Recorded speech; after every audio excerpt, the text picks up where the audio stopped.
And welcome back, everybody, to a special edition of the Bubba and the Bloom podcast, episode 111. A little different than usual, as I will be streaming my live Bubba and the Bloom Listener League auction, the first one of my two. We have a total of four we are doing. So this will be the second in line. Ryan did his first one on Monday, but there's a twist tonight. Besides me looking like a fool doing my first ever auction live to just show you how I have no clue what I'm doing here.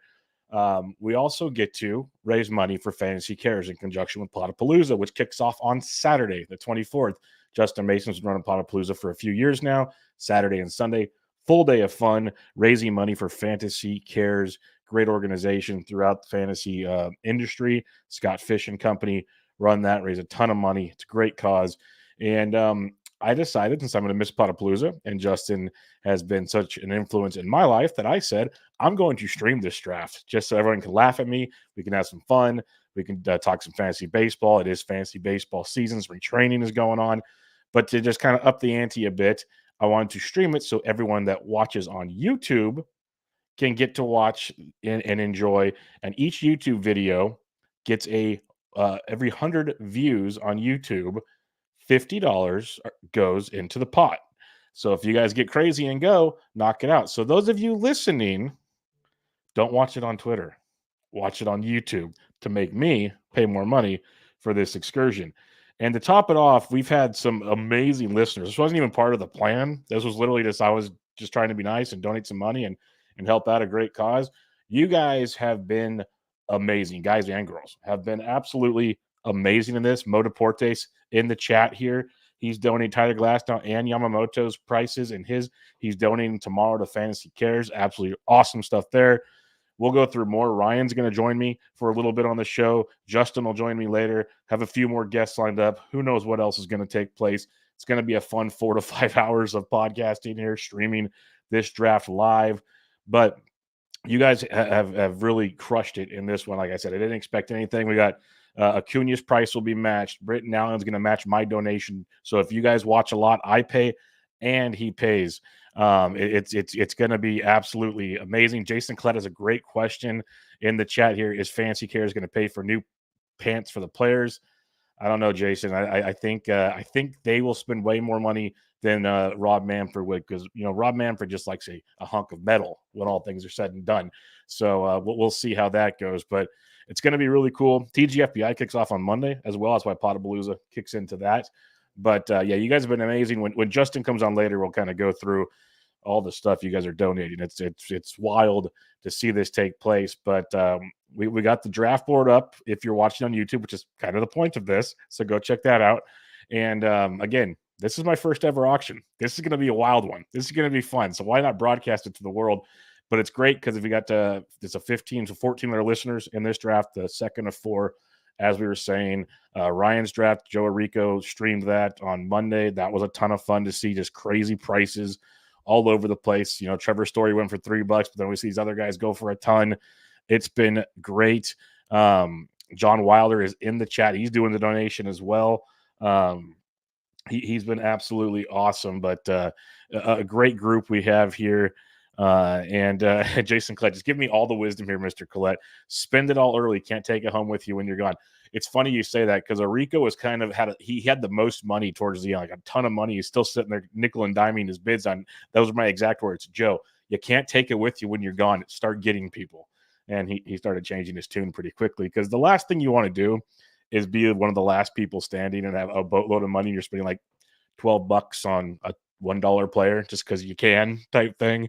That gets a little rough around the edges. Now, spending $70 for Acuna, that's a discussion in itself. Probably not my bag, but one thing I'm really looking forward to on this, and it's going to be really entertaining to me, is the listeners that know me very well that are in this league.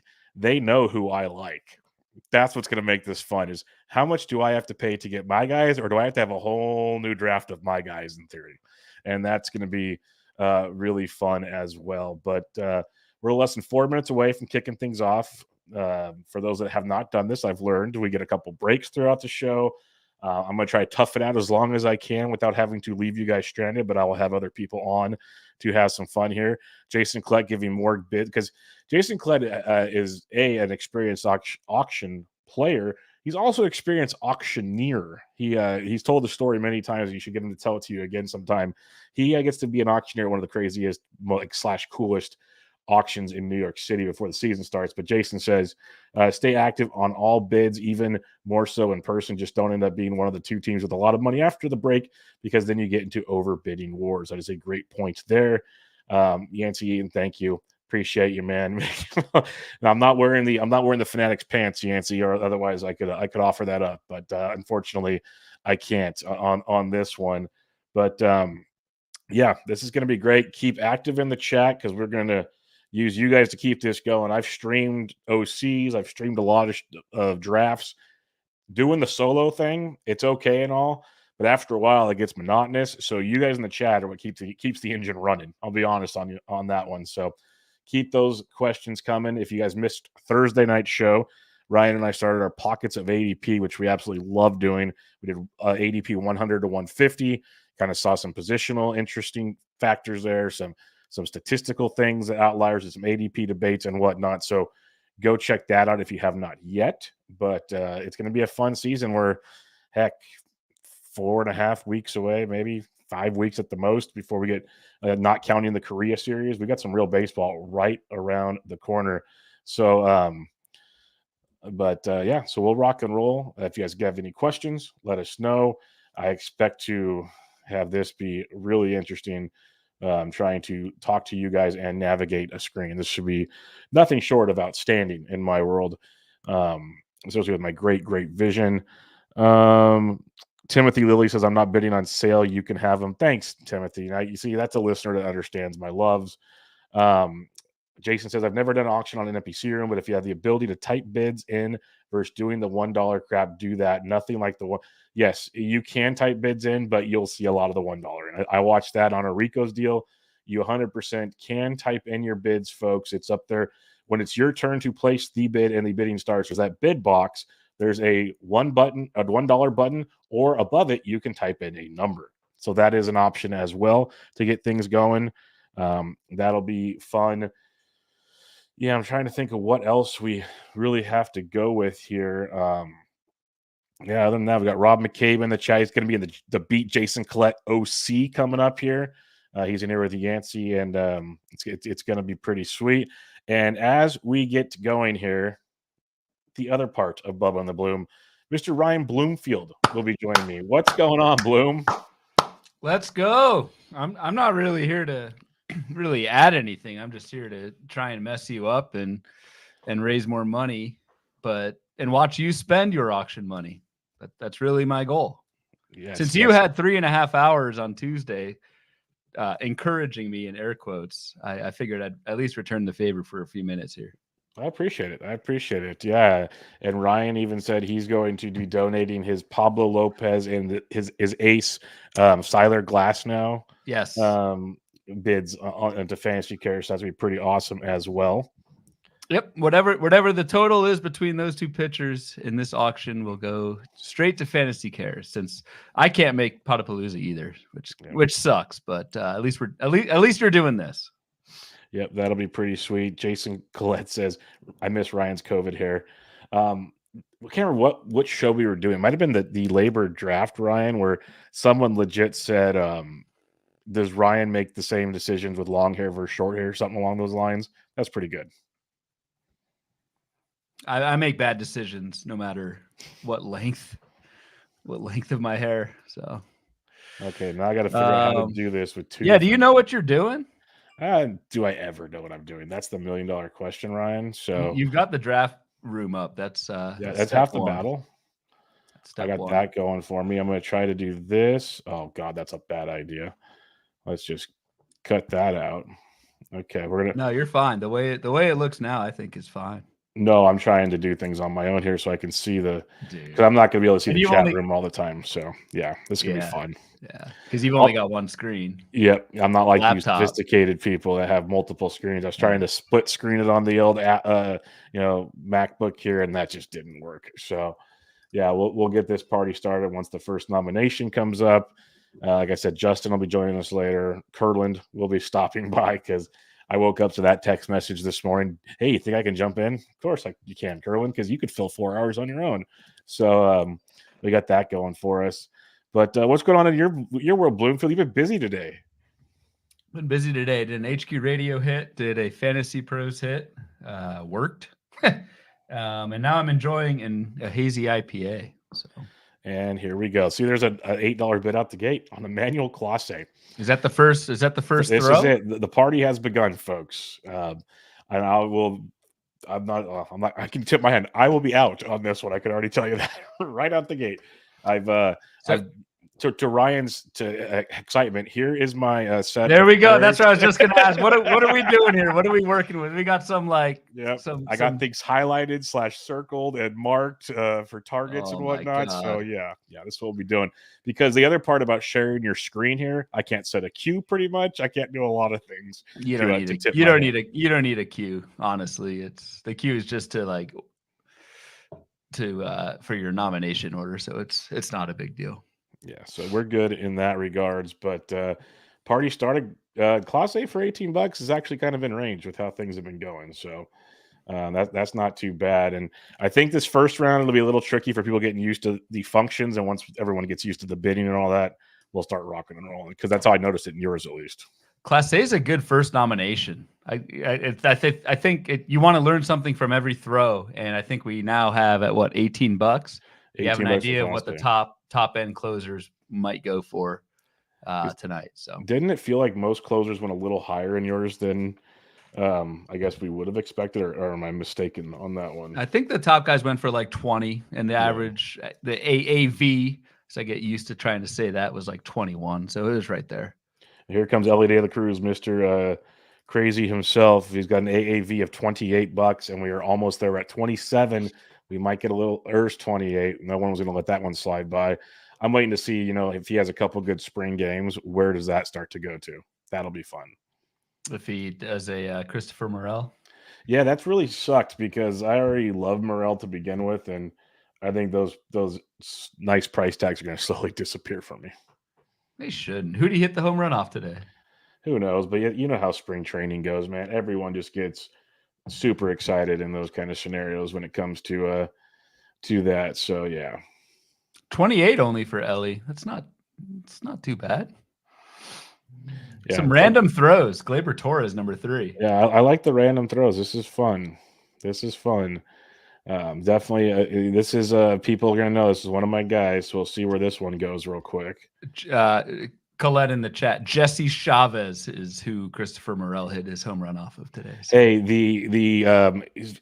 if anybody in baseball outside of Bartolo Colon can have a Gaylord Perry style jersey on an old timers game, that is Jesse Chavez, because Chavez has played for I think every team in baseball. It feels like at one point in time so far. So kudos to him. He's done the whole I was a starter, now I'm a reliever, and now we got Gleyber Torres going for $20 with an AAV of 17, and big Gleyber fan, but that's a nice pay up that might help me get some of my other guys a little later, hopefully. Do you have an idea of your first throw? No, I haven't even been paying attention to that, Ryan. So we got that going for me. All right, now. Do one of my dudes. Let's do. No, and Moda Portis is in here. He's also donating Tyler Glass now, and I am too. So that could be a fun. Yeah, I'll throw while I'm here. I'll put Glass now out there. Sorry to disappoint the hundreds and hundreds of viewers, but I'm only on for a few minutes tonight. I have to. He has to be a father and a husband tonight. I have to reintroduce myself to my family after a week of live streams and podcasts and all that stuff. Yeah. But I'll be in. Oh, don't worry, I'll be in the chat. Corbin Carroll for $43. That's not bad. AAV was 44, so that's pretty good. This might be an NFBC thing. I don't know. This is like I said. I've done one auction ever in the NFBC, but there are like 8 or 9 players with an average auction value of over $40, which to me seems really, really high. Like that seems like a lot of players. But so I don't know. I don't know if you want to go away all your stuff, because I'm just a dum-dum. So I used a bunch of different auction calculators to try to find pricing and whatnot. Yeah. And it was really funny to see, like, between HQ and, like, say, Fantasy Pros and then different ones on Fangraphs, the numbers are crazy different for the AAVs for when you're doing it. So How did you stink, Beck? You stink. Going after my guys right out the gate. Okay, well, you guys are going to bid them up. Have fun. This is going to be a great draft. Oh, I was like, what are you talking I about? could already But tell. now I see. Logan O'Hoppe is going to set a career high in this draft. I appreciate you all. This is unbelievable stuff. This One of is my the favorite, problem with favorite having catcher. a true listener league without promoting it elsewhere. Everyone knows who Bubba likes. Yeah, and I think just trolling him with this O'Hoppe. Yeah, bid. that O'Hoppe pick was a complete Bubba, here you go pick. Like there's been Gleyber Torres and O'Hoppe. So here you go, Bloomfield. All right. Mo and I, this is half of our Fantasy Cares donation. What the price of glass now is. You could have thrown him out at $80. No. As much as I want him on my team, I'm not doing that, buddy. What's his average? 27? Yeah, we weren't going that crazy. I figured I'd throw it out there, see where things go. Oh. Let's see, this room's getting good here because they're jumping numbers, not doing the $1 bids. I appreciate that. Have you bid yet? Go 25. Oh, I have bid a few times. Don't tell me how to live my life. Just making sure you test the button, make sure it works. Yeah, it works. You know where it's Burke, at in the not cool, Burke. Not cool, dog. Let's make Ryan pay, people. Come on, hit some buttons. Let's go. Oh, Ryan's gonna get off easy here. And I got my first pitcher. Siler Glass now is a member of my squad. Oh, you've got to be kidding me. Bubba wins Glass now. For $27. This 27 is beautiful. I'll take that all day long. That's it's good. I'll take that. Price. I will walk away just fine with that. No qualms about that because he's a. Here's I'll monitor the chat for you, Bubba. Ooh, Tuck. So Mo and I are in for $27 so far. Ooh, Stoughton just jumped me. That was fun. Fantasy Cares. All right. Well, there goes that concept out the freaking window. Tucker's gonna. So I believe Corbin Carroll went for 43. Tucker's now at 43, 44. So Tucker's gonna go more than Corbin Carroll, which I don't disagree with. The people know my thoughts on that. I take Tucker over Carroll all day long as well. Brian Arbor's in the chat here saying he's going to be on Monday's night's draft. That is with me, big man. That is with me. So let's have some fun with that. From 20 to 41. Yeah, Colette's liking it. This room's the auctioneers. The auctioneers appreciate the jump bid from 20 to 41. I know Jason has done plenty of auctions and also at First Pitch Arizona running the 12-team mixed auction over the years. So yeah, we do. We hate the 21, 22, 23 all the way up to 40. It's like pulling teeth. Well, and here goes Tatis climbing the ladder. I tried to bid that one up and they just ran with it. This is your NL MVP, folks. So. Smart move if you want them. Are you trying to get one of these mid $40 guys? No. I didn't want to either. I didn't. My highest hitter was Lindor at 33, I think. Yeah, like if I can live in this kind of here comes Acuna. Here we go. See, I should have matched my. There goes 60. Beck just threw a 60 out there, dude. You typed in 40 like you moved the needle. Yeah, I was just trying to get it moving. Here we go, boys and girls. Acuna, let me up it to 30. Let's get this up to 75. Let's have some fun. Come on. I'm trying to look at my paper here. Dude, you're gonna tear up the paper by. Oh no, I'm just looking at like minor things. I've looked at it like twice since we've started this draft. There we go, $69 for Acuna. I believe it's John Wilder that's paying the Acuna price tag here. So 70. Britton Allen goes 70. Now 71. Wow. Here we go. The highest Acuna's highest price so far has been 71 on the NFBC so far. Does someone want to set a new high? 72 to Britton Allen. Britton. Here we go. Knew I liked you. Yep, Britton Allen. Britton Allen is at a daddy-daughter dance right now, by the way. Oh, my God. He's only going to be there for like 30 minutes because it's almost over. So he's like, I forgot it was tonight. I'll be there in a bit. That's bad. Bad. Yeah, the little girl's play already punched out. That's it's okay. Bad. Not to say I won't be doing something similar when my kids are older, but yeah, that's tough. See, I like seeing this money fly off the board, though. So this works for me. So $73 for Acuna. Bobby Witzig, fun one. Let's have some. Jeez Louise. I can't even hit the button quick enough. These guys are good. This is a good room. These guys are moving. I do like and I noticed this when I was doing my auction on Monday. the NFBC platform, it does gray out that +1 button. It doesn't say +1, but like the whatever the value is +1. It gray. You can't click it for like a second. Yeah, no, that's what like every time I click really it, good. It's grayed out. Yeah, it's just the thing like Erickson was talking about on their show today with Jenny Butler, which is our Thursday show. Great show, recapping labor. Or no, maybe it wasn't that show, different show. But he was saying it's annoying when you're on certain formats. You hit a +1, next thing you know, you're actually like +3 or something. That was the on Fantrax. If you hit +1, it didn't gray out, so you could actually be a +4 and you don't really even know it. So yeah, so like that's what's happened. If I've hit the button, it's like Jeopardy. They tell you have to be quick. I'm just not quick enough in this room because these guys are jumping numbers, and that's fine by me. We might beat Ryan's draft. That's all I'm saying. Let's do this, dude. You got a long evening ahead of you. Look up, but I got my Celsius here. I got a bunch of water. I got a couple noons just in case things get frisky. Yeah, you might need those noons by the reserve draft. Yeah, so we'll see who's hanging around by then. But it'll be fun. Oh, we got Bjorn. We've got here to log the view for 50 cents. Thank you, Bjorn. Thanks for popping in. Yes, do your thing, you Bjorn. can leave now. I love having Ryan moderate the chat instead of me. This is great. Jason says, yeah, I'll hit the chat until I'm probably here another 10 minutes. But yeah, Fantrax CDS can hurt you with the +1. That's felt that hard. I was in the Fantrax one with Jason on AL Tout, and I think we all felt that pain. Luis Castillo coming up. Okay. And you're in at 25. Yep, there goes Beck at 26. He went 28 in mine. Yeah, there goes 27, 28. I think he goes like 32 in here. These guys are spending early. I respect it. This so far, this is a room of high rollers compared to at least my draft. I'm liking this. Spend some money, boys. Let's do it. What's your pitching plan? I'll just say this for people that have listened to our show. Remember that strategy I mentioned a few SP previews ago? That's taking that fifth, sixth round, quote unquote group of like Joe Ryan, Luzardo. Get like 2 or 3 of them to go with my $27 glass. Now again, I'm new at auctions. But that just seems good to me if I believe in his talents. So I'll take that. And it will be interesting now Senga was part of that group and no longer. Probably not relevant for tonight's auction, but as the next pitcher goes down, maybe 2 more goes down. Just supply demand. Those pitcher prices. Garrett Cole below. Oh, there we go. Wilder just couldn't let it happen.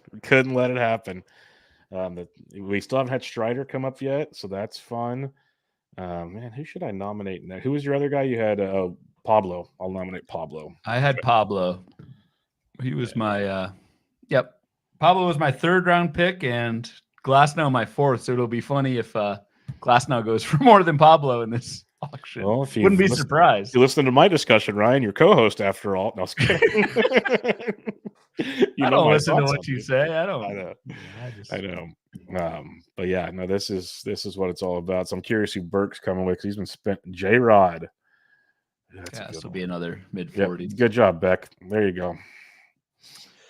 Brian Arbor says lots of money out early, which means bargains later. That's what I noticed in my league, which wasn't as even as this one as pricey. And here we see again J-Rod going for so far a buck over average at 49.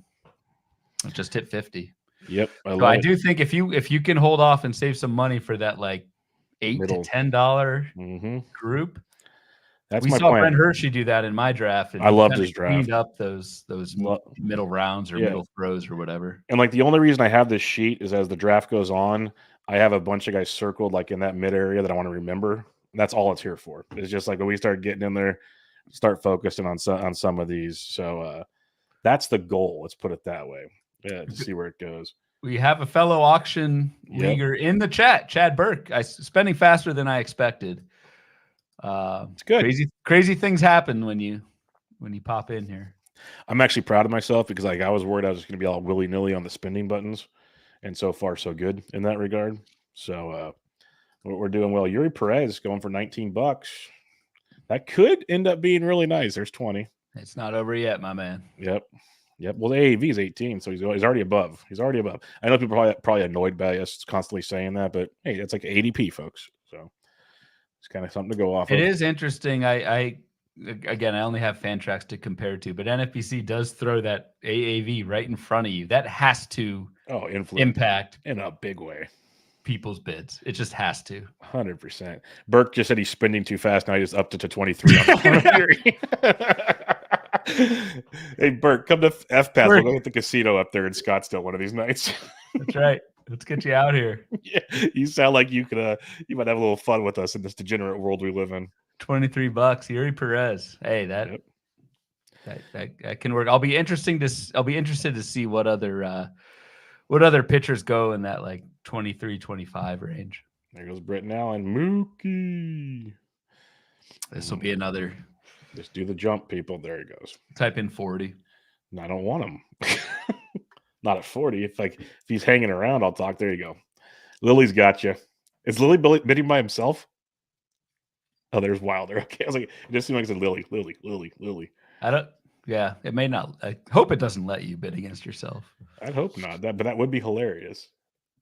That would be something else. So it's a 2-man bidding war between Lily and Wilder right now for Mookie Betts, and Lily's going to win him. That's a good one. That's a fun one. So we're a couple away here, Ryan, and I'll get you Pablo Lopez up here so you can have dinner and know how much you get to. It'll probably be close to $50, I'm thinking. Yeah. Overall combined. Yeah, which sounds about right. Yep, that does sound just about right. So that's anyone in the chat too, if you all don't mind checking out Potapalooza this weekend, but also if you're able and willing to donate to Fantasy Cares as well, Justin Mason puts out an absolutely fantastic event and a lot of good things for our industry. So there goes Yamamoto. As I was giving that spiel, Yamamoto just went for 28. So Mo Deportes 53 is in. His donation is in $53. Thank you, Mo. Here's my man. You're welcome. Watch it stop. Wilder won't let this happen. Wilder has talked so much trash in the Discord about what's going to happen tonight.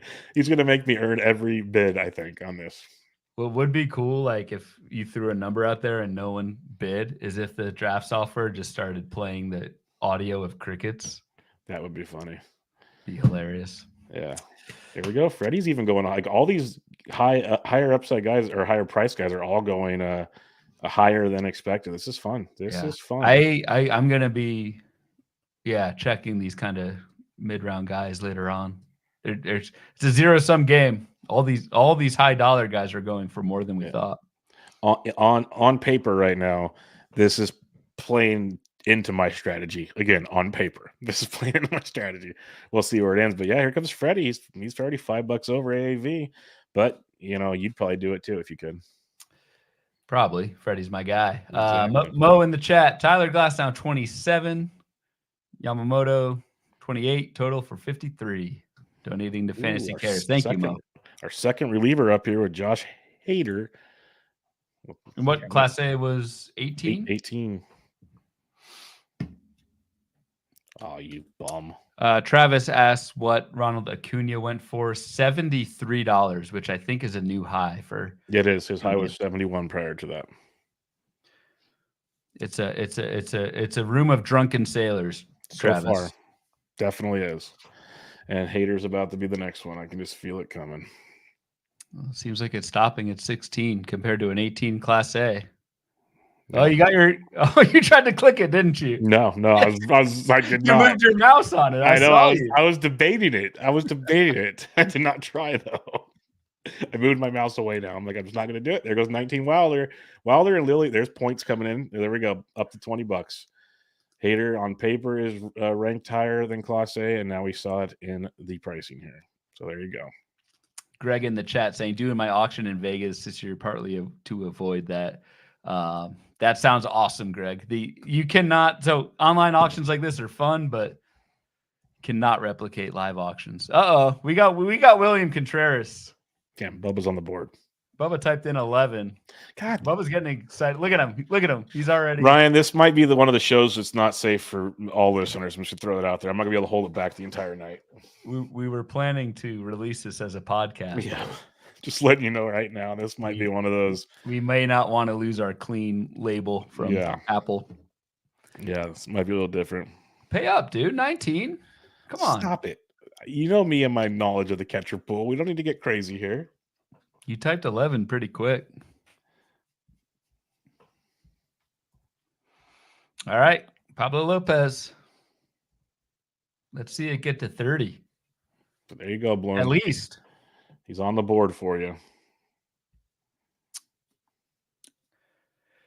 Both future Cy Young winners, Glasnow and Pablo. You can bid against yourself. Should I get in the room and start bidding for you? Stop it. There you go. He's going to go over AAV just to help you spend some money, Bloom. There you go. Keep it going, people. There we Keep go. it going. All right, Keep so it going. I spent 28 on Lopez in my auction, so he's already beaten that. See if it gets to 30. Gerald points. 50. Oh, we got a 30. All right. Perfect. $57 for Mr. Bloom. $58.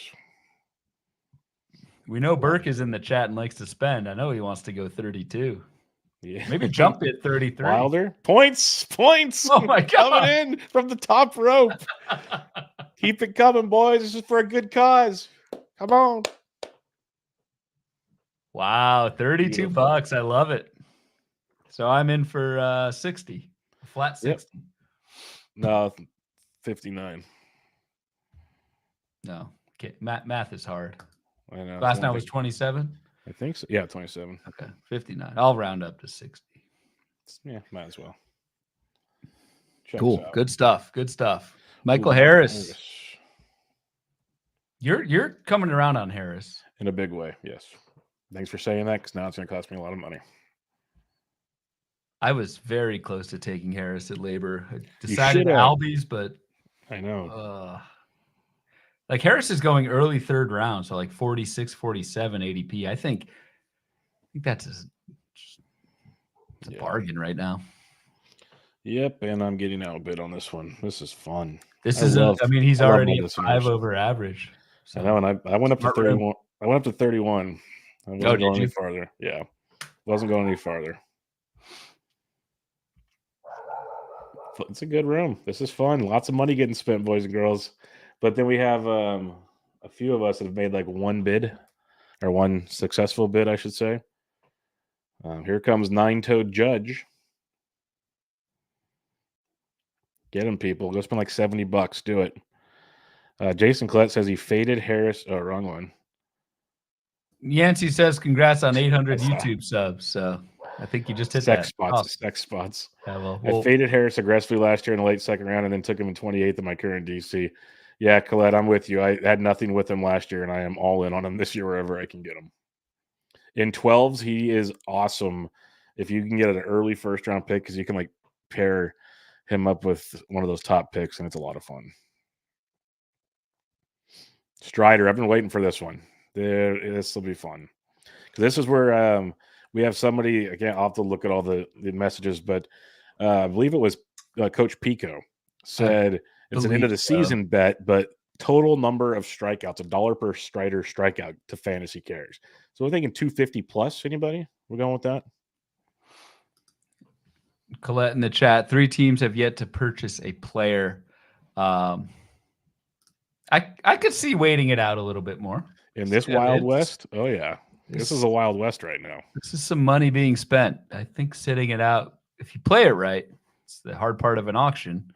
Got to be able to read the online room. You got Strider for $2 less than his AAV. 41? Mm-hmm. Very good. Quote-unquote deal, I believe is how they call that. But we'll see how much longer that goes here. Wyatt Langford, that's a fun bid. That's a fun bid, Grether. Fun bid. Is no one going to bid on him? That's going to be wild. It's the Trevor Story effect. There will be a time when someone gets nominated and you just miss it, especially in an online auction. You don't get that audible name of the player. Trevor in the chat, what did Pablo go for? I already forget. What 32, right? 32. Yeah, $32, Trevor. Yeah, Greg Martin's got a good point in there. That $28 Ellie could be pretty nice watching some of these price tags go around. We'll see. We'll see. Yep. Langford's up to 11 right now. His AAV is 7, and his max is another reason why I printed these out so I could have something to talk about later in the show. What? No, What was that comment? it's like on your 4th page of your printout. Yeah, stop it. Just leave me alone, man. When's your eye appointment? Next Wednesday when we win our FSWA award. Yeah, doubtful. Yeah, I know. I can't even find him right now. I'll hang till Lou Bob. His high bid was $10. We just set the high on Wyatt Langford. Shocker. This room is spending. This room is spending. You said you're taking off after this one? Yeah, I gotta head up. Fair enough. Go do your thing. I'll revisit in the chat later on. Don't worry. I will return.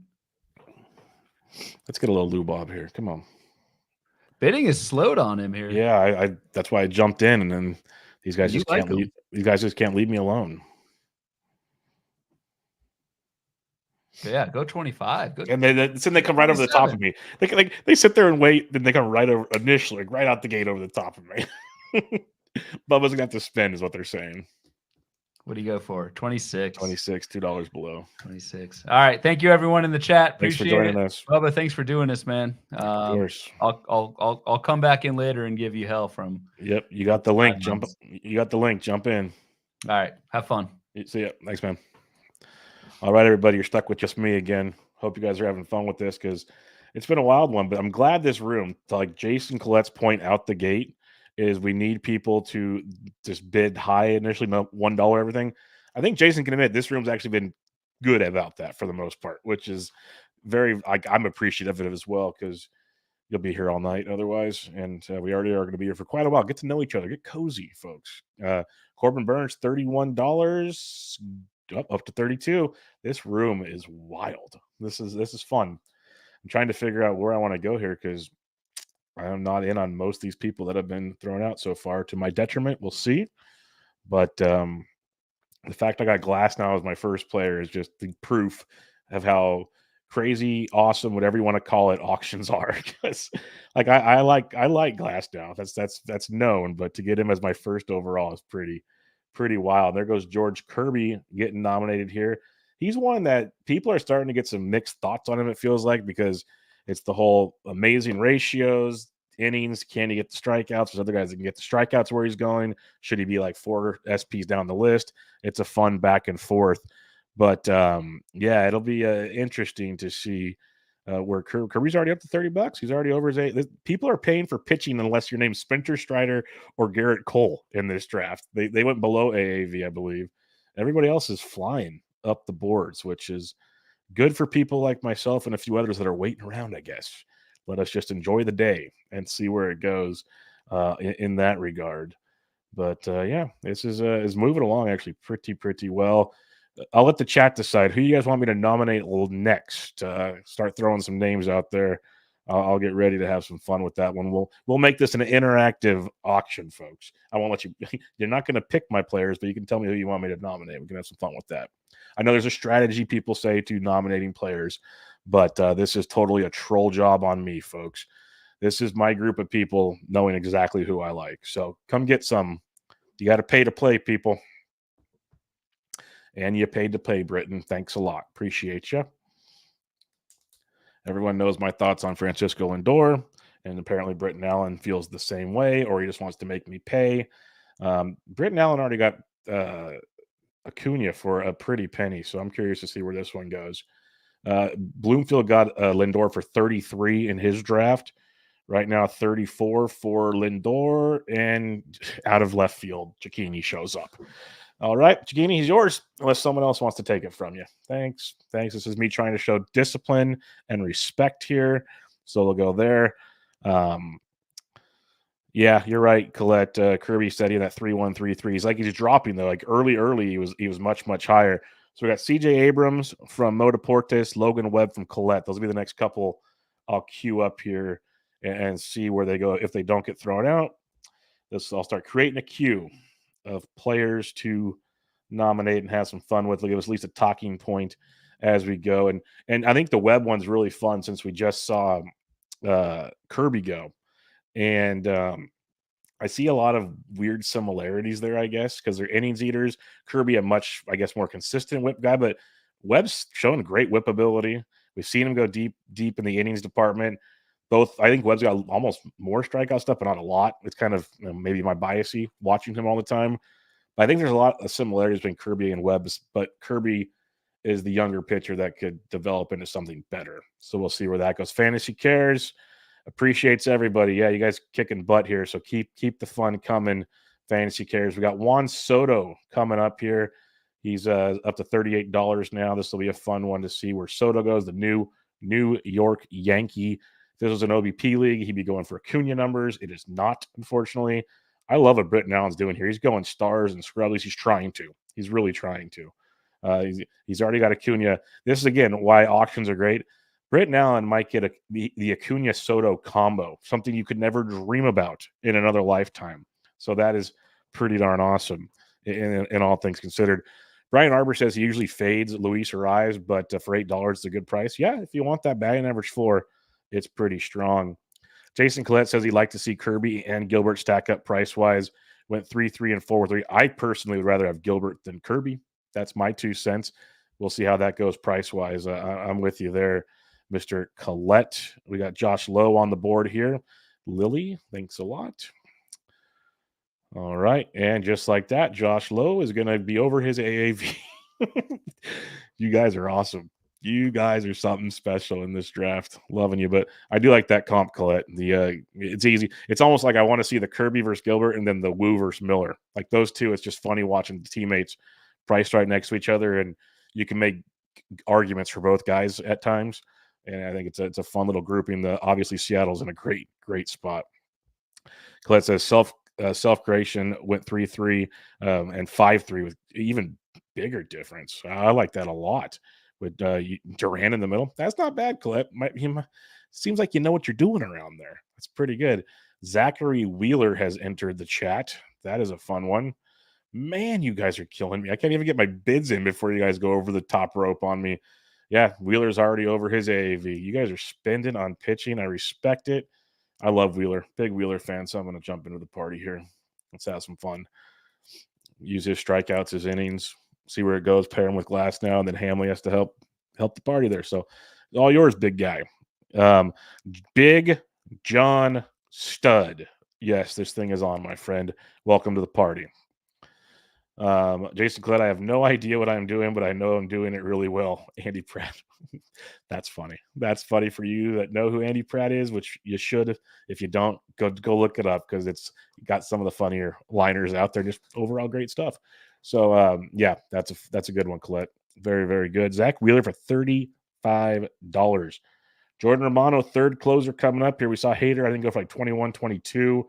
We've seen Clase go for 18. So that's good. Yeah, Steve Stoughton jumps in here, says people are spending cash tonight. They're spending early and often right now, folks. It's the wild west in this draft. And Romano's going for 14. It's a little bit he's gonna get up to close to Class A here in a minute, it looks like. So cancel those early thoughts, folks. But again, appreciate you all for joining in tonight. It's a long night ahead, but it's been fun so far. Obviously the early names are always going to be fun, but it's pretty awesome. So let's see what we got going here. We got your boy Duran. He's almost up to 19, 20. Here you go. These closers are flying. This is the one thing I noticed about Ryan's draft on Monday. These closer prices are not for the faint of heart. If you want a closer, you must pay for said closer, is what it feels like it comes down to. So we're going to start with CJ Abrams because he was the first person mentioned. We'll see where this one goes, and then we'll come up with Logan Webb on the way back.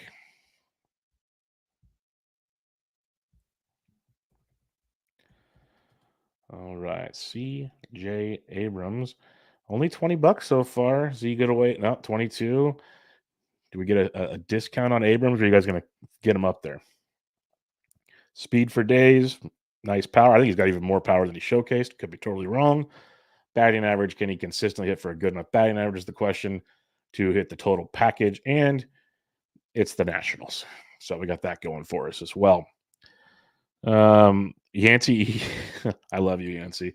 He canceled date night to stay in and watch us. Hey, you can have her log in from another account. It's cool. The more the merrier. Let's have some fun with that. So there you go. CJ Abrams, $28 off the board. We'll nominate Logan Webb next time through, unless someone else in the room does. Again, if you guys have some thoughts on this, feel free to throw out some bids. Aaron Nola, come on down. You are the next contestant on the auction. It's crazy to see, and like we know that the ups and downs of Nola is the nicest way I could say it. But man, you still get those innings, you get those strikeouts, the ratios, like the whip is still really good, all things considered. He's a fun pitcher. A fun pitcher. It's just, do you get the improved ERA or do you get the guy that just gets that one just blow up inning every time? Which guy are you going to get? That's the $1 million question. But we shall see, and hopefully my team shall see. Is now Aaron Nola is with Tyler Glasnow on my team for a combined $50 between the two. I will take that all day long. I am very, very happy with that situation. So yeah, let's get after that one and see where it goes. Here we got Kevin Gossman on the board as well, and there he goes for 31. So have fun with that. Yeah, I'm going with Nola. You guys are all going even year Nola. Love it, love it. Anybody in the chat going to first pitch next weekend? Jason Klett is asking. I have a hunch Jason Klett will be there. He lives close by, so go check that one out for sure. Good deal.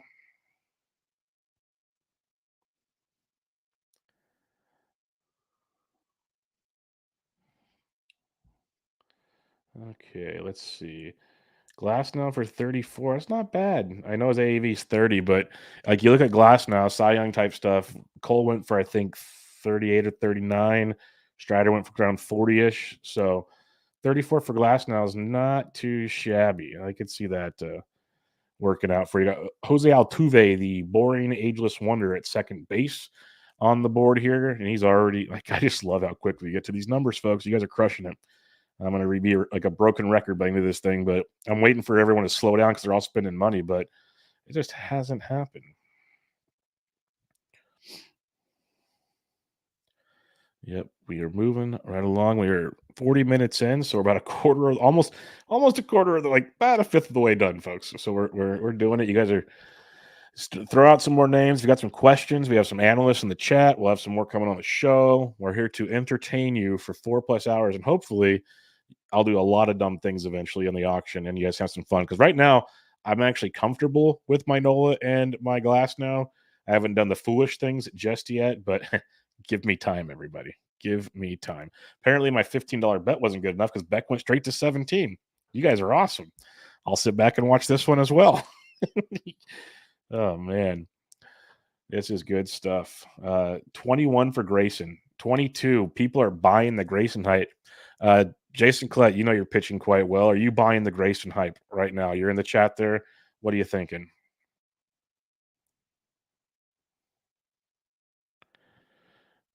If this is a 0x5 leagues that doesn't involve hitting. I love it. I love it. There's your answer, folks. Okay, let's see what the next name is. We need to get some more bats. It's been a pitching heavy start to this one. This is a very, very, yeah, Colette said he's out on that price. I am too. Like, I like him a lot. Here comes Scooble. Wow, Scooble's going straight to the top. You guys can do that. I like his talent. I don't believe he's going to throw enough innings this year. Could be totally wrong. I might miss that boat, but this is awesome. Timothy Lilly's in this draft with us right now, and he goes, 15-team auctions are the bomb. There's literally no way to get away with a player on the cheap. There isn't, Lilly. Like, this is nuts, and it's been primarily pitching, which is cool. But, yeah, I agree. Sick Degenerates is $23 for Noah, looking like good value right now. That's kind of how I'm feeling. 27 for Glass now. I'll take both of them with Scoobles at 29. We can have some fun here. Marty spent all his money on Acuna. Hey, that's what happens. If you want your guy, get your guy. Colette Grayson was two different guys last year, but overall, I expect Baltimore to fade back because they were well over their skis. Yeah, they had a resemblance of the Giants a few years back, Colette. And trust me, as a Giants fan, well aware of that situation. We have a bat coming off the board now. J-Ram, the old trusty J-Ram, doing his thing here. Good bid by Grather, jumping from 28 to 33. People see that 34 AAV for one J-Ram. Points comes up and brings it to the AAV. Have fun, gents. Motoportes, I paid $21 for Scooble on Monday. Today, $29. That's why auctions are amazing. There's no rhyme. There's no reason. Get your guys. That's the beauty of this. This is why when Ryan and I thought about this a long time ago and started bringing it to the listeners, we wanted to do this because we haven't got to do it very often. I've never done it. This is Ryan's first time on an NFBC platform doing it. Out of the 4 leagues, a lot of first-time NFBC players, a lot of first-time auction players. It's just fun getting just the whole gamut of Bubba and the Bloom action here. So you guys are making it awesome. We highly, highly appreciate it. Jason Klett, 2008, 2009 raise equal to 2023, 2024 O's. That's pretty good. That's pretty good. Pretty good. Trey Turner getting the nom here. Good second half, or a good month and a half in the second half that really highlighted his season. I still think he's going to be a lot better. I'm not worried about him, but yeah, he's the fact that you can get him in the early second round of certain drafts is quite entertaining if you're doing it right. I'm going to start bidding on some bats here pretty soon. Moose Joe says, late to the party, hoping to see the big board at some point, please. Yeah, when we take our breaks, we have at least 2 breaks. I'll throw the big board on the screen during the breaks to get you guys that because I still need to draft. So we can't be flipping around too many places on this one. Trey Turner for 37, not bad. Here goes O'Neal Cruz. He could be an interesting one. Obviously, health concerns. O'Neal versus Ellie is always going to be the fun conversation for me. Ellie's healthy. We know that much. O'Neal should be healthy. Who knows? But skills-wise, O'Neal was a hyped-up guy as well. Ellie, obviously, more hyped and probably more skilled. I could deny that. But O'Neal is quite talented also. Jason Klett, if they put Turner in the leadoff spot and move Schwarber out of their MVP, I don't think you're wrong. And there's a lot to like there. Yancey Eaton, do you guys think Matt Olson got drug tested after he stole that one single base last year? 110%. Yes. You check that one real quick.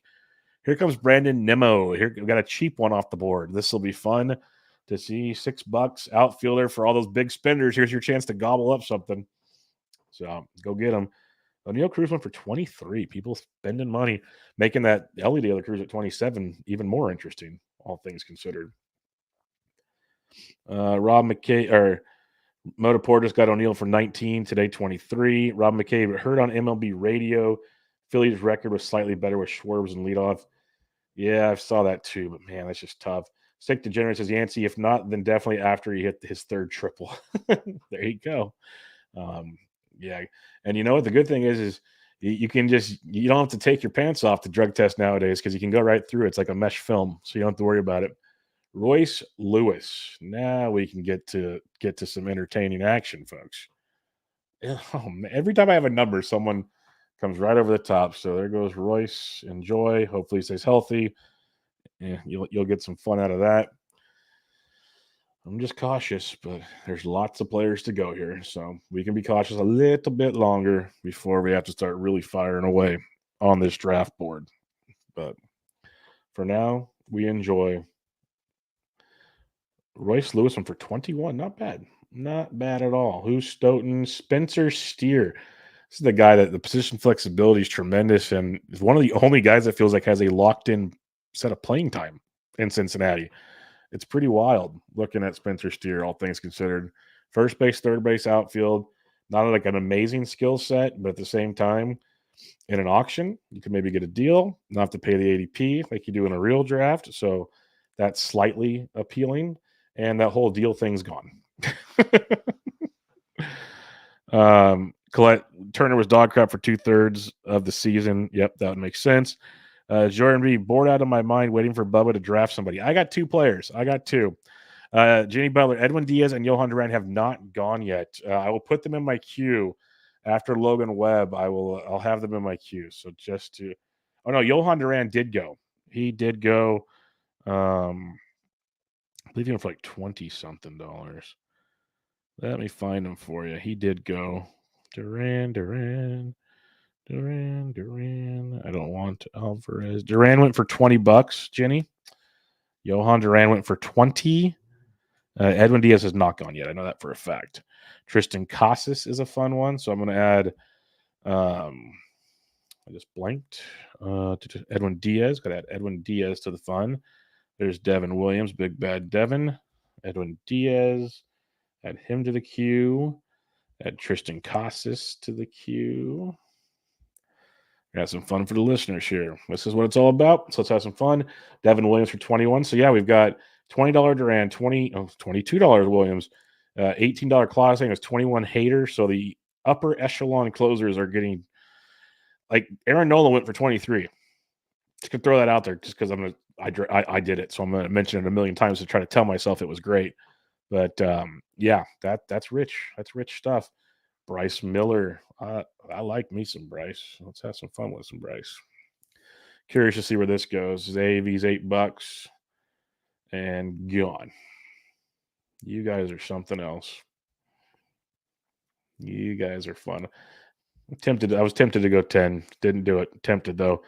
And my DC 50 Casas was sitting out there 30 picks past. That is ridiculous clip. That's the beauty of there's so many weird leagues. So many weird leagues. Scott wants Gunnar Henderson. I'll throw Gunnar on there. But first, we nominate Logan Webb. Let's have some fun with this.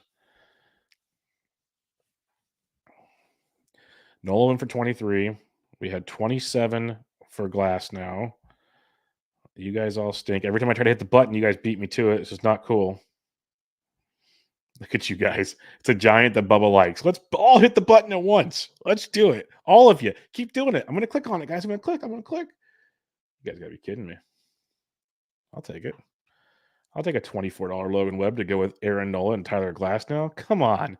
You guys are really going to let that happen? That's what I thought. And even though we're not in person, the fact I'm streaming it, it's like we're playing poker now. I can just talk to you and convince you to do other things. This is fun.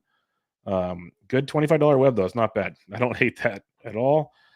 Let me throw Gunnar Henderson in the queue here. I almost went 26. Almost did. All right, we got that going for us. Let's see what Giacchini throws up. And if you guys want to throw someone in my queue, go for it. I'm just making sure we do it for the people in the chat that have money on it, so we'll have some fun. Lily says, I'll be bidding on a giant Bubba likes later. Oh, let me guess, Tyro by chance? Because that's one of the last giants I like. So, yeah, you got that going for you.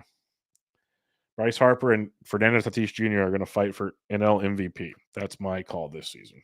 So take with that what you wish. Thank you, Wilder. But 35 for Bryce Harper. Let's see. Do we go higher? Points went 36 on Bryce Harper. He's gone as high as 38. Do we set another high on there's 38? Yes, we will. That's what we do in this draft. We just set highs on everybody. Well, we tied it. Good job, group. Good job. All right, next on the board, we have Edwin Diaz. There you go.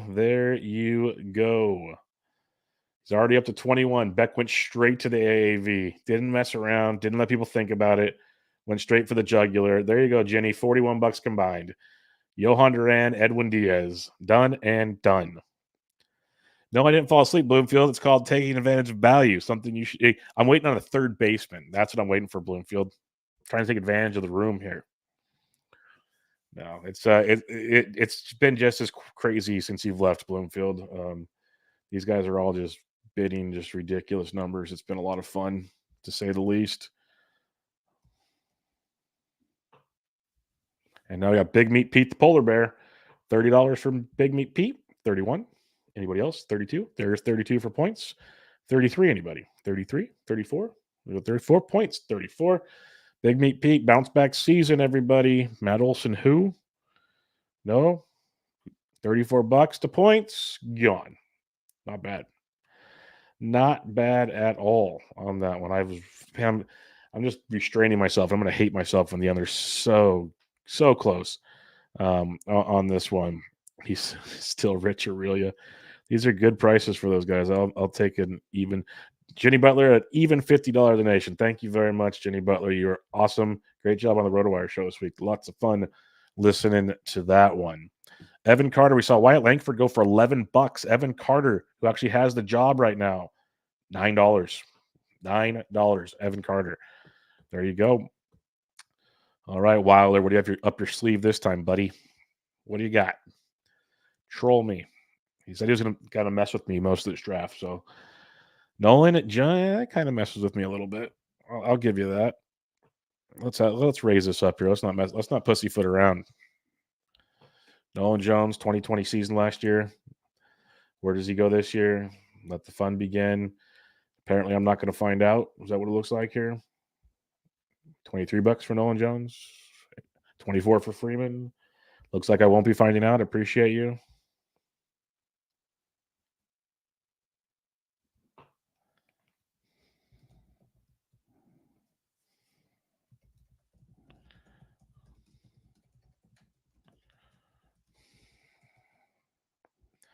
All right. Nolan Jones for $24. Matt Olson. Here we go. We saw Big Meat Pete go for what, 34. So let's see what Big Matty O goes for. This should ramp things up real quickly for you here. $30 AAV 35. Let's get after it. 32. Who's got 33 on Matt Olson? Because I don't know if he can sustain. Obviously, that runs and RBI is just an insane number for Matt Olson. But that offense with that power, it's going to be hard to stop him. I'll tell you that much. So he could be one of the big boys to come after if you want to have some fun with him. So Matt Olson in at 36 right now. I'm going to come over the top. 37 for Freeman. Not Freddie, I hope, but Matt Olson at 37. Anybody else going to come over the top, or are you going to get Matt Olson at $37? That is pretty nice. Pretty nice. Yes, Moose Joe the Panda is in camp, and he might not be by the end of camp, so that's hopefully the goal. That's the goal, that he won't be by the end of camp. I really need to start spending some money, so we're going to have some fun here. But we do have Stoughton still has all 260 left, so that's fun. I'm not alone, at least. I have the third most. Wilder still has 224 just to mess with me, just to make it more entertaining. That'll be good. But now we got Austin Riley, another big power source to have some fun here in Atlanta.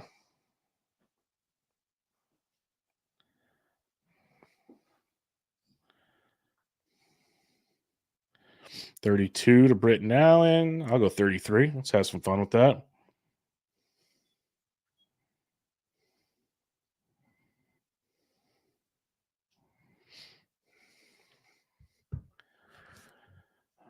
Britton Allen at $34 on Austin Riley. All right, done and done.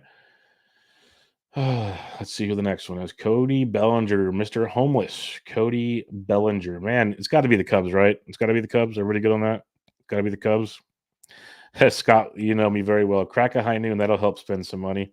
I'm a big guy. I need a few more high noons before that starts happening. Cody Bellinger to the Cubs. When's it going to happen? This weekend? Next weekend? What do we got here? It's almost like you got to get one of those calendars out for like, when's the baby going to be due? When's Bellinger signing with the Cubs? That's got to be coming any day now. Whenever Scott Boras decides that it's good enough, I guess. But for now, it looks like points might get him. So you got that going for you.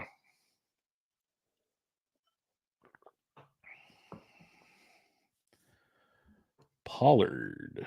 Who we nominating? Cole Reagans. Good thing Nick Pollock isn't in this draft.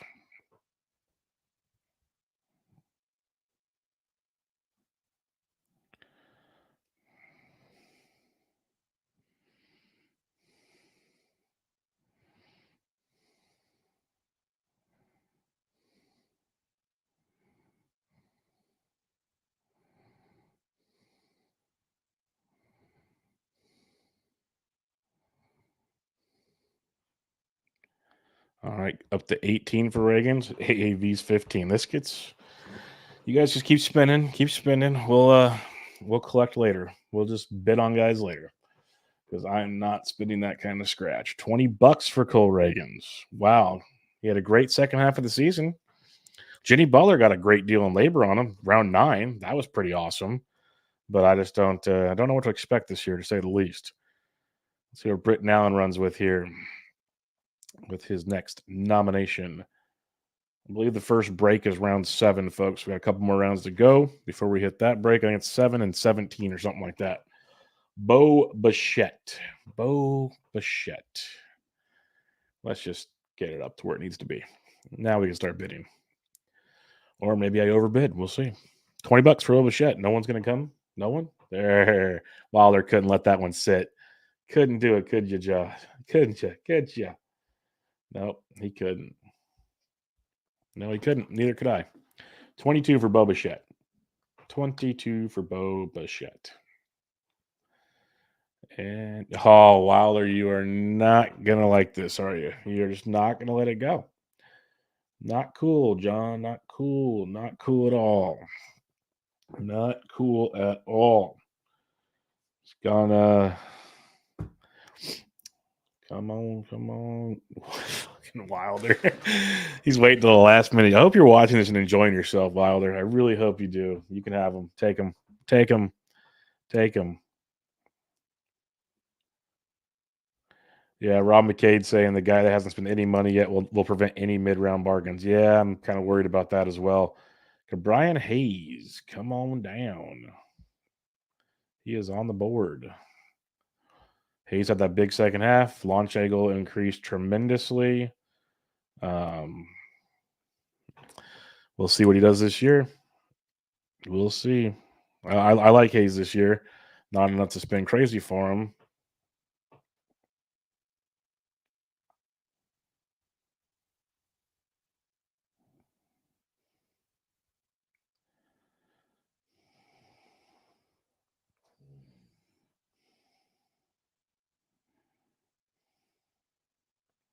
Hayes at 13. I could end up being a pretty good deal when all things are said and done. So we'll see on that one. All right, I got Casas and Henderson in the queue. Again, if you guys got people you want to nominate, bring on down. Anybody else use dark mode for NFBC? The white kills my eyes. I'm an old that doesn't know how to use dark mode, Yancey. I'm sorry. I apologize. My apologies. Ozzy Albies. Let's just jump it up to 20 for you guys to get the kickstart things here. Starting second base. The one funny thing about this draft, the more I'm thinking about it, all the Braves players are almost gone. So those potential options are out of the queue here pretty soon. That's one way to look at it, I guess. But I'll throw out 25 on Albies. See where we go there. That might be something I try on Monday's draft. How many Braves can I get on my team? Like, that's a fun auction strategy, actually. How many Braves can I draft? And we're going to start with Ozzy Albies. I'll tell you that much. Unless someone wants to take him from me. Nope. All right, Ozzy Albies it is. We have an offensive player on Team Bubba. It has happened. We have an offensive player on Team Bubba. Bet Phil drafts in dark mode. Kellenic could be a steal, Jimmy. That's 100% correct. Yeah, I don't know how to, but apparently, Yancey, it's easy. But yeah, no clue on this end of things. But Vladito on the board. And he's flying up there. Best shape of his life every offseason, folks. So let's see what we got here with Mr. Vladito. $25, 26 for Wilder. Wilder's got that nice trigger finger. Like he's like a wrestler on that. The arms coming down for the 3 count, and he hits every time. This is pretty fun stuff here with Wilder. Just last minute hammers. But 27 for Vlad. That could be fun. We'll see. We'll see where that one pans out to. Beck has $104 left. Smith has 105. Cicchini has 96. DeRice has 79. Hamley 91. Then there's a bunch of heavy hitters. Freeman 106. So the big spenders are. There goes Kellenic just to round out your Atlanta Braves, everybody.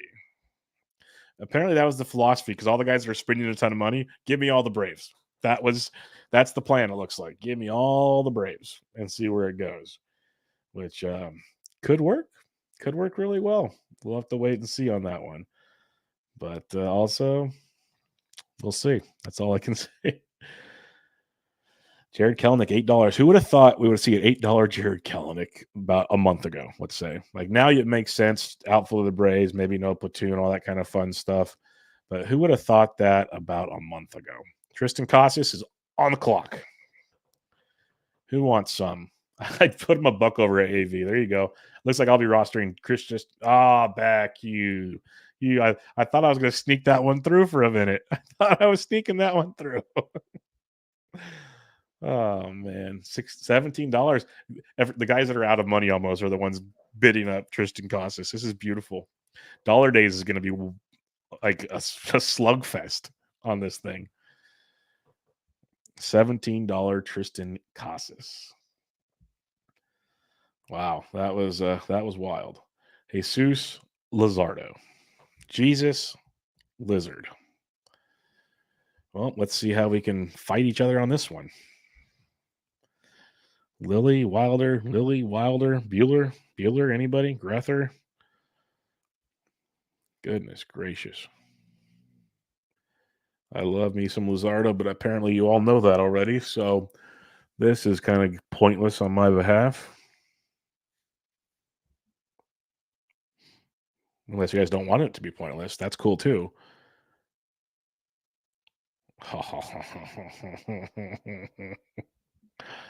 Oh, man. Jesus Lizardo. Let's do it. Let's do it. Nola. Oh, okay. He's yours. Run out of money. God dang it. This is annoying. You guys are killing me in here. Killing me. All right. Lizardo for 24. That could be nice too. I'll start getting somebody. So all you guys are out of money. That'd be great. Devers. That's fun. I'll get it on some Devers bidding.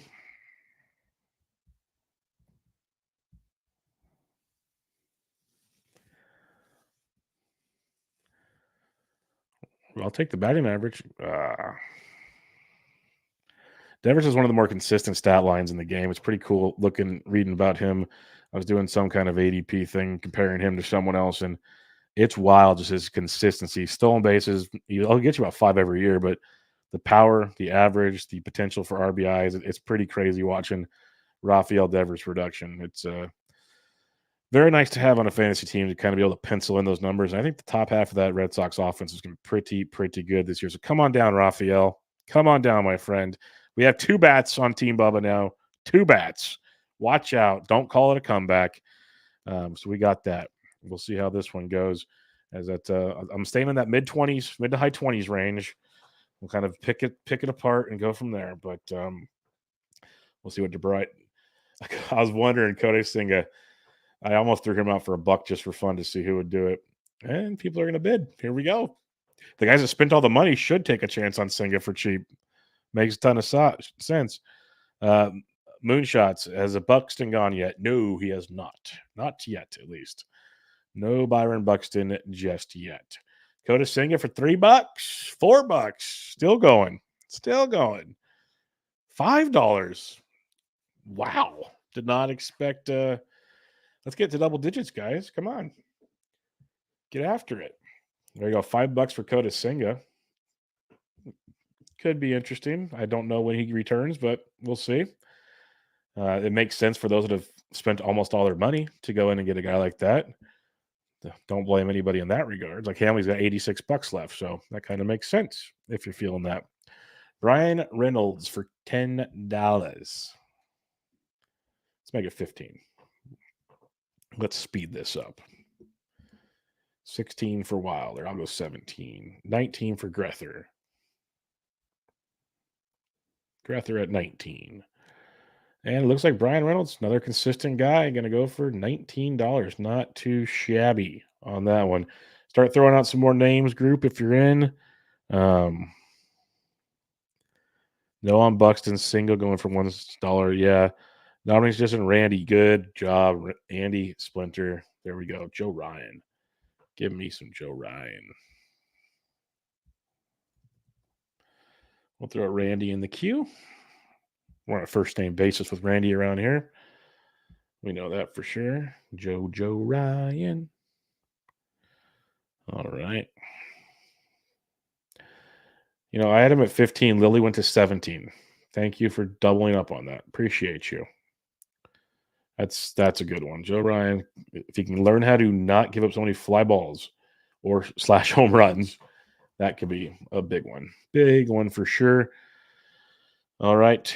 Next up on the docket, Wilson Contreras, the other Contreras. The older Contreras that hopefully DHs a lot this year. $9, $10, $11, $12. Wilson Contreras, $13. Wilson Contreras for 14. AAV was 11. 14 for Contreras. I will be the one to over. Oh, Smith comes over the top to save my ass. Thank you very much. All right, we're going to throw Framber in the queue. Jackson Chourio in the queue.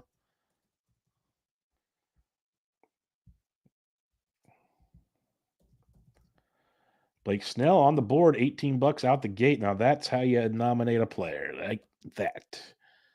I'll throw 19 on there. Let's have some fun. Yuki Matsui. You guys are gonna be Blake Snell for $19? Really? Heck yeah.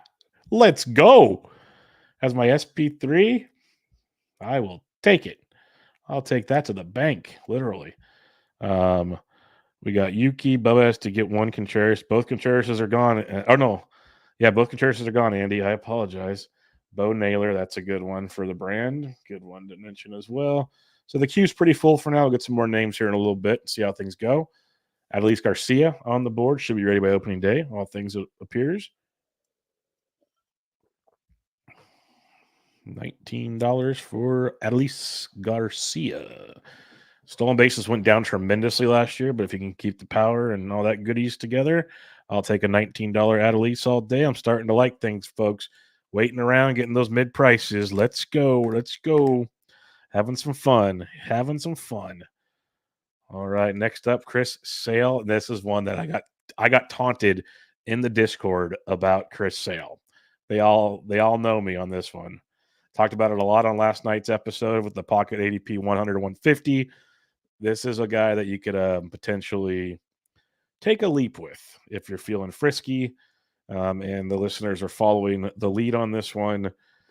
If I didn't have, I'm gonna bow out. It looks like, but keep fighting, folks. Keep fighting the good fight, and we'll see where this one lands. But yeah, Chris Sale doing that. Lily says that was a good buy. Would like to see Bubba land the Naylor brothers. I would love to, but I'm pretty positive in this group that ain't happening, dog.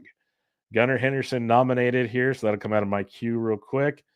But Gunner's one that, I believe there's another step to it. It's just so hard for me to get the conviction behind it to go after to pay big bucks for Gunner. But I'll toy here for a little bit and see where we can go with Gunnar Henderson. $16 right now. AV's 25. Here he goes, creeping up. I'm going to probably sit the rest of this one out, but we'll see. 20, 25 maybe. Get up to 25. Let's go. Stop messing around, Wilder. Put a bid in. Do your thing.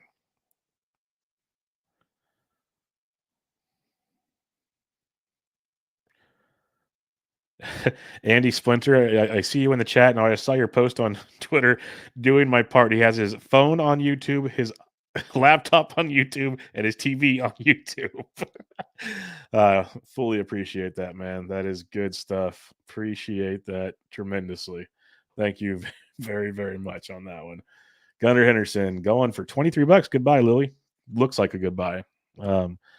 Just took Josh Naylor at 9.3. I love Josh Naylor. And it just stinks because guys I was all in on last year enjoyed the values. Now I got to pay for them this year. Naylor's definitely one of them, but rightfully so. So, we'll see where that pans out as the season goes on. But Naylor hits for average, decent pop, little bit of speed, middle of that Cleveland offense that should be, at least the top half of that order should be pretty good.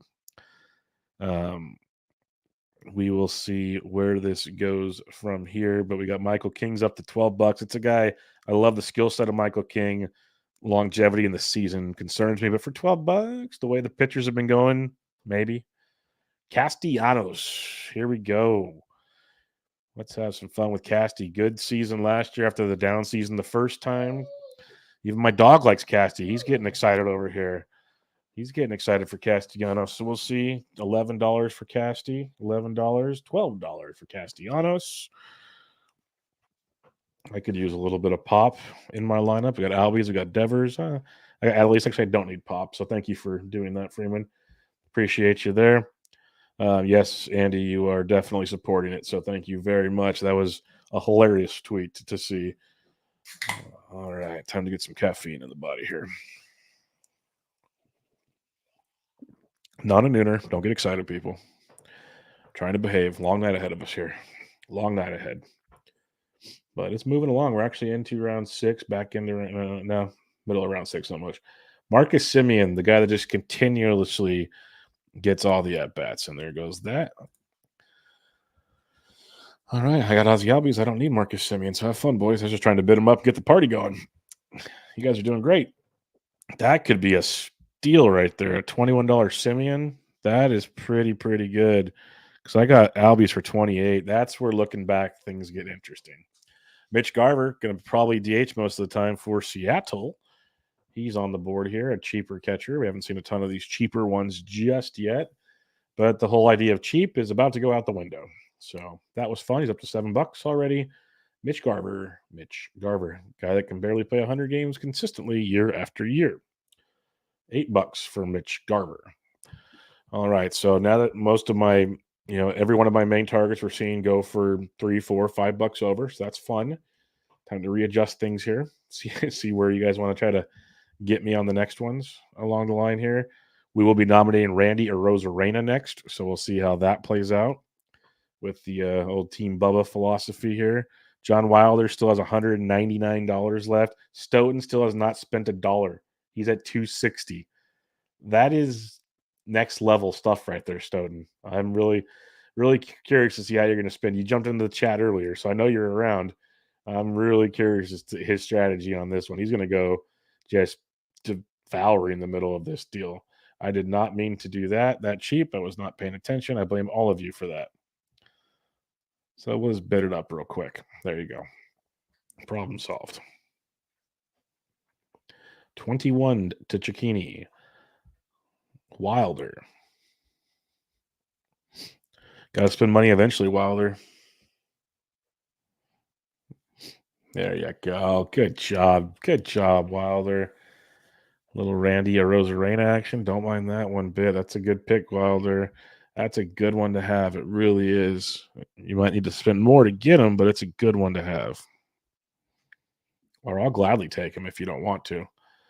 Thank you. Randy Arozarena, come on down. Bubba's spending money all of a sudden, so now it's going to be honing it in time. This is where things are about to get good. See, Stoughton's in the chat saying, keep spending, people.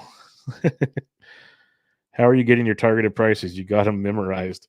If you look on the screen, there's AAVs there. Then I have some sheets by me. It's just kind of a rough idea. I know what I have in my head. So you can kind of play even with the AAV, you can go and bid it up to like $4 or $5 below. This room is bidding them.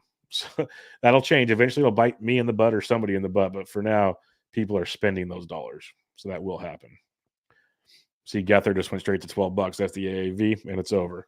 That'll happen a lot, especially early in this draft, especially reliever. He's going to go for money. So you can speed up the auction process in that regard. Instead of $1, $1, that's how. But, yep. I'll give Cicchini and like Hamley and some of these guys, Freeman, they've been in on almost every player. So they are not bored. They're having a great time in here. They're spending money like crazy, but they're involved in a lot of people. Eventually, they're going to have to sit down on their hands and watch until it's dollar days. But for now, they're having the time of their life. So that's all that matters right now. Raisel Iglesias, one of the best closers in baseball. Or most consistent, I should say. Let's put it that way. I can't even click the button fast enough, guys. You're killing me. You're killing me, Smalls. Burke goes from 17 to 20. That was some heavy hitting there, Burke. Heavy hitting. Raisel getting RP1, the elite pricing there. Good stuff. Good stuff, Burke. Man, but the big time closers are going. That's not going to be good later on. Let's see how that one plays out. But like when I was doing my little research earlier, right or wrong research, there are a ton of lower price people I like. So hoping that works out here. We'll see. I'm going to need to. The way I spent there for a little while, I got players I liked, but I'm going to need to start getting it there. Yancey, and if I was in this auction, I would simply get all of the best values. That's the goal, Yancey. That's the goal. But if you've watched this draft, there haven't been a lot of quote unquote values. That's the wild part. Burke said I was getting nervous, all closers, and didn't want to do the wire. I get it. I'm seeing the same thing you're seeing, but I don't know if I feel comfortable spending just yet, as I went on a spending splurge there. Duran went for 17. People are all in on Jaron Duran right now. That is quite the excitement level there for Duran, which I think he's good. Don't get me wrong, but people are pumped. Camilo Duvall, another big-time closer. You might as well keep throwing them out if you want people to spend money, because everyone's spending and spending and spending right now. And, of course, Wilder, we just going to do this all night, huh? Let's do this dance all night long, Wilder. Is that what it sounds like? Camilo, $19. Hey, Lily, is this the guy? There's Grether. $20 for Camilo. As they say on Shark Tank, I'm out. Chad Burke's haunted by Barlow. I get it. Closer Fab is the worst. Jenny, you're correct. Bloomfield, I should get a closer. You're right. But if you look at my team, you'd be pretty happy with what I'm doing, I think. I don't know. I'm not going to speak for you. But we'll put the big board up here at the break. So keep that in mind. We've got a few more picks to go before the first break, but we're making good time. A little hour and 15 into this bad boy. So good stuff here. Adley Rushman on the board. We've seen some catchers go for some money. Adley's, well, maybe looked like Adley was going to sneak by here pretty cheap. And he still is looking cheaper. This might be a sign of things changing in the draft room. Adley Rushman, $16, or $17, AAV of 20. So, Bo Naylor, let's go. You guys are going to kill me, aren't you? You're going to make me really have to pay for Bo Naylor. This is inappropriate. This is not nice by anybody in this draft room. Just going to throw this out here. You guys are killing me. Killing me right now. My Lanta. I can't. All right. These are your guys's. You guys are killing me. You guys are killing me. Yep. The bats are starting to go, but man, you guys are killing me. New podcast name idea: Bubba and the Beef. Ryan's initials are RB, like Arby's roast beef. Who says no? Yancey Eaton's on it, folks. He's having himself an evening. He is having himself an evening, folks. Max Fried. I can't let Wilder get that big of a deal on Max Fried. That just ain't happening up in here, my friend. You're too much, buddy. Too much. Fried is a great pitcher, but I'll give him to you for 18. Have fun. That's a good, could be a good one. Wilder doing his thing over there. Got the Rushman discount, got the Fried discount. He's starting to spend now, so it's Stoughton just hanging out in his 260 still, living life. Oh, man. Yeah, Bloomfield, the room knows me way too well. This has not been fun at times. It's been pretty rough. Burke on the clock here.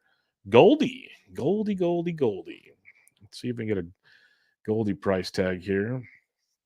Yep, there's the price bump. Up to 15 now. That's closer to where he should be going.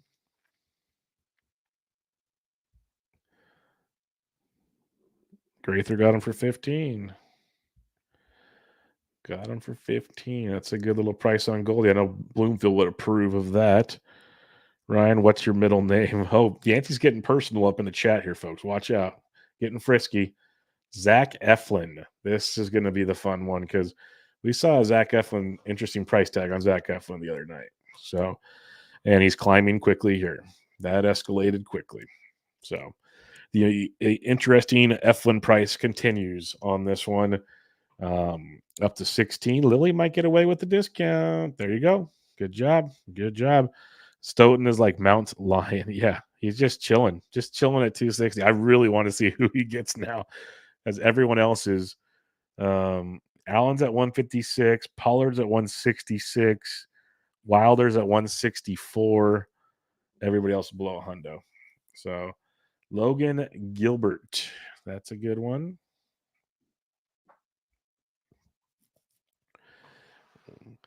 The Gilbert versus Kirby situation that Colette was looking at earlier. Man, is Wilder going to get another discount here? Come on, someone build on. Thank you, listeners. You guys came through on that one. Let's see. What was Kirby's? Kirby went for $33. Right now, Gilbert's at 21. I'd take this price difference all day long between the two. This is rich. 2022 for Gilbert. Now we're cooking. Need to go out and scoop up the kiddos. Go get Jeff Hoffman late. Thanks, Colette. Thanks for joining us, man. Appreciate you. Everybody assuming Stoughton's playing 40 chess or some shit when really he's just passed out on the couch. Yancey Eaton. Fun. Estuary Ruiz. Stoughton nominates a $1. Watch Stoughton's first guy is going to be a $1 Estuary Ruiz. $2. Couldn't give him a freebie. Fair enough. Fair enough on that one. I appreciate it.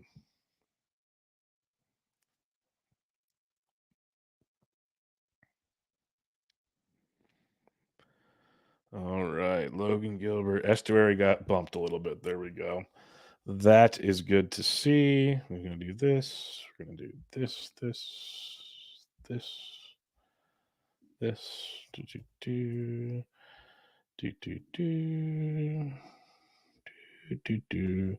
Sorry, I'm sending an invite to someone to come join the chat. So buckle up, folks. Buckle up. All right, and so Ruiz ended up going for 8, and that's respectable. Yainer Diaz. You guys are killing me. $9 for Diaz. $9. Beck for 10. You guys all stink. Don't appreciate you. I'm kidding. I love all of you. You guys are all great. Stoughton. Here he comes. Everybody. And now Yainer Diaz is costing too much for my liking. Gosh. You guys are awesome, though. Like I say it sarcastically, it's fun. Because literally this is what the auction's all about, is go get your guys, go up and over and beyond guys. This is fun. The bright side, Stoughton's been bidding now. This is good. We're seeing him get involved here. I like this. Now he's going to start having some fun. See, he's getting a little more active here, trying to pick out some values. This is going to get interesting here. Like a $16 Nico Horner. That could be fun. Wilder said, not up in here. Not so fast, my friend. And there comes points from the top rope. Still could be a discount, Stoughton. Don't be shy. Nico Horner's a fun one. Decent average. Tons of steals. What else is he really? I guess runs, but limited RBIs, no power.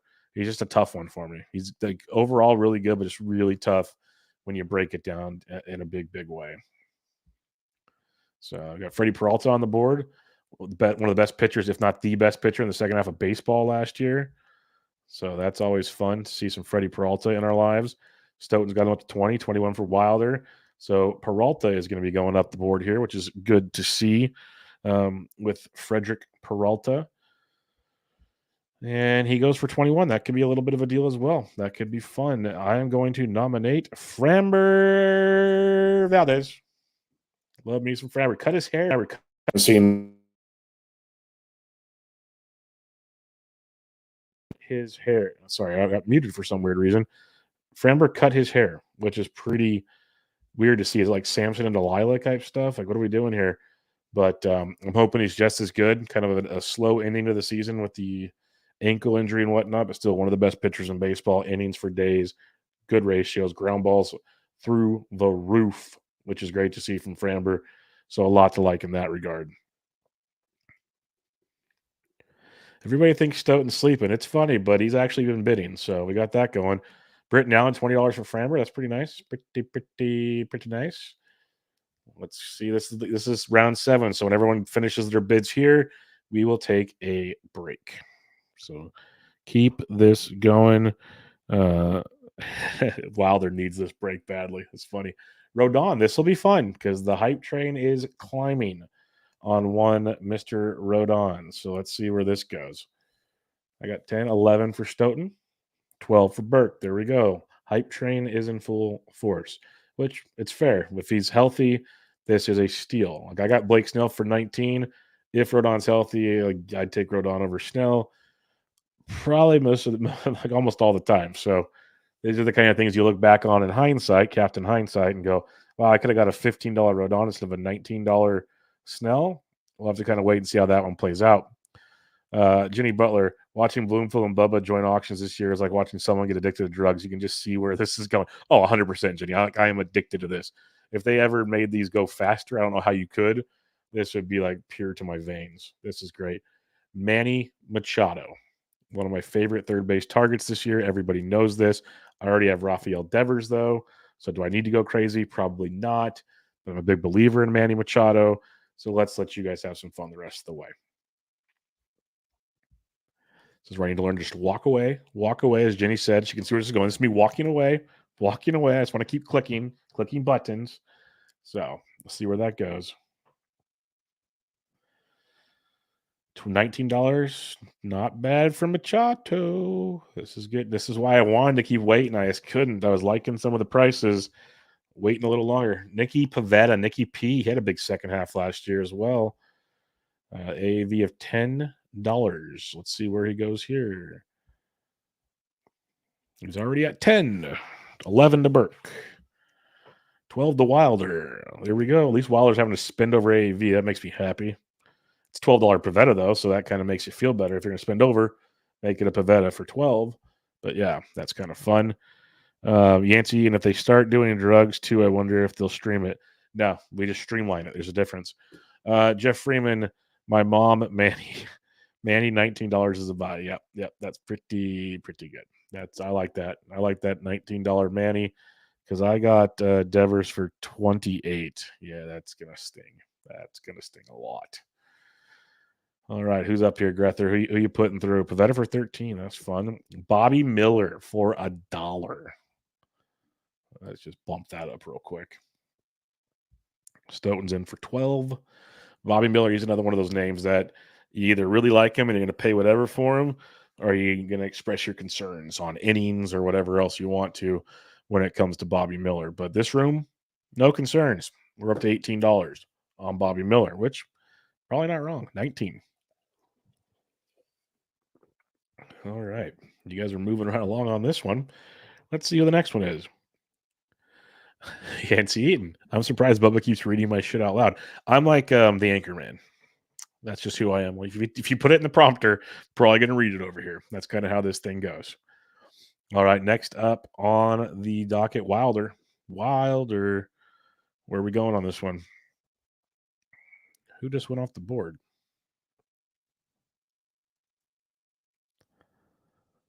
Mike Trout for $8. I like it. It's crazy to see his AAV is only $20. The old days of Mike Trout. But you guys will do me proud to get him way over 20, so we're okay there. That's good.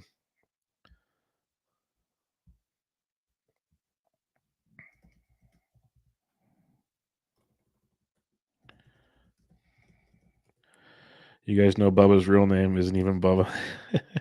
Miss D, I adore Bubba. I love you, Danielle. You're the best. You're the absolute best. I sent a DM to one person to get in, and another person is about to receive an email. And we're going to have a wild one here in a minute, folks. So I'm going to say if all these guys start coming in, I think Bubba needs $1 Matt Chapman for the CI spot. I agree. Bubba, that is the beverage of choice tonight. I got the Celsius going. I got water going. I'm trying not to drink tonight. We'll see. I do have some Noons by me, though, just in case. Never say never. I'm not a quitter. So we got that going. But I'm going to try to leave the booze alone for the evening, and that way I don't, sit here and cuss the entire show for you guys. We'll see where that one goes.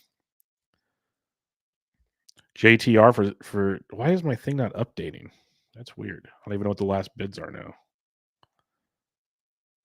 House on Kim for $5. Lily 7. 8. Yep, I'm out. Because my last bid says Nick Pavetta, so I don't even know who's gone for what price after that. That's weird. But we're moving. That's all that matters. House on Kim for 12. Going to get a discount for Kim. And all that positional flexibility. No, Freeman says not so fast, my friends. Not so fast. Yancey.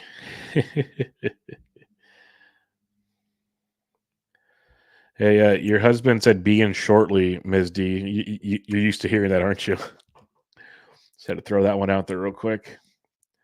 All right, Schwarbombs to end round 7 before the break. That'll be fun. Let's check out what Schwarber goes for. He's going. Oh wow, that almost snuck through for $1. That was about to be real fun. Fun way to end the first round before the breaks. That was going to be real good. All righty. Got to back up that FPAS bet with Ryan, which I can't remember which bet that was now, Jeff. There's a million of them. All those killer barbecue picks, one would just assume. Yes, that is correct, MS. I told him that he had to make the kids dinner first. That's totally fine, Ms. D. He needs to. I told him that before he wanted to join me. I said, and be a dad for a little while. You don't spend all night with me. But Schwarber up to 11. He almost snuck through for $1. Now he's up to $11. It's a little more peace in our world, to say the least. And you guys are still going. We're about to take a break, I believe, after round 7. And I'm going to refresh this board because I want to see where the histories are on the prices. That's annoying me. And we'll really get this party started. 14 for Schwarber. Hopefully he can hit for average. That would be ideal. Apparently we're not taking a break. Keep going, folks. Keep going. We go for a break when the admin stops, so just keep rolling. All right, Michael Waka for $1. Dollar Michael Waka. I'm going to refresh my screen real quick, guys. There we go. That's better. So you want your 16, 13. Okay, that's what I wanted to see. So Waka's up to $3. That is exciting. And this is the dollar days part of the show already. No, I'm just kidding. We're not quite there yet. Not yet, but we're getting there. Getting very, very close.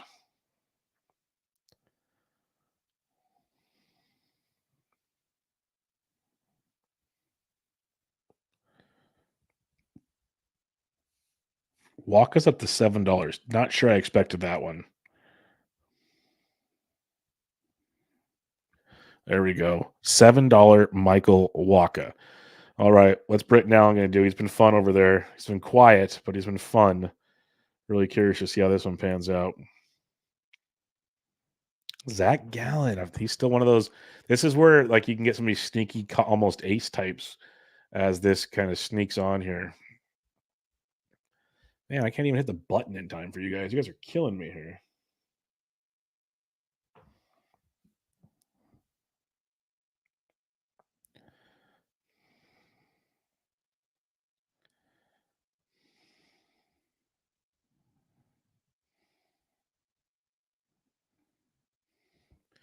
Gallons up to 23, though. You guys did not disappoint. You did not disappoint. Lily, I give you credit, man. You've been in on a lot of players, and you got one that time. And there is the break. The break is on. No worries, Jeff. We'll take a 5-minute break, I believe, and we will rejoin the party. For those watching on YouTube, let me let's share the board. I just can't get it to fit on the entire screen for you, though. So not sure I can really help you there, if that makes any sense. That's pretty close to the entire board right there. So have fun with that. There's your board. That's where we're at so far at the first break. 7 rounds, a little over 7 rounds in. Stoughton, nobody. That's fun. And then you got a couple others. You got Arise, Atish, Schwarber, Strider, Rodon. I don't know. I'm liking what I'm doing here. It was not. I don't say it was a part of the plan. It wasn't not. But Albies, Devers, good batting average guys. Some pop, little speed with Albies. Adelise and Randy, my boys. And then Glasnow, Nola, Snell. I haven't gone crazy. I haven't gone anywhere into the $30 range. Just a lot of mid-20s. Who you guys liking? Whose team you liking so far? That Celsius flushes its yeah. Bubba about to take the strongest. No, I'm good. Throw out Tim Anderson. Man, this is tougher than I thought. Wilder's in this room. This is tougher. Yeah, it's like literally. I'm blown away by some of this pricing. I want to call it price enforcing, but I'm not sure that's the exact term for this. But yeah, who you guys liking on this so far? Scott Burks. I said I would donate double Trout's price to fantasy carriers at $16. I will triple it. Scott Burks donating $50 to Fantasy Cares thanks to Mike Trout's price. You guys are crushing it in here. And the man joining me now, the creator of TGFBI, the creator of Potapalooza, Friends of Fantasy Benefits. He's on Sleeper in the Bust. He writes everywhere and anywhere that's important and everywhere else. He gets to go out of his he shed, not she shed, in the back to broadcast. And he's one sexy bald man. That's Mason. How we doing, my friend? How you doing, my friend? How are things going? We're doing great. First break just kicked in at the 7-round mark. A little 5-minute break. And it's been wild, man. Like there's guys in the chat here that are in the draft, and they're talking about how crazy it is, the pricings. Like there have not been, if you like the way we say deal is below AAV. There hasn't been many. It's you're spending money to get your guys right now, so it's pretty fun. Well, how have you adjusted your strategy? Because I am, and what I found, and I've never done the $150 auction. I'm going to do a few of them to prepare because I'm not going to Vegas this year, so I'm doing my $1,500 auctions online, and I've never used the draft software for the auctions. Yep. So what I found in NFBC and the $1,500 ones is that people overspend, especially early. And so if you remain really patient, you can get some really, really good deals in the middle. Have you done that, or have you just gone into the bidding frenzy? I have not done the bidding for any. I've been trying to save, but it's like in the end, I don't know if I am saving. I haven't gone over $30 for anybody. Like here's my players. I got Albies for 28. I'm not happy looking at new prices on that, but at the time, okay. Devers at 28, I don't mind. Adelise at 19, I like a lot. Randy at 25 is okay. I got Glasnow at 27, Nola at 23, and Snell at 19. I like those three pitchers. Could be wrong. I just like them at their price because some of the other pitchers were going just bonkers world. And so that was those guys were just sitting there like, okay, I'll take the gamble on that cheaper price on an upside. Could be totally wrong. But my goal was like what you're saying, kind of sit back. We have one player so far that has not spent $1. Yeah, I don't know who that is, but that is me, right? That is the exact strategy that I would probably take. I know in the Tout Wars mixed auction last year, I went 90 minutes without spending a single dollar. And the radio was going crazy. Like, what is Justin Mason going to do? Come in second. That is what Justin Mason did. And I was in first place on the last day. So this is the gentleman, Steve Stoughton. He's there you go, Steve. That's what I like to see. Steve is listener to both our podcasts. The funny thing is at first he was just kind of quiet, and I will bring the next guest in a minute. I see him there, but I want to talk to Mason for a second. He was just quiet, not even bidding. And now he's been slowly bidding, trying to snipe the values like you're talking about. Then it gets to a certain number, he backs away again. Like he's got such good discipline, It takes discipline because you can also get caught holding the bag, so to speak, if you're not careful and you don't do it right. Years ago, and Tout actually had to change their rules. There was a guy who was at the end of the auction had $55 left when everybody else was in dollar days. And so he spent $55 on someone he knew was getting Tommy John. So that way he could get the redemption back, right? Because you get like 10 times your money. Actually. So they changed the rule that you couldn't get redeemed back on a player that was currently injured. Already hurt. Because he ended up getting a bunch of money back. And I think it was like an AL or an NL only league. So where like $550 of fab like can go a long way at the trade deadline. All right, let's bring in another one of our guests tonight, and you guys can stay as long as you want, leave whenever you want. You're welcome the entire show if you so choose. But this guy can talk by himself for 4.5 hours. He is the man behind MLBPlayingTime.com. The auction is back on for those keeping track. Mike Kurland, how we doing, man? Kurland! I missed you, Mason. It's good to see you, my friend. It's better to see you, buddy. Oh gosh.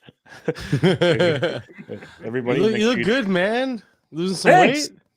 Yeah, I've lost like 50 pounds. I see it in the face and neck. Yeah. I got another 50 to go. I found it. Yeah, I found your way. You lost it. I found it. Hey, I appreciate you taking it from me.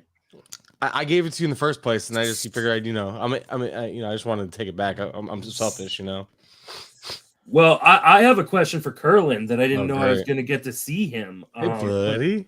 I'm going to be flying to Florida next week. Am I going to see you? For First Pitch Florida? No, I won't be out there.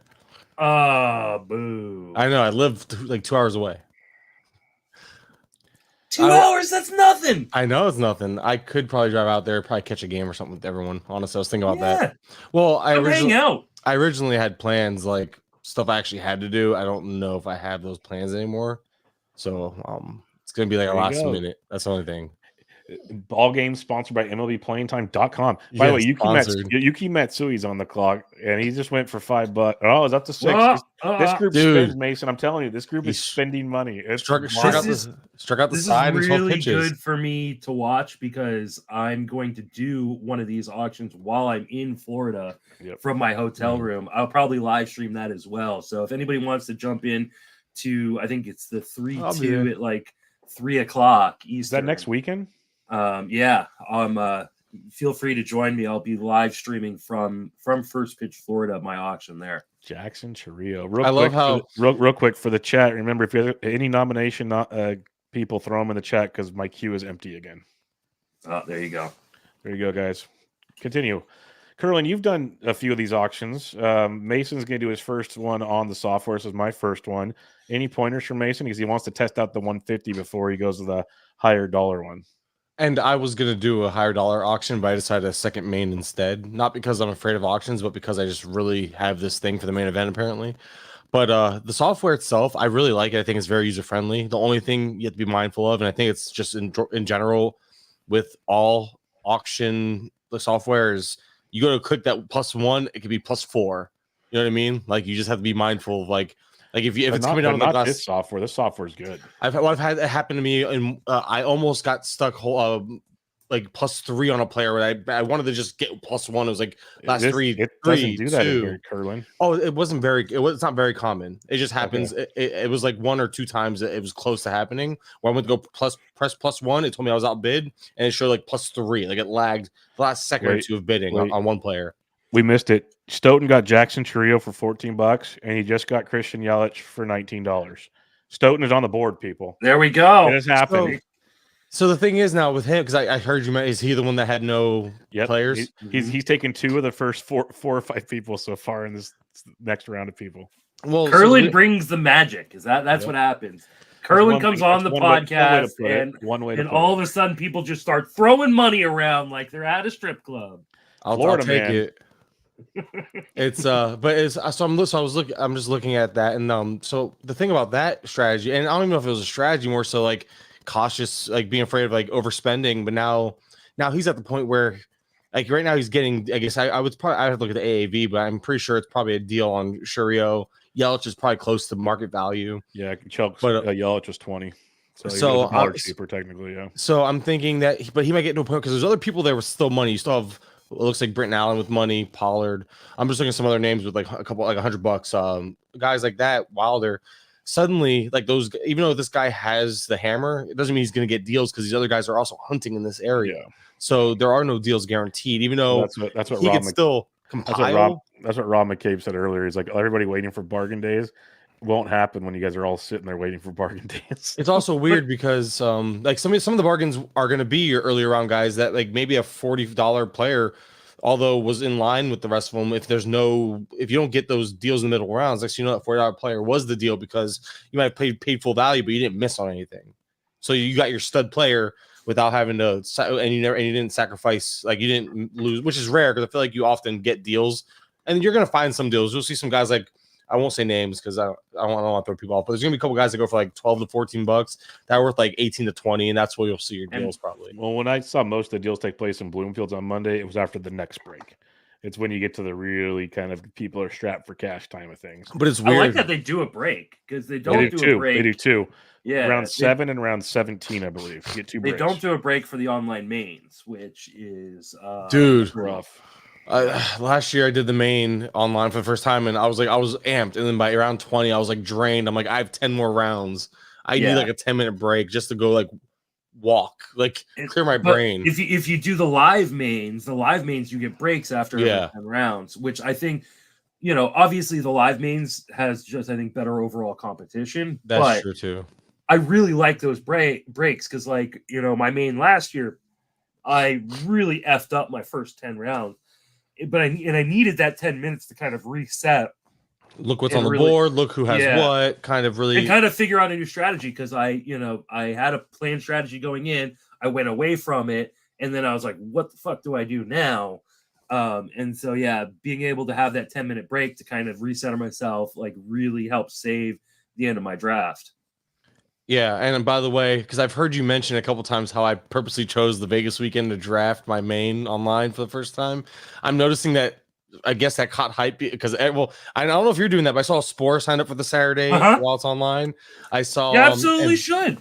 But the thing Everybody's is, at the Mike the Mouth party. but here's the thing. Now it's becoming not, it's not so, it's not that I did anything groundbreaking, but it was one of those things where it's like, I guess it became more mainstream because, well, Kurland did it. Look at the success he found. So obviously it's a great idea. And it was, because if you looked, all the Sharks are in Vegas, right? But now there's people like I've talked to, I think guys like Matty Davis and others, they're going to Vegas and purposely drafting while in Vegas so they could take advantage of it too. So now suddenly it's not as much of like a upper hand, so to speak, because the Sharks are getting in on it. It was I didn't sign up for the one that you guys signed up for. I didn't sign up for that one yet. No, I signed up for I signed up for the Sunday one, or no, I think like the 26th, like 2 days before the season starts.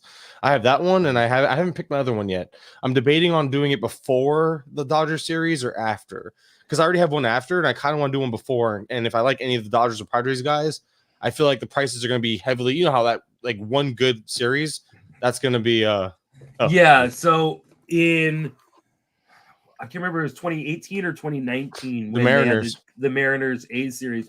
Domingo Santana, baby. There was a dude who drafted, like, no joke, like his first like 7 players were A's and Mariners, and he got to like post a picture of him being on top of the main event overall after that first week because no one else had players going. Wasn't that the year the Mariners also won like 20 of the first like 30 games, something crazy? Yeah, it was something ridiculous. But yeah, that's the thing. So I'm not expecting it to be obviously that extreme, but those players are going to get pushed up. So if Tatis has a home run and a steal in that series, he's going to go from being like anywhere from 5 to 10 to top 3 pick, most likely, because people want to get that stat. Same thing with Yamamoto. You think Yamamoto has hype now? He's going to be pitching that Korea series. If he goes off, he'll be a 2nd round pick in the mains after that. And it's just one of those things where a 2nd round pick in the mains before that. But yeah, I agree. Yeah, but you get my point though. It's like if he's gonna be, say he's a fringe 2nd guy, say he's like early 3rd, mid 3rd, he's gonna be a secured 2nd round pick. But now if one of these guys get blown up, can you get a discount on them? You can still sit them week 1, or at least it might just keep their price in place, which is still a win if you believe in a player because of one bad start, whatever. Put Jenny's comment up. 1 second, I gotta put a bid in here. Hopefully. Oh, okay. I was in that league. It wasn't because he wanted to win the overall. He just didn't know that many players' names. It became a problem later. I believe Jen's dad coined that guy the Ghost. Yes, the Ghost. I remember that. Or the Rogue Drafter. I think one of the two. As soon as the Rogue Drafter. That's what he went by a lot. Ian Happ for $15. That's fun. But yeah, Stoughton's busy now. Stoughton's down to 194. He's entered the realm of a few other players. Yancey made a comment about how he wants me to tell us about how Evan Carter's going 30-30. And I can't say that he's going 30-30, but I did I saw that Evan Carter stole a base today. I was like, whatever, no big deal. But I'm like, wait, I remember, because you remember like some early just offseason stuff. The Rangers were like the 4th worst team in stolen bases last year. But then you look, and when Evan Carter came up, he had 3 in 23 games. He had 3 in the postseason. Suddenly he had 6 in a very small sample. And I'm like, I guess that green light is legitimate. And now I'm thinking Evan Carter, like all the projections have him 15 to 20. That feels pretty safe. But there's a ceiling there for stolen bases that maybe I personally wasn't thinking about. And not that I would project, but it caught my attention today because I'm like, if there's anything to look at, why would they let your young potential star player, risk injury in a meaningless game to continue to practice those stolen base attempts? And he was successful, by the way, for what it's worth. So it just caught my attention today. Just thought it was worth mentioning. I put him in the queue, Andy Splinter. I saw your comment, so we're good. Gotcha. Steve Stoughton says Jazz going 30-30. Yeah, 30 plate appearances, 30 at bat. Hey, to be fair though, in Stoughton's defense, he got Jazz for $18 and he had AAV at 21. That's a good deal. That's a fun deal. That's where you get the deal. Yeah. You just have to be smart, because I think what Kurland was saying before is true. Sometimes the deals are early if you got a bunch of people, but it's not usually an NFBC. In NFBC, typically deals are like now or later. Yeah. Like I said, Bloomfield's was another like 10 rounds from now, and then you saw a bunch of deals. And then there was sometimes like in my auction I did most recently, I think it was closers. Just there was no money on the board, but people still managed to make every closer cost money. There was not a single deal on closers the whole draft, and it was weird because like some of them, I was one of those guys. Like I got my one, I was just waiting and waiting and waiting, and next thing you know, I actually didn't have a second one, and I ended up I had like $5 left at the end of the draft. Put it all on Robert Stevenson the day or two before he got signed. So still not a true second closer, but at least I feel more comfortable with that as my second closer entering the year or entering Fab period 1, right? So I got lucky. I lucked out. That was my like I'm going for it with my last few bucks here. And it was one of those things where I was like, it was me and like a couple others that just I went out and got him for that price. And obviously I think he's more than that now, but I don't know. But so it's like you think those deals are coming, and sometimes they just don't. And it made no sense because again, the money was that's where I'm at right now. I know we have a long ways to go, but like as much money was flying off at the beginning because it was crazy, crazy money. Usually how it goes. I'm just like, when's this gonna shift? It still has not shifted.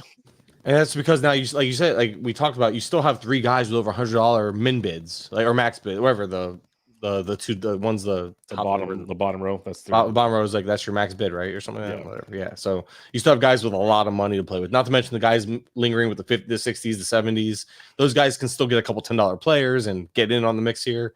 So the discounts aren't like they're going to come eventually. Because I'm looking at your board and see those guys have to spend money eventually, or those guys are going to scoop up all those discounts now. Yeah.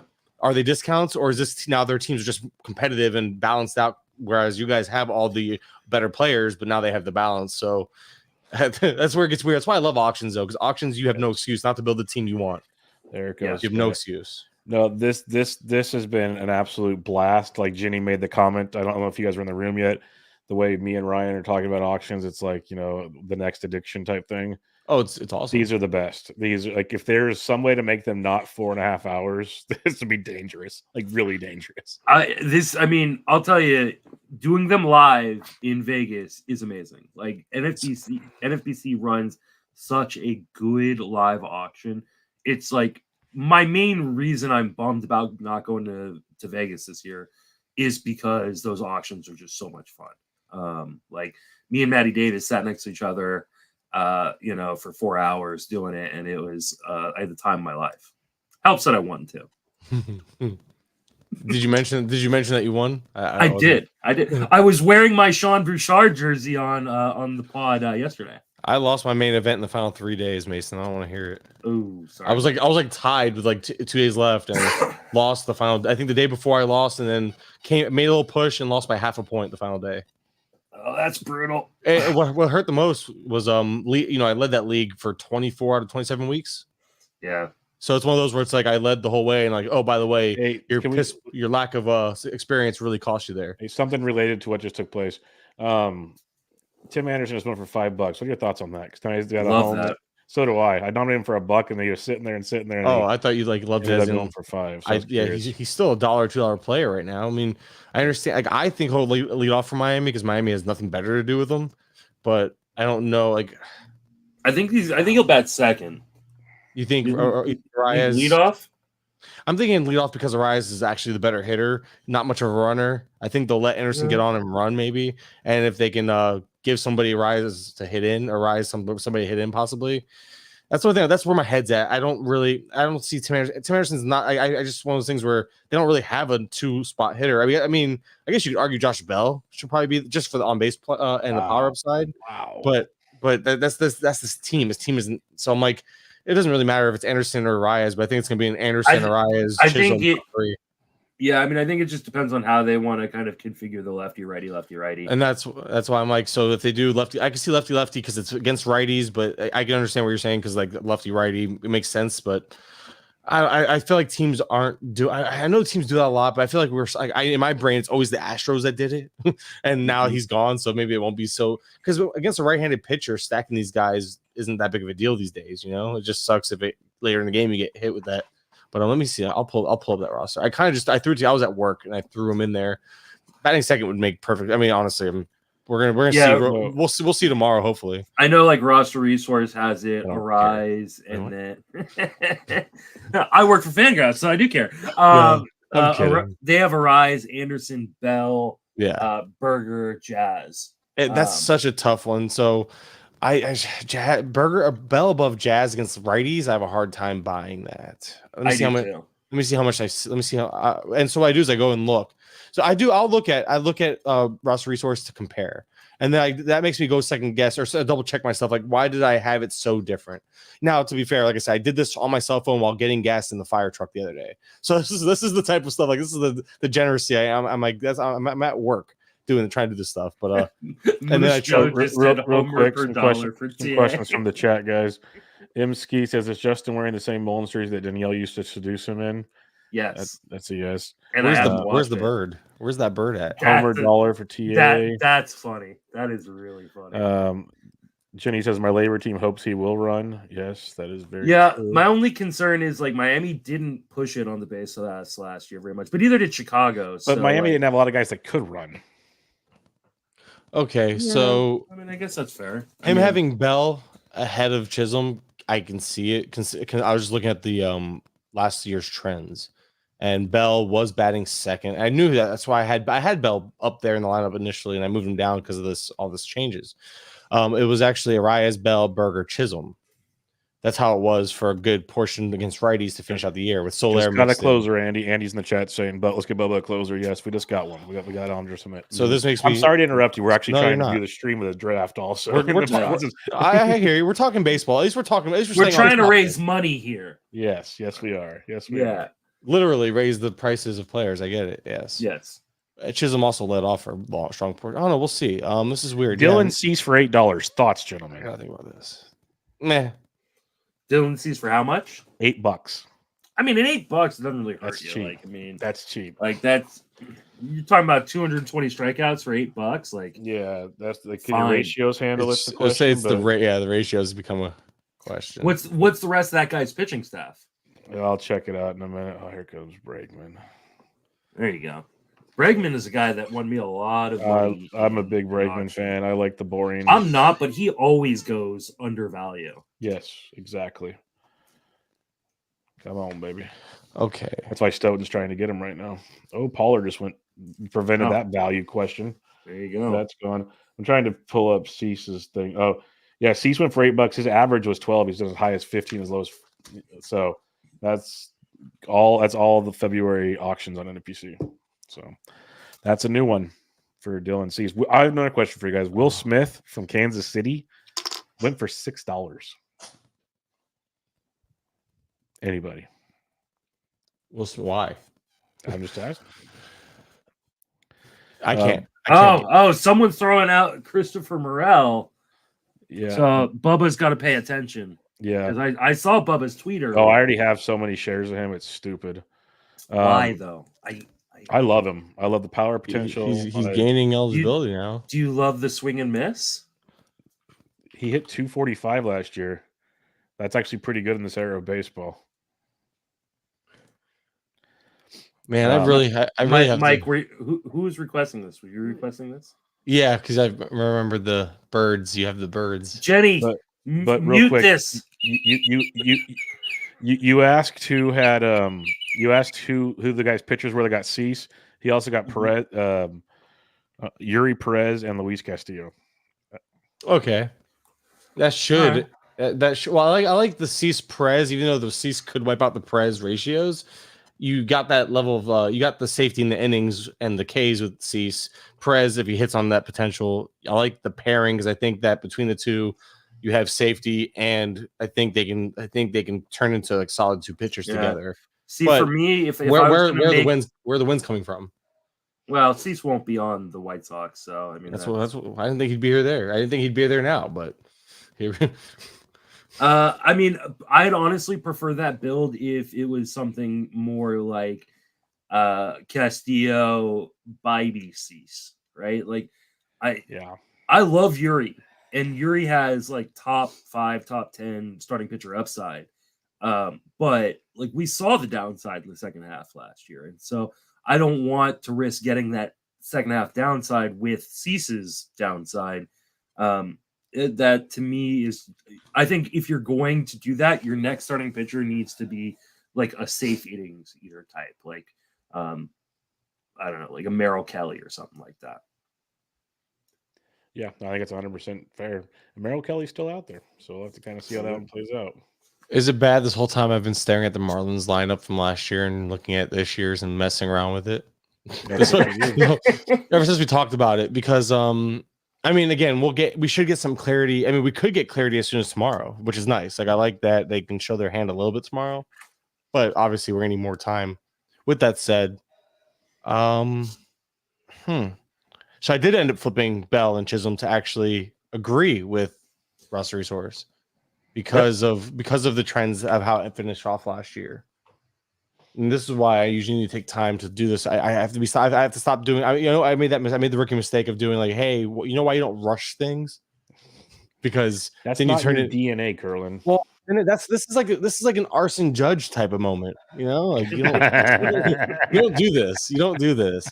No, but against lefties, I feel pretty good about where I have everybody. But the righties one, I did just flip it because they would go lefty righty a lot for the first like 5, and then they would get to like De La Cruz and then they would kind of not care about lefty righty anymore.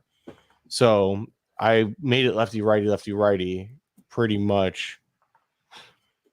The first 5, and then from there I kind of just put the best, like how I could see them doing it. Well, I still Avisail Garcia, I still can't get behind him. If he starts, I get it because of the money. The money might talk. He's making the second most on his team this year, but man, he's awful. He's awful. I don't know. I think Nick Gordon should get a shot over him. He should. Joel, good Friday to you as well. Thanks for joining us. Always a fun listener to the crew. Yancey Eaton says, you don't rush things because sometimes Matt Chapman isn't going to the Cubs. Yes. Well, to be fair, I saw Vlad and someone else post the blue about check mark thing is really ruined Twitter in a lot of ways. For that reason, yeah. Yeah, because like Danielle was the one who told me like Chapman signed with the Cubs. And I was like, holy crap. And I just went and looked. And I was like, oh, look, it's Jeff Passan saying it. And I was all like, and I put it on the rundown to talk about with Jason, and Jason's like, yeah, that was a fake Jeff Passan. I was like, oh, damn it. Like, I just don't understand like how these guys like haven't signed. Like it's insane to me. I went on a little diatribe on the pod earlier today with Paul, and I was just like, it's just crazy to me that these guys haven't signed. Yeah, it's nuts. I know it's business. It's Boris doing Boris things, but it's freaking sucks. This feels like collusion is what it feels like. It's getting to that point. Like, I'm sorry, but like 4 of the top 6 free agents haven't signed. And they're all the Boris guys. Like, come on, like it's rough. Well, don't draft them. I mean, well, they're all going to sign. They're all going to sign somewhere. Like, that's not the question. It's just a matter of like, now's the time to draft them because their value is probably about as low as they're ever going to be. They're going to sign in the next 2 weeks, especially the pitchers. The pitchers have to sign to build up. If you're a projections guy, like by any means, if you look at them, if you just look at them to get names. I do my own projections. And yeah, you do your own. So Chapman, like compared to ADP, like the second he signs, he's a guy who should shoot up. Like, I'm not saying he should be out inside the top 200, but I don't see why you can't argue 180-ish for him. But either way, like my SGP, when I plugged it in, he was a clear, like huge value. Like he just stood out as a guy that was like a massive value at cost. And I'm like, I get it. A guy with 25 to 30 home run upside who could bat 240 going that late.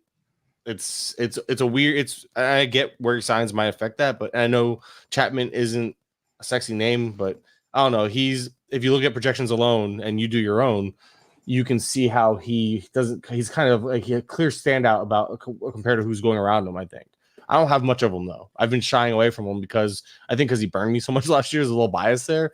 I could get him on at least 1 DC, which isn't saying a lot considering I did 9, but it's one of those things where it's like, huh. And how dare you nominate Hall? How dare it's you? a listener request, dude. I'm doing this for the listeners. I missed my dollar. I think I got him in the reserve rounds. I don't even think he was being thrown out for money back in my auction. He'll go for like $5 or $6 here. He shouldn't.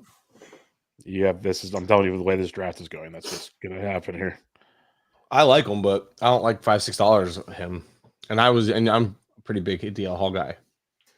Yancey in the chat says, unpopular opinion, who gives a shit that they're still unsigned? Spring training is mostly useless. It's mostly useless for hitters. For pitchers, it is somewhat important because you have to build up innings against actual hitting.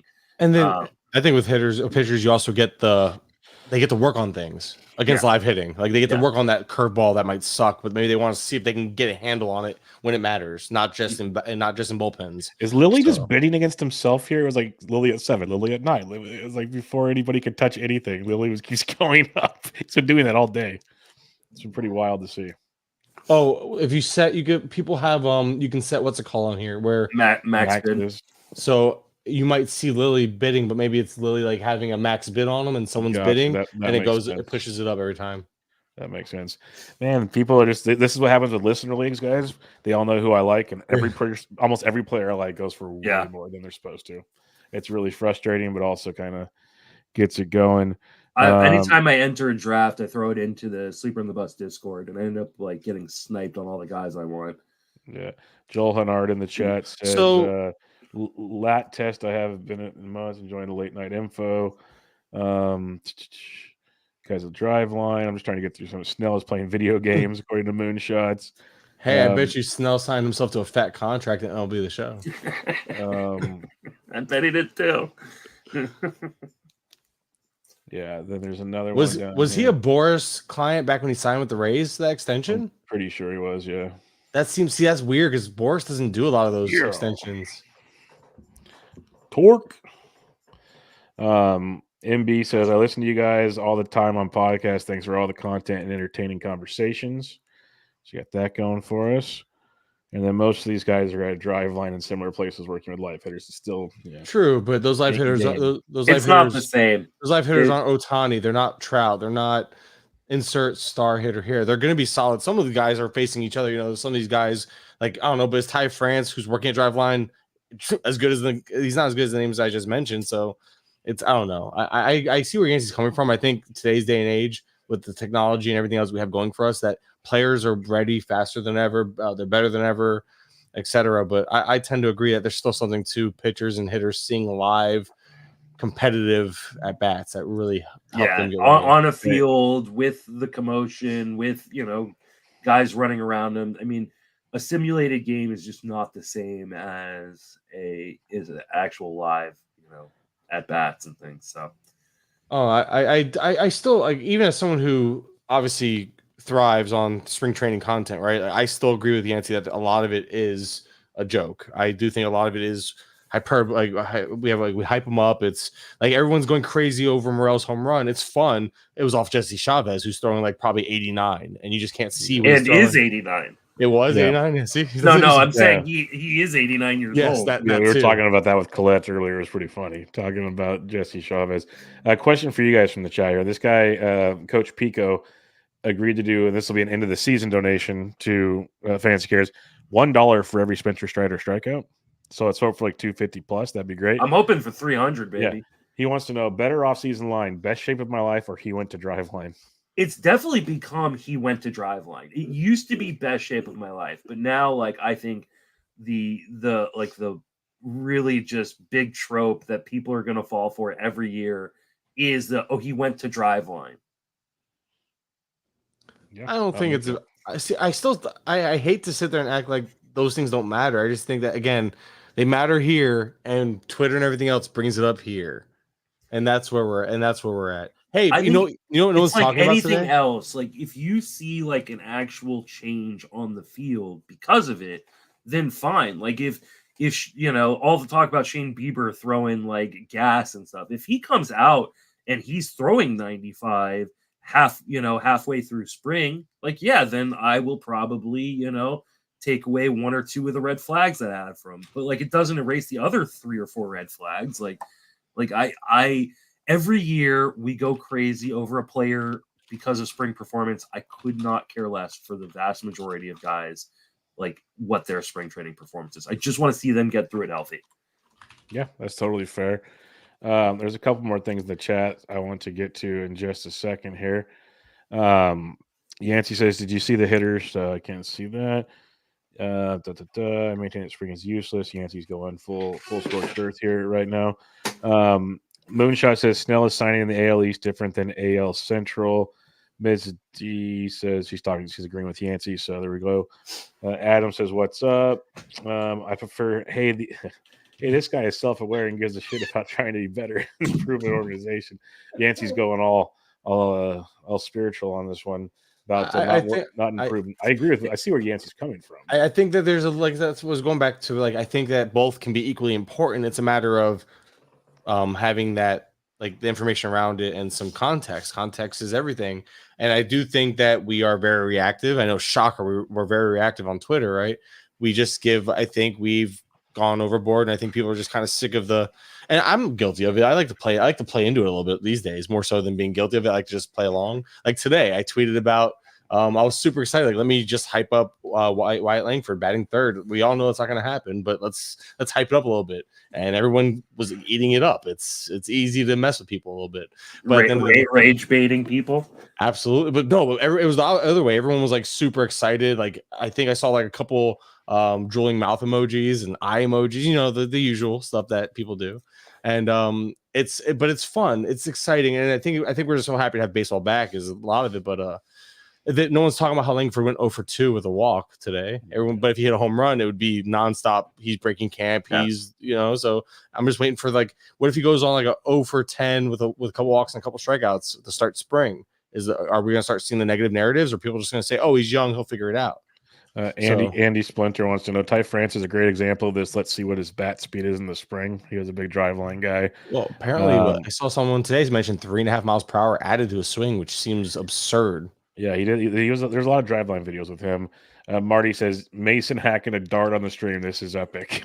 I'll add up another one just for Marty. Apparently. Yeah, exactly. Just wait. Yeah, wait until tomorrow on Podapalooza. I'll be smoking a ton of cigarettes. Shout out to Adam real quick. That you mentioned earlier. He is a new content creator in the fantasy realm.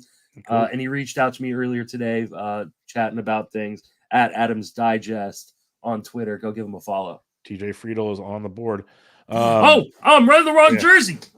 Hey, real quick though, while Friedel's getting auctioned off, Jackson Holiday just went for $5. Thoughts, gentlemen? I'll take that. I mean, $5 doesn't hurt you, and I think there's a better chance that Jackson Holiday is on the opening day roster than Wyatt Langford. That's fair. I do agree with that. That part I agree with. I just don't know if either. I don't know if it depends. Where I got Friedel for $11, by the way. You're welcome. Be here all day. There you go, baby. Am I the Stoughton guy where I have all this money to blow and can use some upside? $5 seems like a buy. Am I Bubba right now? Stoughton's the one that got him too. Then that makes more sense because if I'm you right now, Bubba, probably not spending that $5. Yeah, I wanted the second his name got nominated, I just walked away. Guys with a $5 AAV over the last month or so: Dalton Varsho, Reed Detmers, Lourdes Gurriel Jr., Brandon Nimmo, Max Muncy, Michael Garcia, Nathaniel Lau, Luis Rengifo, Christopher Sanchez, Brandon Fett, Jung Ho Lee, Edward Julian, and Jack Sawinski. $5 doesn't hurt you. That is true. There's a couple names more, but nothing. I like a lot of those names. I hear you. More, but if that's your dude, go get your guy. For $5, yeah. $5, who cares? But here's the thing, like you mentioned, if you don't think he's breaking camp, and I'm not sold that he is, I know he's gonna get a shot too, but I think we have a little more to see of him in the minors. I'm just not sure I'm willing to burn a stash spot on him for a known amount of time. And that's where that's the only pushback I have for any of these guys. If they announce next week that he's making the opening, your roster is going for $18. Yeah. So Langford is a $20-something player. I get it. Dude, I remember getting Julio Rodriguez for $1 at Tout Wars. And then 2 weeks later, they announced he's going to be on the opening day roster, and he would have gone for, 27. And you take the shot, especially in an early auction. Yeah, sure. Why not? If he doesn't make the roster, you make a decision as the season starts. But ultimately, just don't draft a bunch of other stash guys, or don't buy a bunch of other stash guys. But ultimately, fine, go with it. So I talked to Bubba about stashing, I think a little bit. I think we talked about lessons learned from last year, and my main event was It's funny because even though I had a great amount of success stashing players because I stashed Woodruff and it worked out, I realized that was the exception to the rule, not the rule of stashing. So my thing is I'm not going to stash a player that long this year. I can't. I don't think you should, and I think that it worked out for me. But how like that was the 1% of the 1% outcomes. I feel like when you stash a player. Or you need more calculated with your stashes. If you're going to stash a player, it has to be somebody who thinks it's going to come up soon, or it's a guy that's like, hey, he's returning in maybe a month. Not like that's kind of like I think 4 to 6 weeks is the longest I'll stash a player. I wouldn't even, and this is coming from the guy in 2019. Everybody knows the story, right? Like I drafted all the guys who were stashes. It was, I drafted Severino, who was, going to be back in May. I drafted C-Mart, who was supposed to be back in May. I drafted a couple other guys who were supposed to be like only out 3 or 4 weeks. And what happened was C-Mart never came back. Severino didn't come back until August. And my team was dead by the time we got to May anyway. So like, I just think if you're going to take a stash, you take one. And I prefer it to be a guy you think is going to be up in the first 3 weeks of the season. I agree with that. And in season, I still try to like if it's like an oblique, okay, who is it and where are we at in the season? Yeah. Is it a guy who I think will be a solid contributor and is missing 6 weeks but missing him in July, or is this guy missing him towards August, September? I cut Josh Naylor. That kind of hurt because that batting average would have been great to have, but I really needed the offense. I couldn't hold him at the time, and he was in that weird area of like it's towards the end of the year. He might miss half of the remaining season, but even if I held him for that other half, he ended up being worth it. He would have ended up being worth it for the batting average alone. But because I really needed that help. But that's the thing. That's where it got tough for me making some cuts. So, but yeah, that's where it's like. I think you just have to. I mean, you have to be kind of brutal about it. Like when Jonah Heim went down, he was the number one catcher in fantasy. I would have cut him too because he didn't even have surgery. And I cut him. And then he came back, and I didn't have enough ab to get him back, and it worked out for me. He obviously was not good down the stretch. Yeah, but you just have to kind of be brutal because you just give up too much equity not being able to kind of dig in on the waiver wire. And that's why I like to. So with the 7 bench spots, the way I look at it is like I'm with you. I like to start year having 1 out of my 7 being a stash spot if I can, depending on the player. I'm not stashing like a DeGrom for reference. I'm stashing a guy like last year. I came out of the draft stashing Brian Bayo, knowing he was going to be a little delayed, whatever. So it was kind of like it was kind of a fringe stash. I almost dropped him up until he got the call. Got lucky there. There's a player in the chat named Greg Martin who's better than all of us. That says strong disagree about not stashing. Well, now I'm curious. I wish you would hop in here and like, hey, explain. Just because I stash and I think it's really player dependent. I'm not saying I think I think we talked about that though. I mean, maybe I don't know. I have a hard time. And now, of course, I'm going to question myself if someone's that good. I mean, obviously, it's case by case dependent. Like they're the people who are going to like. Be like, well, if you stashed Acuna like his first year, like you were pretty happy with that. But like it's a risk, and I would rather risk while accumulating stats than risk not accumulating stats. I will. So that's why I was going with the 7 bench spots. Say for a main, for it doesn't matter, auction, etc. Any fab league in NFBC where there's no IL. I will use that 1 spot on a stash as long as I can until someone else goes down where it's like I don't like holding 2 spots for stashes because I don't want to take zeros because I took zeros. I took a 0 at least once or twice in certain periods last year. I lost the category by 5 runs. 5 runs was like the difference between me and like 1 or 2 points, which would have won me my league. Would I have gotten those 5 runs had I not taken those zeros stashing?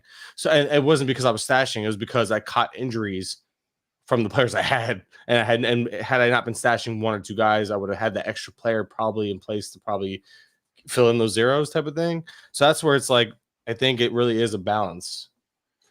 Well, and that's what happened in my 2019 main event team. It wasn't like people make fun of me for stashing and a bunch of injured players. It wasn't those players that actually hurt me. It was when the other guys went down and I had no room on my bench that all of a sudden that hurt me, right? Like I lost, Buxton. I lost DeGrom got hurt. I had Stanton, and these are all before these guys are injury-prone-esque players. And Greg combination of Yeah, I was someone trying to keep you up in the chat. There's answers to these questions. Greg, First, Jenny says, "Did you see anything?" Greg Oh, I says, gotta go look at this. "Yeah, it's pretty funny." Greg says, "Definitely player dependent, but as the season goes on, and you're solidly your core bench players, stash 2 to 3 players in some cases makes sense. Someone like Naylor last year, off the top of my head, waiting these few weeks paid off." I mentioned Naylor too. That's why I was like, it's one of those things where it's like, yeah, and that's the one where I regretted it because I held on to him. I didn't hold on to him, and I was really in turn and burn mode, and I got burned. Not only did I get burned by the drop, but I also got burned by the players I tried. Like for the 4 weeks that I didn't have Naylor, I didn't get good production. I wasn't streaming proper, and towards the end of the year, the streamers got that much worse. There was all the dollar guys, $2 guys that I could afford.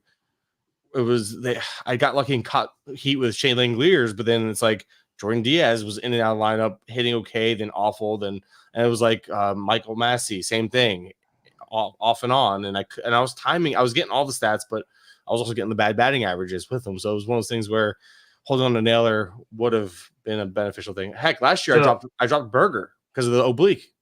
I remember that hurt. So counterpoint to the Naylor Berger argument is O'Neal Cruz, right? How many people stashed him, held on to him, and he never came back?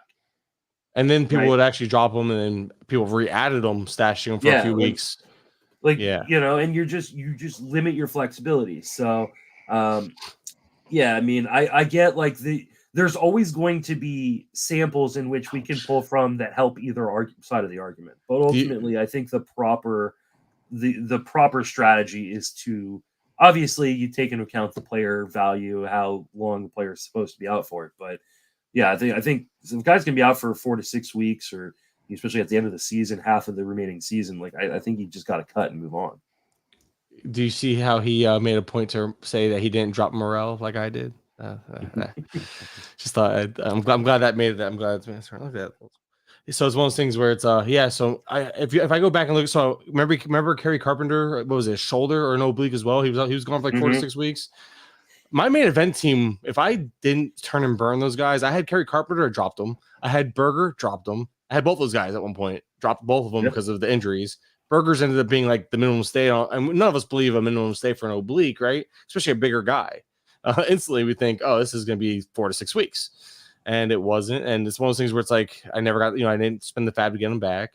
I actually had friends talk me down on Kimbrel. I had Kimbrel. I would have overbid on Kimbrel, but then I ended up coming in short, and those saves would have been huge. So it's one of those things where that's where I was like, I should have just trusted myself. I really trusted the opinions of others. They talked me down, and that's my fault for not sticking to my guns. Now, granted, they did save me fab, and I'm sure it still helped other places. But the Kimbrel saves, I should have trusted my gut on that one because I really thought he was the guy. Oh my God! Have you seen this Vlad tweet about this DC pitching? All the yellow in that tweet. Well, I mean, the top part of his rotation that's supposed to be healthy isn't good. Like it's bad. Like, Reed Detmers is his number 3 starter. Kyle Harrison's his number 4. John Means is his number 5. Where is this? Hey, here's a stat. Here's a stash send it for to you. you. Timothy the leads in this draft goes, I dropped Kim in an OC. Vlad picked him up and rode him to a 3rd overall finish. There you go. But yeah, so I made a lot of good moves, but obviously learned my lesson with a lot of bad ones in them. That's why I understand draft holding on to a couple guys. Like I said, 1, maybe 2 if I'm in a really good spot. But even then, it has to be shorter term. It has to be certain players with certain skill sets I believe in. So that's why I'm not anti. So I'm not as anti. My auction championship I won. I picked up CJ Abrams on June 15th. Yeah, or June 18th. That's beautiful. I mean, sometimes it burns you to drop a guy early, but I think ultimately it's probably the right decision. I really do think it's Anthony Volpe. It's one of my dudes this year. Yeah, after our podcast last night, Bloomfield kind of got me more interested in him. That's why I went up to $12 on him, but I'm going to back out now. But Volpe's I feel like that was his floor, and I think if he repeats that again, that's fine. I think 2020 seasons his floor. Yeah, I think 2020 with a 209 the 209 batting average is what's really awful, but I think an OC is a lot better for him than a 15, though. If he does suck again, just move on type situation. But we'll see. We will see. How's the money flowing now? Are people? It's good. Stoughton's still at 135. Allen's at 106. Everybody else is kind of getting on the Porter train, but Stoughton's getting values, man. This is when it happens. Yep. Is this I'm is getting this a pretty DC? annoying. No, why? No, not this. Sorry, with the Vlad's thing. Yeah. Vlad's thing is a DC. That's still he started. I like the way he started with the Nola. I'm okay with Nola, Kimbrel, Lang. Okay, now okay, Imanaga. Okay. The Nola part of this is okay. The rest of it is garbage. There's nothing else that is okay. No, there's no redeeming qualities unless Skeens breaks camp, which he's not. I think we've all been told that one already. That it would take Skeens breaking camp, Means not being injured, and Scherzer coming back 2 months earlier than expected for this to work out. And even then, it probably won't work out. He only has, I think, 9 healthy pitchers, and that's including Mize, right? No, it doesn't include Mize. But I don't think Mize is starting on the team. So, like that's brutal. Yeah. Hey, I mean, his offense better be crazy. I mean, I would assume it is. I've had some interesting teams like in my leagues where they draft. It's almost like they just go, almost like the thought of gotta go for upside, gotta go for the overall. So they draft a team that's like, this is going to be dead by. It's not how overalls are won. We learned, yeah, but we've been there. We learned the hard way.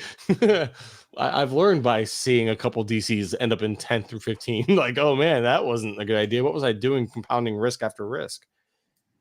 But I am okay with taking risk early. That's where. So I see the problem. And now I'm gonna get into Dr. Dave and his how he gets beat up on Twitter because I think he means well. His delivery is off. And I tell us he Dave all the absolutely time. means well. His delivery comes off wrong, and he doesn't realize that. And we try to tell him that, and he still doesn't get it. And he gets mad at me like I'm being an ass. And I'm like, not trying to be. I'm just letting you know, like, how this is what you're saying. I see it. This is what people are seeing, and you're not seeing what people are seeing. But yeah, he's one of the guys that's like, always big injury risk guy, right? Injury risk. And I subscribe to that. But then like I've learned that in my style has been more so if I love a player and it's a little bit of a risk early on, I'm still willing to take them. They're not going to be completely off my board, but I'm going to make sure I back that up with very, very safe and secure. Now, this year, Bradish was a guy I thought was like a solid 150, good ratios and safe. But Bradish is a really good example of any pitcher has risk. Yeah. Like that kind of just poo-poos on the whole idea of like, oh, you're going for safety. I looked at Bradish like he was a safe, solid 150 innings, 10+ win pitcher. Ratios that won't kill you. And this is why all of our big money leagues are at the end of March, right? Mm-hmm. Like it's like, we just, I'm sure there would be some freaking crazy ass people that would draft a main event in fucking November, but Zach. Not me. Zach. Maybe Zach. Just Zach. Zach would draft against himself with 14 other teams that are all his. And he'd still not win the overall. Like, I don't know. He would manage to like make them all competitive against each other. Because he's just that type of guy. But yeah, Zach's wild when it comes to his drafts for sure. But yeah, I couldn't. I'm still struggling. Do I want to do one before the opening series or not? That's kind of where my head's at. Do I want to? I have one lined up already for, like I said, the 26th. I think I'd have to go look, and I have a second one. I have to start the schedule. I haven't. I'm going back and forth every time. When is the opening series? The 22nd, I think. The 20 that weekend, right around there. The Vegas weekend. Vegas weekend, I think actually. Yeah. Which is going to make for a fun Vegas weekend, I'm sure. Yeah. You guys see Greg's comment in the chat, by the way? Yeah. I'm not allowed to comment on anything right now because I'm the asshole, so I'm just going to be quiet. But that's right. I forgot you and Dave are like at like not friends right now or something. I'm not going to say anything. Dave loves you, Bubba. I don't care. I don't care. That was funny. It's okay. It's just at least going in the same circle. At least your nemesis recognizes you exist. You have a nemesis? I don't know. It's just more so tongue in cheek. Oh, okay. For now. Wilder, God damn it. Are you allowed to curse on an FSWA award finalist show? You guys have been flying left and right over there. Oh yeah. Yeah, I unless you tell me not to swear. I Yeah, no, swear. I don't care. I think I've been pretty good actually, because this is Bubba and the Bloom, not Bench with Bubba. This is a higher prestige show, Mason. Sorry. We warned people at the beginning. Well, if you're gonna put me on air for over 4 hours, it ain't gonna stay clean for 4 hours. Especially on a like this. Like we talk snipes and drafts. Auction is the world of snipe. Yeah. Like it's snipe after snipe at times. It's just my buddy Wilder in here from the GT Kurland. You know Wilder. Mm-hmm. He's been just over the top on me. It's been so annoying. Sounds like a good Friday night to me. Someone over the top of me, you know. Just saying. All right. There it is. There we go. Hey, come on, All right. And his name is Wilder. It doesn't get much better than that, Bubba. All right. So, what else are we seeing in playing time with spring training these days, Kurland? Day one, not really a whole lot. More so position eligibility stuff is really catching my eye. The what's his face? The prospect for the Padres playing the outfield. Jackson Merrill. Yeah, Jackson Merrill. I always want to call him Merrill Kelly. That's why I don't even bother saying his name.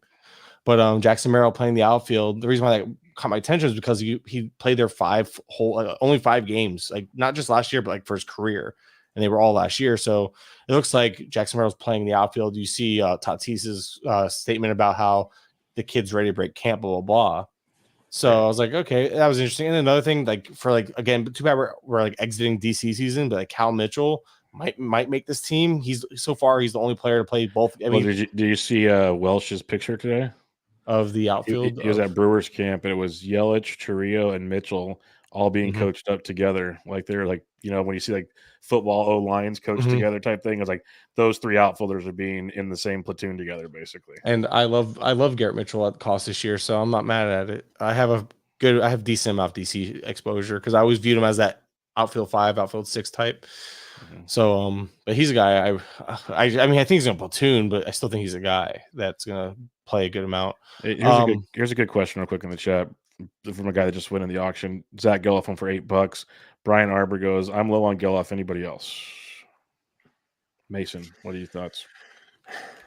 I'm probably lower than the ADP. I'd have to actually look at my projections and stuff like that, which I'm not gonna try to find right now. But here's the thing: I think Geloff, if he was on any other team, I'd be labeling him a massive bust at his price. But because he's on the A's and there's really nobody else that can play over him, like I think even if he struggles, he's still gonna play pretty close to every day. And so like I think he could be like a gross accumulator. The problem is it's gross because the batting average could be bad and the A's suck. So the runs and RBIs, but like 14 home runs and 20 something stolen bases, like you can still get that, I think. I think there's a 2020 guy there with a 240 average and no. I don't think he's got 20 home runs. I think he got really, really lucky in the home run rate last year. But I do think like a 15-25 season is potentially. I'll pull up my projections. You have to, right? Like so. No, I've got to. So this is like one of the like I was at one point I was going player by player doing small breakdowns just for my own prep, and then I got really bored of it because I just not my style anymore. But good news for you, Bubba, is he's one of the guys I got to. So here's my notes from like November, and I haven't changed them since. So because I'm waiting, you know, there's no news. I wrote a player profile on him. So by the way, Trevor Story went for $3 in Ryan's draft. Hanley comes right out with a $4 bid on him to open it up. So good job, Room. Back to you, Kurland. The Room, it's fixed. At one point, it shows AAV of like 5, and he was like $0, and it was weird. He'd be like hidden, buried in drafts. Anyway, at least in the draft. My projection on Geloff is 16 home runs, 27 stolen bases, 77 runs scored, 63 RBIs, a 243 batting average. So he's like decent line. Like Anthony. I like him. I think there's some like I wrote a profile on him for my Substack, and like the counting stats are the biggest deterrent, but there is a legit power. Like I think more power than most, but the speed's legit. Yeah, So I'm a fan. But what did you and have? he's gonna play. He's gonna play. That's the every big. He's gonna day. play every day. That's, The top, like, what, third or fourth in the order, like every day. Second, I think, was where he was at last year, and I think he stayed batting second. But this is also a team that is like, they don't care who you are; they will platoon you if they want to. It's annoying. This team, the A's make no sense. Now Geloff shouldn't platoon. I don't project him to. I don't think he will. But I was surprised when Esther Ruiz was platooning at times last year. Blade was platooning. Guys that, like, why not? Blade can't hit. I understand, but it's also the like A's. The A's are platooning him for, and we're talking about guys like Ledmus Diaz and stuff like, I mean, that's where it was getting frustrating. It wasn't just like, hey, it's not like Blade and others even necessarily deserved full-time run, but when you're taking away at bats from a guy like Ledmus Diaz, that's where it got me really frustrated as a fan. Just like, what are you guys doing? Why are you not just letting them just seeing what you got with your guys at that point? I get that, but you also got to look at like the overall kind of construction of their bench, and the only lefty on the bench right now is Tyler Soderstrom. Oh, I'm talking about last year. I wasn't talking about this year. No, but I'm talking about for this year. Like, they don't have anybody who can platoon with Geloff. Yes, and that's why. But even before, but that's what we said before. Next, like, they just find random players that don't exist in real life. They create a player and just put it on the team, and it works, or it doesn't work. But they try. But so no, I'm not worried about Geloff at all. This is I'm not trying to even make an argument that Geloff is at all like a playing time thing. I don't understand why they would have Soderstrom. I get that they don't have a spot for him, but Soderstrom, to me, like, as a lefty, should be getting a strong side of a platoon. But with Langoliers and Rooker and all that, kind of makes it tougher on us. They're going to say, "Hey, Rooker." When Rooker turns back into a pumpkin, yeah. As much as I like Rooker as a person, like, yeah, I don't buy what he did last year. And it's funny because it started off hot, slowed down, ended off hot. You know what I mean? So it was like it was all those extremes. It was a fun story though. I root for him, but I'm with you. But anyway, so Geloff, speed is legit, word for word. No, of course not, Bubba. So speed is legit. That's word for word in here. So I'm with you with that speed. Strong barrel and sweet spot skills. I think that's something that I like to see that in a young player. I think that can help the power play up a little bit. Issue is he lacked elevated pull side power at balls at all. Like, he didn't pull the ball in the air much, which again, that could be something that maybe he can get into, which would help the power play up. But 9 of his 14 home runs were on the road. Goes back to the fact that, however, he had a higher OPS at home. So obviously, I'm guessing extra base hits, the home runs were falling. They weren't falling for home runs anymore. But weird lefty splits for some reason. I mean, it's a very small sample. I'd have to look at his minor league sample. 35% K rate, 486 OPS. I was like, what the heck happened there against lefties? Just something that a quick note. What's your thoughts on him? You're reading us a stat line. Well, I'm giving a ton of whiffs and Ks, and that's been an issue all through the minors. So at the end of the day, I guess I'm more so in line with Mason, where it's like, speed, buy it. Counting stats, don't buy it. Power, don't buy it. And now you're getting a guy that's speed, possibly a by average liability, and no real plus anywhere else. So he's not quite a one category guy, but it's like, was he a 2 category guy when you add the 0.5s of other categories together? That's kind of what my concern is for him, for Geloff. So so I was giving stats because I had these written down, but not because that's fair. I was just reading stuff. Yeah, reading stats. Tell us what you think. I was getting there, but I was trying to give some context, like why there's concern there. But yeah, my problem with Geloff is the price, right? Like, pick 134. Well, that's why I brought it up though. You went for $8 in this. That seems kind of reasonable. Yeah, that's fair, I think. Yeah. Who's going for $8 right now though? Yeah. The problem is, like, wouldn't you rather have, like, in a snake draft, obviously, but wouldn't you rather have Nolan Gorman 60 picks later? I'm fine with that. Yeah, that's true. Yeah, like that to me, like I understand, like, maybe if you're like speed deficient, but like, you can get speed in other places now. Like, it's not a few years ago. I'd rather have a Nolan Gorman. I'd rather an Edward Julian. Give me Michael Garcia. Yeah, Michael Garcia going like 80 picks later. Yeah. Give me Gavin Lux going 130. Okay, nope. I draw the line there. But at least, here's the thing. Here's the thing. I see Geloff closer to Gavin Lux, and that's that. And even though I think Geloff is better than Gavin Lux, the fact that the price is that wide is why it upsets me. I need a bet on that one. What, Geloff over Lux? Yeah. You really like, dude? Lux has not showed us anything. I know he was injured last year, but prior to that, he's never hit on the prospect pedigree. I know he put on a little bit of muscle mass, but are we even sure he has a full-time role? I'll gladly put a bet on it. I mean, I'm sure somehow you owe me from a bet that we had from before or something. We've made a bet before. I pay my bets. Yeah, I'm sure. I can't remember the bet. What was the bet?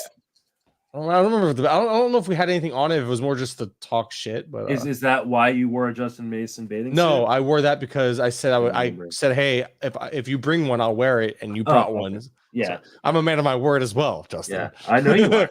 So that's what that was. You're like, you don't have to wear it. I'm like, I remember all the people in the industry that have welched out on bets. Like I know who they are, and they don't get a second bet. Yeah, that's why it's like I know that's why I don't think we made a bet the first time around, but I just remember it was something. It was just one of those things that it was maybe bragging rights. I remember it was something stupid too. I can't remember. It was Oh, that reminds me. I owe a payoff to the triple play guys. I no longer have the hammer. What has he been doing? All right, Slowly chipping away. Andy Splinter says, "Wall is getting tight, Bubba. How you feeling?" Yeah, it's getting tight, and I'm okay, but I'm not overly thrilled on a certain couple subjects right now. Let's see your overall team. Yeah, there, huh? I'll get you in. Montgomery for $6. Bubba got a stud. Yeah, I was pretty happy with that one. Oh, Cedric Mullins, baby. There it is. The mating call. Stoughton still has the hammer, by the way. Oh, he said he didn't. He has $89. He does. Yeah, he's got a massive hammer. $82 max bid. Yeah, well, Allen's got a $79 max. But, yeah, so I guess that's the hammer he's referring to. But he has more. He has more money, but less max because he has more. That means he has more spots to fill. My squad right now is Ruiz at catcher. I guess I can't pull up the board. I'm trying to draft. It's okay, just scroll down the little roster thing. Actually, I'll show you this. Oh, here's your shared screen. You could have done. Me. There you go. It goes from Ruiz to Montgomery. Have fun. Talk about it all you want while I'm drafting. I don't see nothing. Yeah, you took the board off. Oh, sorry. Let me put it back on. I'm seeing my face. Yeah, that's not what we want to see. No one wants. It's okay. It's meh. Yeah, there you go. Well, that's a great shirt. I like that. I had my wife make it for me. There you go. Now you can see it. All right, there we go. So we're talking about Bubba's team first, right? Ruiz to Montgomery. You can. I want to talk. I want to talk outfield, Bubba, because I've heard you mention on a couple shows recently how you hate outfield or hate waiting on it. Outfield. You hate waiting on outfield. You hate. No, you're misinterpreting what I'm saying. Okay, well then we'll talk about it. But let me and Mason go over your team first. Which team are you? I've told you 4 times. Okay, tell me if it's. I'll find it. Don't. Never mind. No, there's Galoff. That's not your team. I saw your team. Enough of it. Where's Story at? There he is. Okay, there's your team. God, where's your batting average besides in the tank? I have Kyber Ruiz, Ozzy Albies, Rafael Devers. And you also have Trevor Story, Torek, Adelise, who's like meh. Rosarina is meh. Friedel can be okay. All right. So it's gonna be very. I think it's like you just have a lot of volatility, like good and bad. That's what it is. So it should end up in the middle somewhere, right? You would think. We'll see. In theory, what's Mason think? His opinion matters more to me. I don't blame you. I like your hitting more than I like your pitching. Yeah, the pitching. Yeah, Glass now and Snell combo scares the crap out of me. I understand that's very, very. I love Nola. Nola is your number 2. I think your number 1. When you pair Nola with Glass now, I think it's a great way to, like, if you're gonna get Glass now, getting a Nola type is adding the Snell part was probably not the best move. Yeah, I would have gone with a safer number 3 if you're gonna. He was going way under AAV at the time, so I'm like, okay, I'm in. And then looking at pictures later, this is why the first auction thing is coming to haunt me all of a sudden. Auctions are fun until you. I love them until you screw them up. Mm-hmm. I'm having a blast. No, that's the thing about auctions too. You can still find some solid $1, $2, $3 guys to really bring this team into complete, like, just bring it together. So overall though, Bubba, you've been talking about outfield lately, and I just haven't had a chance to talk to you about it because I forgot the other day. But so you mentioned something about liking to address outfield early, just because it gets kind of falls off cliffs multiple times or something like that. Yes, you start getting more 2.5 to 3 category guys, which you get at a lot of positions, which is fair. But I like some, like, say, middle infielders or other things later in the draft where I can pound outfield early. But there are plenty of later outfielders. Like, there's pockets of outfielders I like quite a bit. Like, I'm not saying I don't, but just those elite 5 category outfielders just kind of stand above the rest at times. It feels like that's kind of more my angle. I don't think there is a position this year that is quote unquote shallow. What I think there is there's sharp declines in between Yes. tiers in a lot of Fair. different positions. But I think you can find value late in the draft at any position. So like it's for me, this is not a year where I go, well, I need to get a second baseman early or I need to 100%. get an outfielder early because later you can't find it. I think you can find, we've talked about guys like Miguel Garcia, like at third base. Like some people hate third base this year, but like there are guys later you can get if you miss out on guys. You don't want to panic because all of a sudden a tier just ran out. Like be smart. Panic about picking. That. Yeah.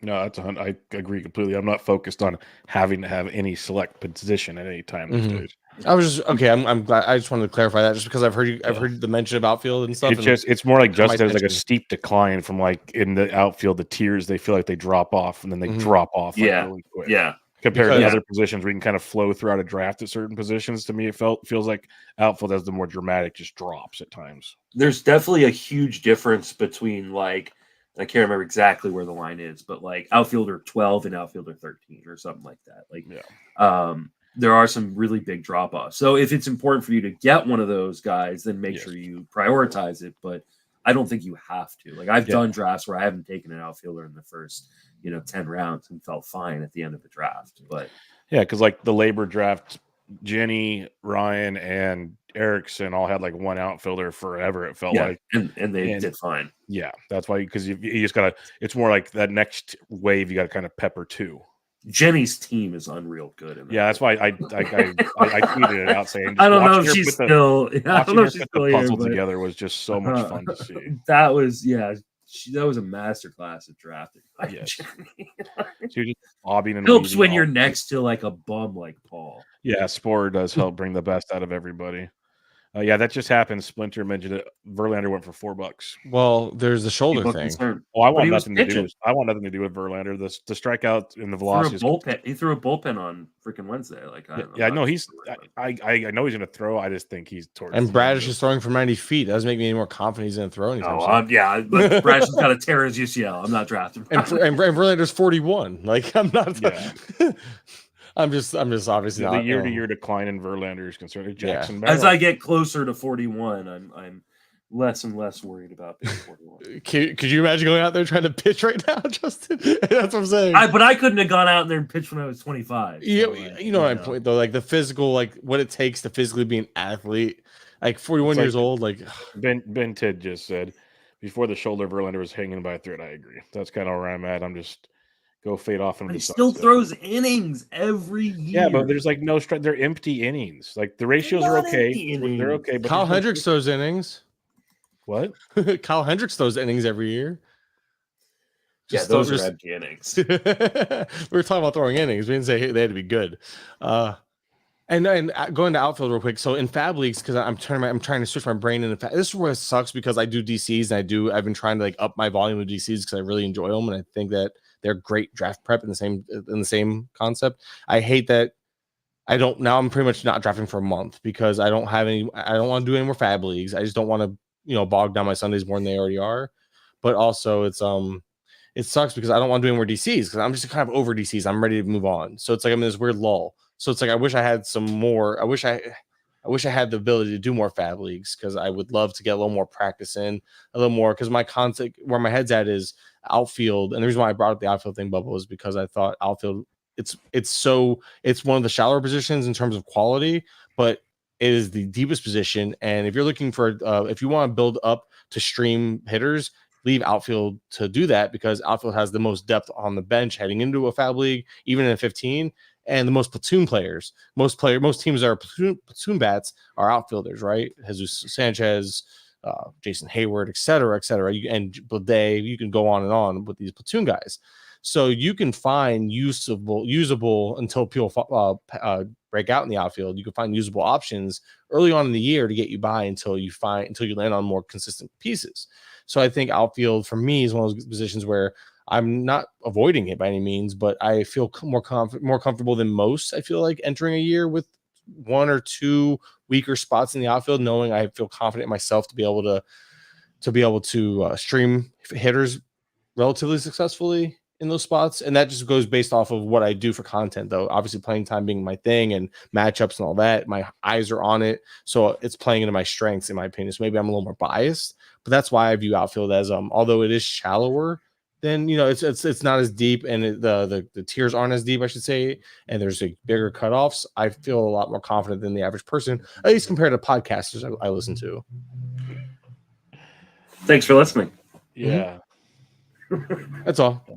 Kurland, My 2-minute or more of ranting about outfield. You just make me laugh. I'm just laughing at Jenny, who's in the chat talking trash about Sport Edge. I hit a wall at 35. That's relatable. I was the youngest in this chat right now. How old are you? 33. Oh wow, he's the youngest. That is correct. I'm turning 40 this year. 34 I this year. turned 40 last year, Mason. So have fun. Yeah. So how's it feel down there? One step closer to the grave. Is that really what you came up with? Is that really what you came up with? If you know anything about my past, I've been one step away from the grave for one step about in, one foot in, 1 foot out. years. So one foot in, 1 foot out. The fact that I've made it this far is a blessing in its own right. Got it. And yeah, it wasn't my best material, Bubba, but I tried. Yeah, even Ben Tidd's laughing at you. Yeah. Like, come on, man. No, I think Ben's actually like I really he's more surprised I actually said it because I'm just a jerk. But it's because I love these guys that I feel the need to give them a hard time. We love you too, buddy. Well, you tolerate me. There's a difference. I accept it. Oh, see, here's your Nolan Gorman. Yep, but I don't have the funds See, to keep up in this. He's going for a lot. Yeah, I don't understand. Because people are getting afraid of leaving money on the table. Yep, that's exactly what it is. Well, so that is sit and watch for a while. So what I do when I'm auctioning, we can get back to strategy, I guess, is when I'm doing it online, I have I have 3 screens, luckily. And I usually have my obviously the main auction screen up. I have the play, just like almost like when you do a DC Bubba, when you have all the team screens up to look at all the team needs and all that. Mm-hmm. And then I start scouting. I start scouting who needs what players and who am I going to be bidding against for these players. And I try to track their money, their bids, and I'll start say this player that this other person that has a little bit of money has the same needs I have. I'm going to start throwing out players at that position I don't want, hoping that they take them. That's where like my strategy might shift right about now. No, that's what I told Arico when I came in on his chat with Bloomfield on Monday. I said, "You guys keeping track what other people need?" And there's like not a chance.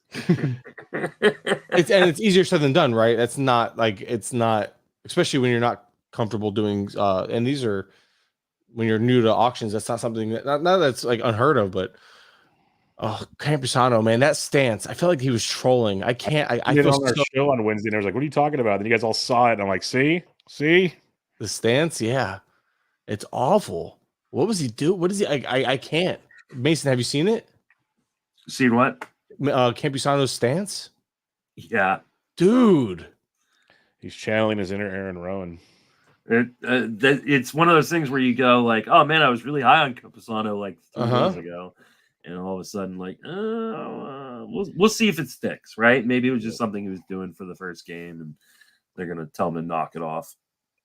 He was doing it in BP. There's like BP video of it and stuff. Like he's literally working on it, which is terrifying to see. I don't understand. Why would you go like his? I'm pretty sure last year I remember watching him. I swear it was like a very clean, simple. Yeah, he's hit for average throughout the minors. He hit for average with the bigs. He's been just fine. It's been bizarre as heck. Yeah, I don't know who messed with him. That's not normal. This is a Bubba in the Bloom auction because Rengifo's going for $11 right now. Holy crap! This is Bubba in the Bloom listeners. This is hilarious. I love What do you think about Rengifo? I know you do. I want to not spend $11. And the guy that just bought him is now in dollar days. He just spent the last $11 that he could spend outside of his $1 bids wrestling. He's got 11 $1 players coming. I love it. That's awesome. Get your guys. Mason, what do you think about Rengifo? I mean, I like the opportunity he has. The problem is, it doesn't matter whether I like Rengifo. The Angels have shown over and over and over again that they fucking hate him. Ron Washington didn't. New manager, so there's I know, life. but this feels like an organizational thing. Like they haven't brought in anybody. Sarah, which projection system has it on $11? I'm just curious. She put that in the chat. Keep talking, guys. I just wanted to ask her that because she mentioned it. So I'm just curious. That's all. Rengifo, $11. Oh, by the way, I am defending Rengifo as someone who is also out on Rengifo. So I'm defending the fact that the playing time's not there because I thought it wasn't there either. But apparently Hicks misspoke, talking about he viewed himself as an everyday player. He wasn't promised it. And I missed that quote. That happened like late January. So no, I think Rengifo is starting the year as an everyday player and potentially leading off.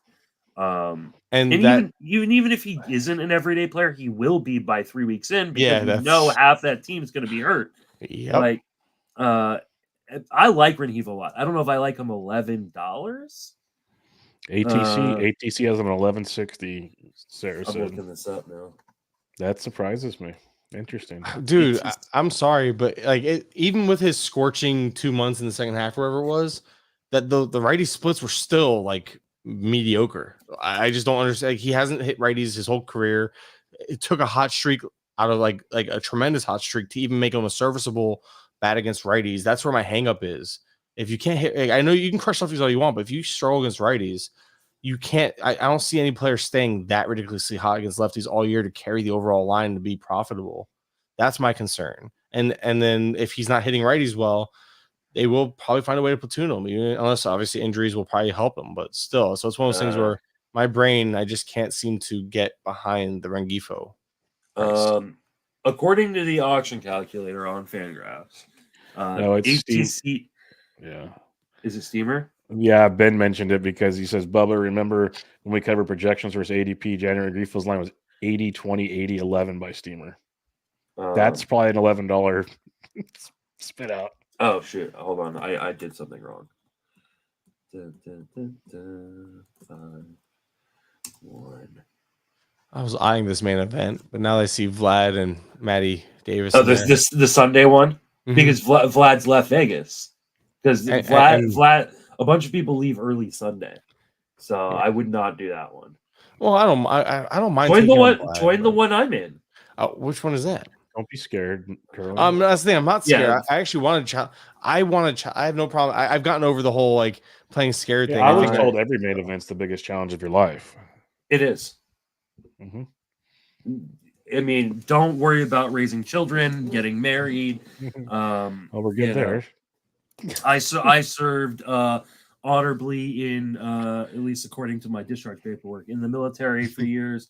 And the biggest challenge of my life has definitely been the main event. I think the first year is definitely overwhelming because you're trying to be perfect. You're trying to now, and your part of you's trying to prove you belong there. Part of you's trying to be like you're micromanaging everything. I'm sure you saw this firsthand with me, Bubba. It's bad. And looking back, I learned a lot from it. I'm ready to play again, and I'm hoping that I learned enough to where I'm good now. Like I can take a deep breath. I can relax, and I'm ready. Like I'm not so scared. I'm not. Don't get me wrong. I don't want to face sharks. I obviously would love to avoid them all, but you can't. Especially right now, where when you sign up, you're not guaranteed. Like if they fill 30 out of 15, like 2 full leagues, they're gonna mix up all those names, and you're getting whoever you get out of them anyway online. Yeah. So you're not picking your leagues right now. Now, as they get closer and there's openings, you can pick my league. Where are you? I'm in I can control F, I guess. The Sarah said 3:23 at 8 p.m. Sarah says she misremembered. It's $4 to $6 on most calculators for info. That sounds about right. That's why the $11 5.3 for ATC. Oh, there you are. Hey, these are my people though. So that's the problem. Yeah. So I'm on shift that day. So I was actually going to do it I was going to draft that day. I'm on shift. Greg Martin's in it with me. That's going to be fun. Oh, there you go. You can challenge them, Kurland, after everything he said to you. I wanted to. I was looking at that day. I'm on shift that day. That's the problem. That's why I was looking at the 24th. I can't get all. Are you on shift all weekend this weekend? This weekend? No, I'm off. Do you want to be in Potapalooza? What time? I mean tomorrow. I mean it's all day tomorrow. I can throw you a text or something because I have tomorrow. I just had someone drop off of my 3 p.m. You want to? That's 6 p.m. your time, Kurland. 6 p.m. No, 3 p.m. your time. Oh, okay. Let me. I Kyle can't. Bradish is I can't $3 right now. now. What are our thoughts, people? I got to do. Bradish. No, he's off my board. That's what I'm saying. He's went for $3. I get it. That's fine. I guess. Scherzer went for $1. Bradish went for $3. Yeah, That's- Scherzer should have gone for $-. Yeah. Like if you had spent a dime on Scherzer, you spent too much. Here's Reese's Pieces. I love you, Reese. Oh, that's a good play right here. There's a lot. Yeah. Dude. I'm just running out of cash right now compared to there's guys in this room that are just gonna dominate me at the moment. Ooh. Kurland, stop it. Stop it. Stop it. Crazy. But Hey, I'm not even watching the screen. I just knew the second I said it. Can you put up the draft board again when you get a chance? Yeah, we're at the end of this round is another break. I'll Oh, okay, perfect. Because I'd really love to see what Stoughton's done. Yeah, since the last break, since they had nobody before the last break, and now Yeah, down to I mean, it's too late now, but he doesn't mind us talking about his team, right? no, none of them do. They don't this. It's a Bubba and the Bloom deal. This is And I'd really like to see what Allen has on his team, considering. Yeah, we'll throw it up there in a minute. Quan Modica is in this main. my main only has 5 people in it right now. Yeah, my main filled. My main has like 17, 18, no, 19 people. It's so Greg Martin and 3 guys I don't know. Jenny Butler, this is a good one. My first year in the main event was 17. I drafted live in Vegas next to Rob Silver. I nearly shit myself. So my first main, it was in New York in 2019, and it was virtually my first ever NFBC league. I had done one DC the year before, finished second in it, thought I had this shit figured out. I sit down, I don't know anybody, and at that point I don't think that many people really knew me. I sit down and Greg Ambrosius goes, if you're an NFBC Hall of Famer, please stand up. And there's 5 tables of people, right, all drafting at the same time. And 4 guys at my table stood up. That should have been the first clue I was in fucking trouble. I was like, oh no, like that's not good. And I got 4 guys in the Hall of Fame. And they just absolutely destroyed me. I mean, I worked my butt off in order to just not finish dead last in the overall.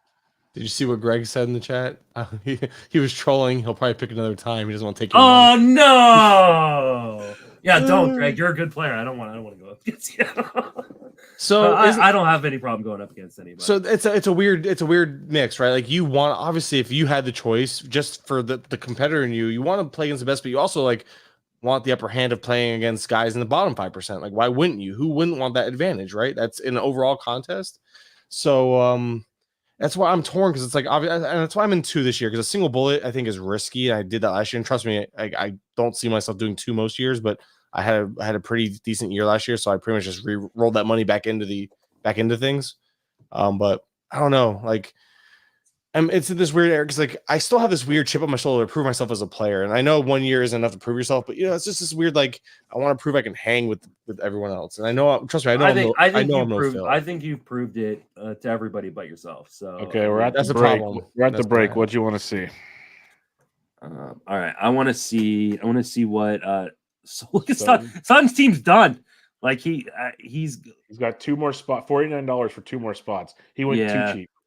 Yeah, he went too cheap. And this is a great thing to talk about, how that happens when he probably missed out. I bet you he stopped himself short like $1 or 2 on like one of those big names he really wanted. He did it for a lot of guys I got for like 18 to $20. He was on a lot of those and kind of stopped at like 16. His team is really solid though. It is. It's very good. I love the value. Where's the pitching though? We haven't gotten there. The pitching is a problem. Oh, there it is. Sonny Gray is your ace.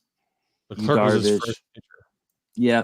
So what Stoughton should have done is instead of getting like Darvish, he should have found himself like, I don't know, like a $25 pitch, like Zach Allen or something like that. Like that's it's really close to being like he almost nailed the whole waiting game. The hitting is great. The hitting's awesome because he kept sniping, like just getting guys. I'm like, God, he's like burger for $5 or whatever. I love or whatever you got. If you're gonna do this, like you have to have a plan, right? Like you can't just kind of go willy nilly. You've got to go. Okay, yes, I don't want to overspend on anybody, but I'm willing to take a few $20 guys at cost to make sure I get that money spent.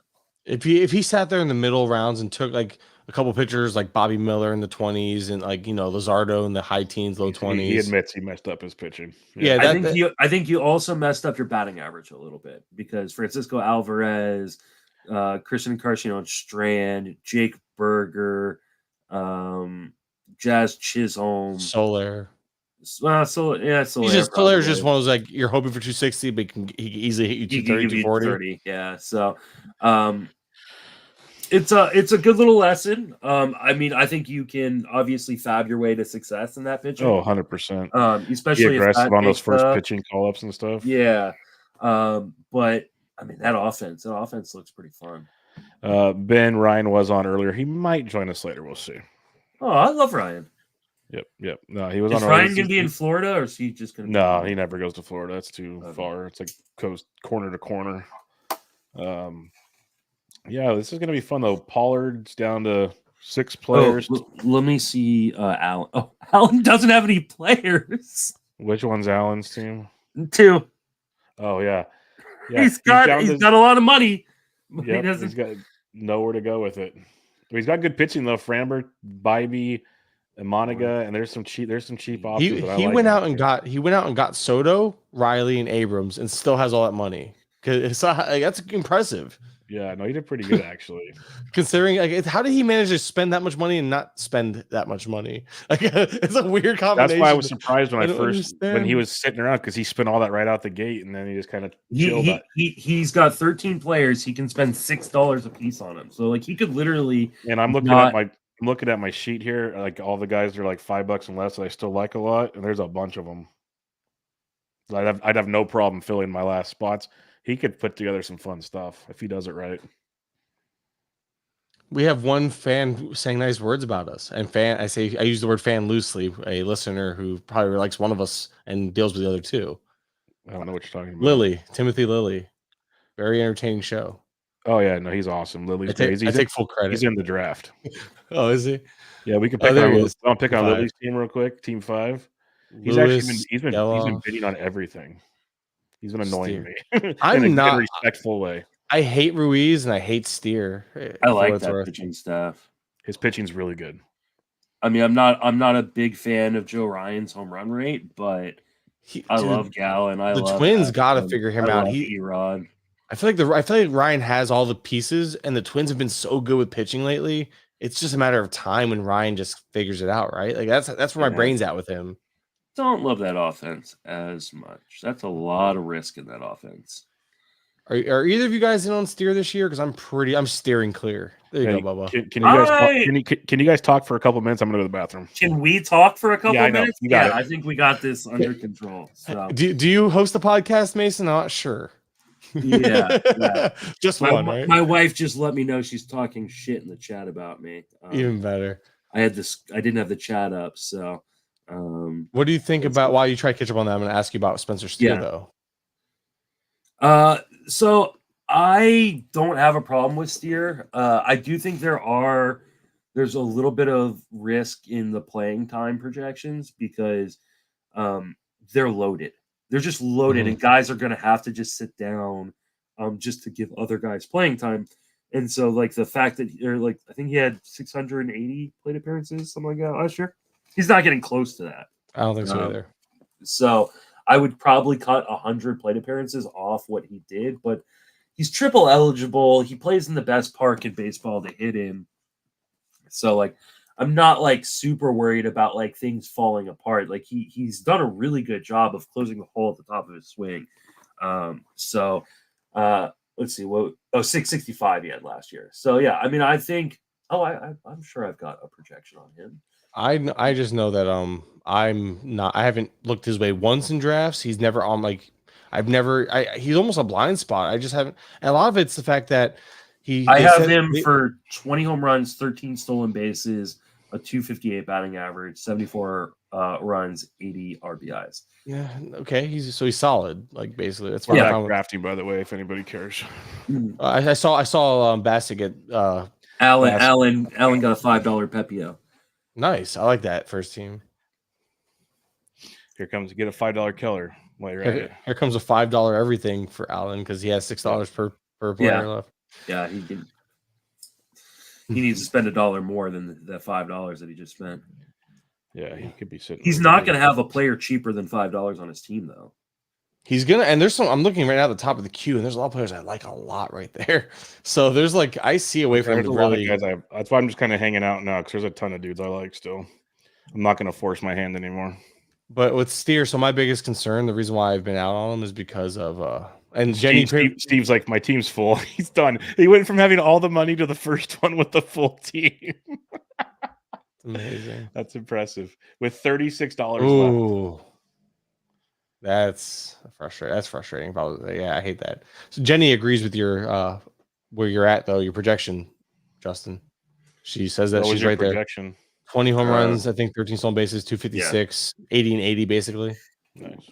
So yeah. I can see it. I've been out because a lot of it's just the ADP is dropping. So I do an ADP market report, and it's not sharply dropping, but it's starting to drop. Not as much as I expect. I thought from DC to Fab would change a lot. It hasn't changed as much as I thought. Yeah, but it is dropping. Well, so you have it'll continue to drop as pitching starts to move up, right? Pitching moves up in March. That'll continue to drop. You're still getting a triple eligible player in Cincinnati. That's a fine projection. It's nothing to write home about. But that has value because that's one less hitter you've got to carry on your bench. Yeah, I guess I'm afraid. What if he's not playing regularly? What if he's done? What if he's playing 2 out of 3 out of 2 out of every 3 out of $36 left on the board.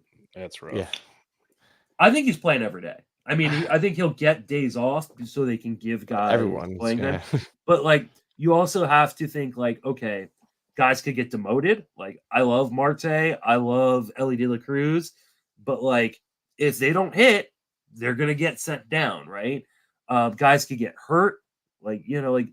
And he can play infield and outfield, which gives him a lot of different opportunities to get playing time. When guys get day off, he could be the guy that slides over to fill that. Speaking of the Reds, what are our thoughts on Nick Lodolo? He just went for $5. He might not even start the season because he said his arms, his shoulders fine, his legs still is not 100%. So he's off my board, but some people still like him a lot. So what are you guys' thoughts on Lodolo at $5?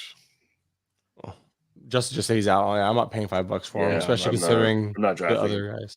Yeah, okay. Just wanted to check because I know it's people are still oh yeah, Lodolo's the greatest. I still love the idea of Lodolo.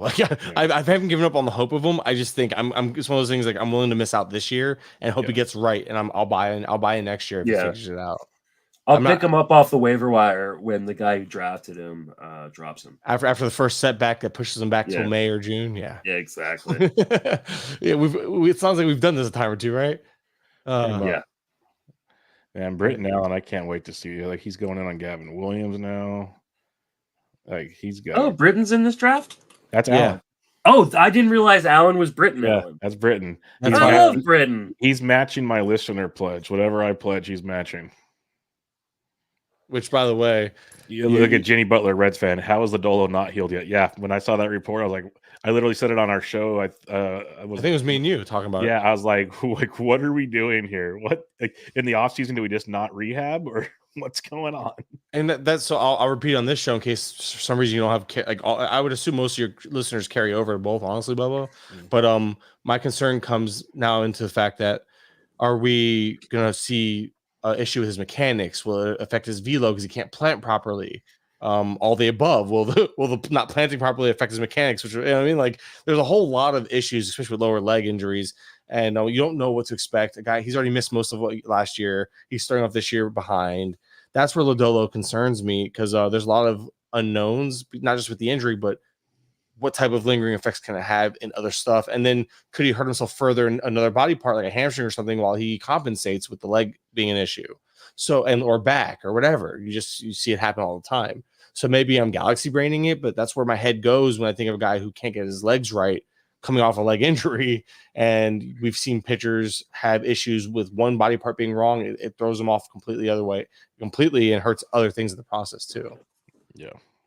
I don't know what they're doing there, but Well, It's maybe concerning. that's why they went out and signed like 6 mediocre pitchers, knowing that they can between Frankie Montas, who's a complete unknown, to guys like Williamson and others that Abbott, they have depth now. Nick Martinez, not great depth, Not great depth. but they have depth, and I can't name another starting rotation that has like 7 or 8 deep where at least they have there's 5 guys that they have. Again, doesn't have to be great 5 guys, but they have 5 guys. It's almost like they're attacking their pitching like they attack their infield or their offense. And Jenny mentioned that she loved meeting Britton's wife Sarah at FPAS. Yeah, Sarah was awesome. She does a lot of HQ editing.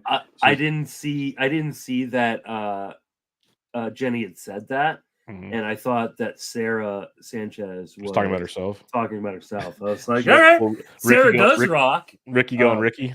Yeah. But Sarah does ask. It's like how Sarah says how Seager had the hernia and just thought it might get better. We've all been there. You mean hernias don't just heal themselves without surgery? Apparently not. Apparently you need a good massage. Carlos Correa. Oh, that's right. I remember that broken rib from that. Yep. I thought you were going different sport, different player with Deshaun Watson. No, yeah, so I thought you were going with that. I was like, "Are we like, keep it together, Kurland? You're almost done." I've been behaving myself for the most part. I'm gonna have one more smoke with you guys, and then I'm gonna call it a night because I got to be up early. Yeah, you got a lot going on. Dinner. But it has been an absolute pleasure hanging out with you. How's the stream numbers been? I haven't looked at YouTube yet. I can check right now if you like. I want to know how much money we're. I should have paid for bots. That's what Yancey said. I'm going to get like 800 bots. It'll like all say at the end. Like it's the podcast bracket when everybody started buying all the bots. Yeah, it's been fluctuating anywhere from like 65 to 100 in here consistently. So we'll see. We'll see what the end number is for you. I like that. Yeah, we'll see, and we'll make it worth the while. Cost you your wallet. I'm totally fine with that. Yep, bring it. Did you see Andy Splinter? He's playing. Bubba's donating per views, so he's making Bubba pay up, and he has you on 3 screens. Yeah, I retweeted that. I retweeted it. It was really good. I'm like, that's what we're talking about. Don't mind me as I pull up on my phone and my computer next to me. I got 3 screens available right next to me. Oh my, 4 actually. People want to do it. I've got like 4 screens in here right now. I could have turned on. Yeah, bring it, people. I want to see how Bubba's going to spend his last $4. I got $11. Well, you got 4 on one player though. Yeah, I know. I've been trying to because like I'm looking at my sheet and there's still so many guys I like here that I could like some kind of piecing it together, hoping things work. Not forcing the envelope type thing. We'll see. But time will tell because we're definitely in the dollar days of the world, it feels like. We're getting close to it at least. We're getting close to dollar days. Okay, I really like that $2 Robert Suarez. People paid like way more for $2 for Robert Suarez. Oh, yeah, that was good. People got behind the hype of what's his face? I'm really bad with names. Matsui went for a lot more in this draft. Matsui he went for 5, right? He had 3 Ks on 12 pitches or something like that. I understand. Trust me, and he looked great. No one's arguing that Matsui didn't look great, but they just came out and said, "Hey, Robert Suarez is probably gonna be the first in line." And yeah. Robert Suarez, they're paying him. He's the dude. He's gonna get a shot, and that's why I'm like, that's why I kept my mouth shut because I didn't want to up the bidding if anyone's watching live or anything. I wanted to let that one run through before I was like, that was a steal at this point, considering what we've seen other prices. Like, I don't know. I think it's good on Freeman. Freeman got him, and I have 0 Robert Suarez, but for $2, I want all the Robert Suarez. Like for $2, please, yes, please. Yep, no, I'm with you there. Yeah, my guys are they're all going to spend their money before I get a chance to do what I want to do. So we're just going to keep throwing guys out there, see what happens. Oh, man. I'm loving some of these values right now. Some of these prices for some of these guys. It's all because everyone's getting poor except for Britton Allen. And Britton's got all this money hanging out over there. Because there goes Finnegan's going to go for almost free. I know he's not elite, but he's going to get plenty of saves as long as he's with Washington. Well, not plenty, but. What is the max bid other than Britton? $5? 5 9 for Derice. Yeah. Oh, okay. Still, yeah. Britton can fill his team as he pleases. It's cool. it's kind of nice to have that hammer this is your room. Yeah. He literally is just waiting for his guys to get nominated. Essentially, At this point, if I'm him, I'm shifting gears into I'm going to nominate my own guys I want just so I can get my players pretty going. much. I'm just gonna throw a guy out at 5, and I'll go up to 9 if I need to. Yeah, you might as well just throw him out at 10 and just call it a day. Because no one else can beat him. Just throw it out at 10. Don't you try to how many players does he need left? Oh, he's got enough to do it though. It looks like. Well, if his max bid is 44 out of the 51, that's. I can tell you in a minute. 7 players or 8 players. I should have gone. Yeah, we'll see how this goes. I love seeing Bubba get flustered. No, I'm not flustered. I'm more. I was thinking I should have good players on the board right now. That's what I'm saying. That's why I stopped myself from getting flustered. I'm like, let's wait a minute. Sorry, you'll be fine. Like, I mean, Paredes should go for more than 5, and he won't.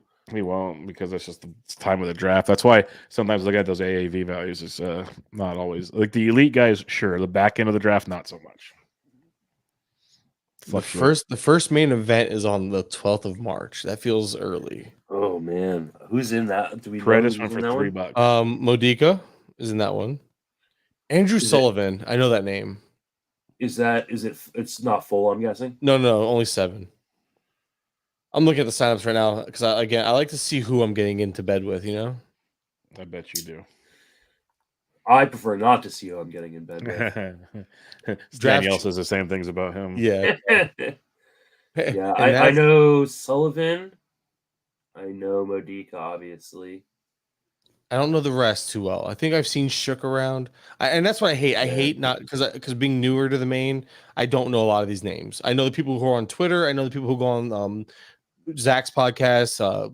What's his face? Rob D's podcast. So those names, they seem familiar to me. But there's so many great players that don't do any content or are on Twitter at all. Yeah. Or they're on Twitter. Look at the champions. Like almost half the people out there don't have Twitter accounts that Toby. Yeah. Plays. And that's why I'm like, oh crap. So it's like, I'll actually be like, hey, tell me about this league, and I'll send it to like someone who knows more about the players, just to give me a heads up. And they're like, yeah, the day I signed up for, there's a couple of really good players in there. But I was like, that's fine. I can't. There's no avoiding all the good players, you know.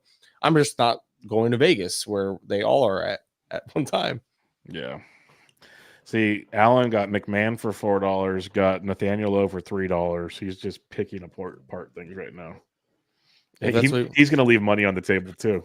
I hate McMahon. I'm just not in, man. He's just consistent. Why? He's steady. Yeah, he's steady as steady can be. Yeah, I think that's what it is. I feel like there's always somebody with more potential going around him. I have no McMahon. I have no interest. He even platooned at times last year. Like I don't. And then you have to pair platooning or platoon potential with the fact that you have to deal with the Coors Rockies series. Thank you. That's where it becomes a headache with him. Because if he platoons again or starts platooning at times, and then you have to pair that with like, okay, he's only going to play 2 out of 3 in this Coors series. Is his 2 games in Coors better than the 3-game series from this guy? And it's like, it just becomes a pain in the ass, and I just don't want to deal with that. That's how it is with pretty much every Rockies player but Nolan Jones, and I have none of him. And we all know I love Nolan Jones, and it hurts me not to have any. But he has never fallen in a draft far enough for me to want him this year. Well, there goes that idea. See, Alan just did it. He put Tovar out there at $5. That was one of the guys I was hoping to kind of slip till the end and I could get cheap.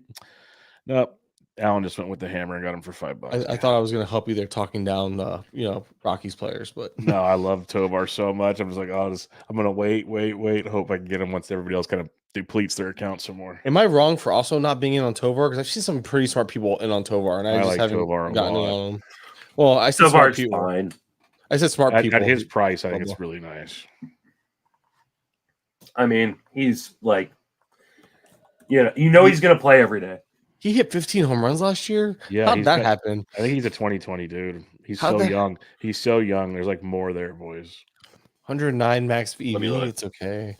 Yeah. I'm looking. Yeah, I've never really looked into him. I just know that. Yeah, like I dug into him a few times, and he might not hit the ceiling, but there's a lot to like there. I think 17.1% swing strike rate, 45.4% O swing.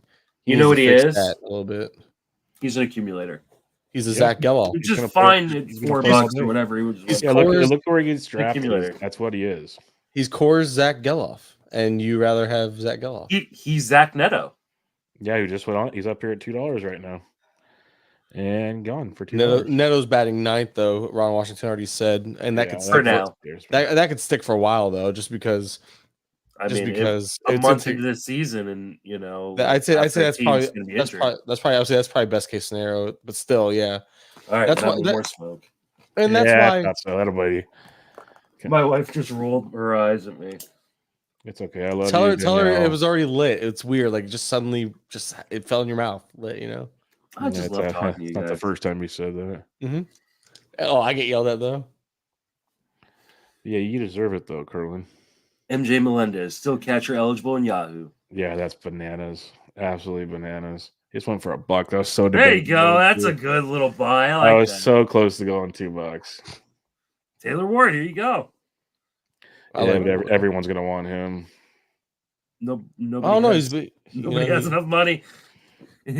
I love that $2 Taylor Ward. Let's I love effing go. That's a great. I do like that pick. He was one of the guys I was waiting until later to hopefully do that with. Let's go. Ben likes to give me a hard time because I really like I really have my players I really like, and I get really mad when people like Ben, who knows the players I like, takes them ahead of me in drafts when they drafted me. So I have to I built a team I just hate. This is the last DC we did, Bubba. I don't like that team. I think it'll be fine, but it's not a team of mine. Like, not a team I like. It's okay. But, I'll finish second. It's not a problem. I'm hoping I finish second. I don't see. I really screwed up the speed. That team doesn't have enough speed on it at all. Yeah. But anyway, it doesn't matter.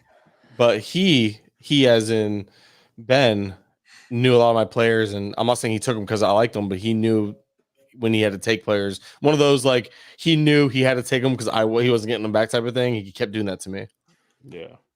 So that hurt. Fair. And him, there he goes. Thank you. Him being on the turn, he would jump them together because he had to, and it killed me.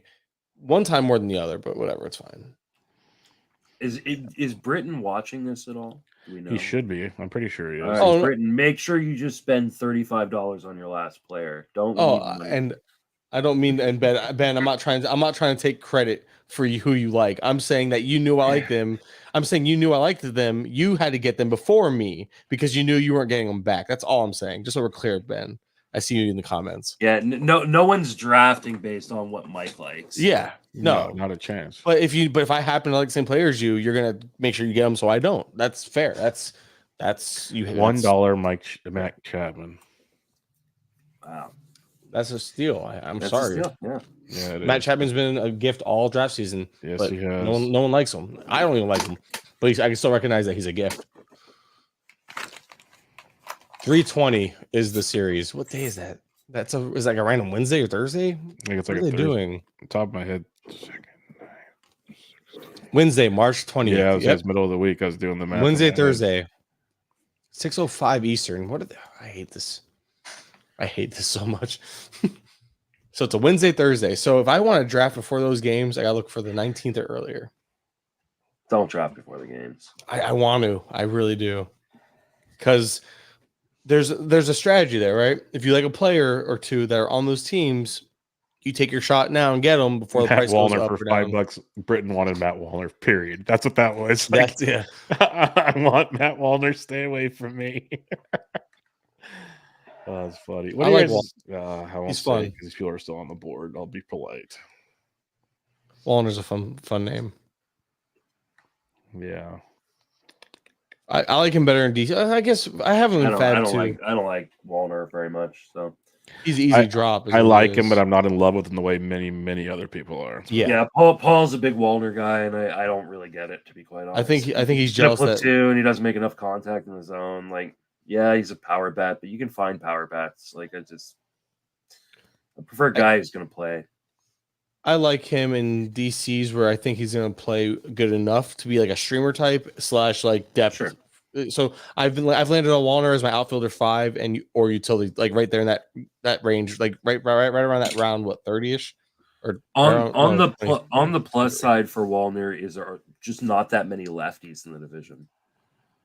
And that team, the Twins, just keep getting either injured, and obviously Kepler's going to get injured. They don't have. They never buying his last player. He did. Britton took Freeman's last player from him. Well, he did him a favor. Kirk sucks. Oh, He needs his catcher. That's all he needs. They've filled this team with so much depth that Kirk doesn't get those extra bats anymore without a Jansen injury. well, it's a good thing Jansen gets injured. Yeah, that's what you're banking on for the playing time, just because that DH role. Bloomfield's gonna love that. I just got $1.08. I don't know who's playing second base because it might be Justin Turner sometimes. Yep. Well, Justin Turner. I think they were saying Turner will play first base and third base as needed, basically. Sometimes.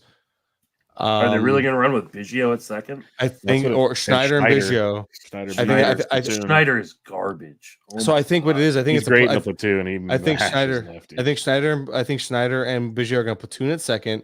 Schneider's going to play some outfield as needed for versus righties. They should just re-sign Chapman. Here's the crazy part. I think IKF has a legit shot of starting like almost every day for this team. Oh, here we go. At third base. Bubba Turner. $2 Turner. What they need to do is that's a good buy, Bubba. Batting average help, boys. There you boom, go. Boom, boom. I love I was eyeing that one. Turner's a great buy. Now, Bubba is in dollar days. Yep. So I that I was scares watching me. that from a mile away. That's what I want. What I don't understand is this team has to be like, hey, we're gonna let. Are they really gonna just sit there like Eduardo Rodriguez or Eduardo Escobar? Like, are they gonna sign him as an NRI guy? Are they gonna bring Vogelbach to the bench? Why are they not letting guys like Barger, who's 25 in the minors, lefty power bat, like see what he has as a lefty? He played third base in the minors. You have or Elvis Martinez also played third base in the minors. He's 22 though, so I understand if they won't bring him up. I don't understand why they keep signing these mediocre players and not giving these guys that they have that have like decent prospect pedigree / like skill sets a shot at all. I don't get what the Jays are doing there. It's really aggravating. I think a lot of Jays fans feel that way. If you follow Twitter, they're all pretty much like, "What are we doing right now?" And I pose these questions, and unfortunately, a lot of them are like, "Yeah, this is what we're saying. We don't get it either." I bet you it's because of all the trade rumors early on. This might be one of the last hurrahs with the main core. So just get a couple of veterans to try to get to the finish line without breaking the bank before they have to reload. It sounds like that'd be my guess. What I don't understand is why they don't take that $700 million Ohtani was going to get and give it to their guys they have in place now, and still save money probably too. Probably. Yep. But they won't. They're going to play poor all of a sudden. But don't worry. Or spend that money on the freaking available free agents right now. Like, yeah, go get Cody Bellinger. You need a lefty and you need an outfielder. Or no, you don't. You need corner infield. Could Vladdy still play third? I don't know if he could anymore. I would say no. I'm gonna go with no on that one, dog. Now the crazy part is put him in the outfield and have Springer DH. The crazy part is IKF has like a 7.5 million AAV right now for the next 2 years. Meanwhile, Tim Anderson and Ahmed Rosario equal 6.5 million this year alone. That's crazy. That blew my mind. Like Tim Anderson could have been a second baseman in Toronto. Yeah, an everyday second baseman, a guy who actually has a batting title under his belt. That's why I love the signing for Miami. I screw the defense, figure it out. Yeah, their defense wouldn't have been better with fucking Wendell as your fucking short. Hey, Birdie was a plus defender last year at shortstop. Okay. God. Hey, Mason, what are your thoughts on this? I was kind of thinking, man, for like a couple mil, why didn't the Giants give Tim Anderson a shot?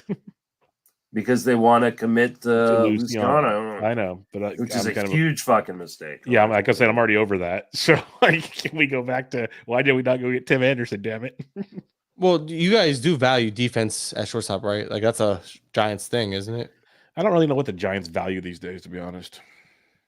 I don't think the Giants know what they value. It's very frustrating watching because it's like 1 foot in, 1 foot out the entire time. There's no rhyme or reason what's going on. I've said it over and over and over again. They sat on the fence so long that it's wedged up their ass. Great way to put it. They really have.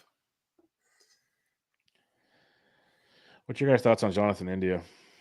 I'm gonna break the code. They need to freaking trade him. Is what my thoughts are. What happened?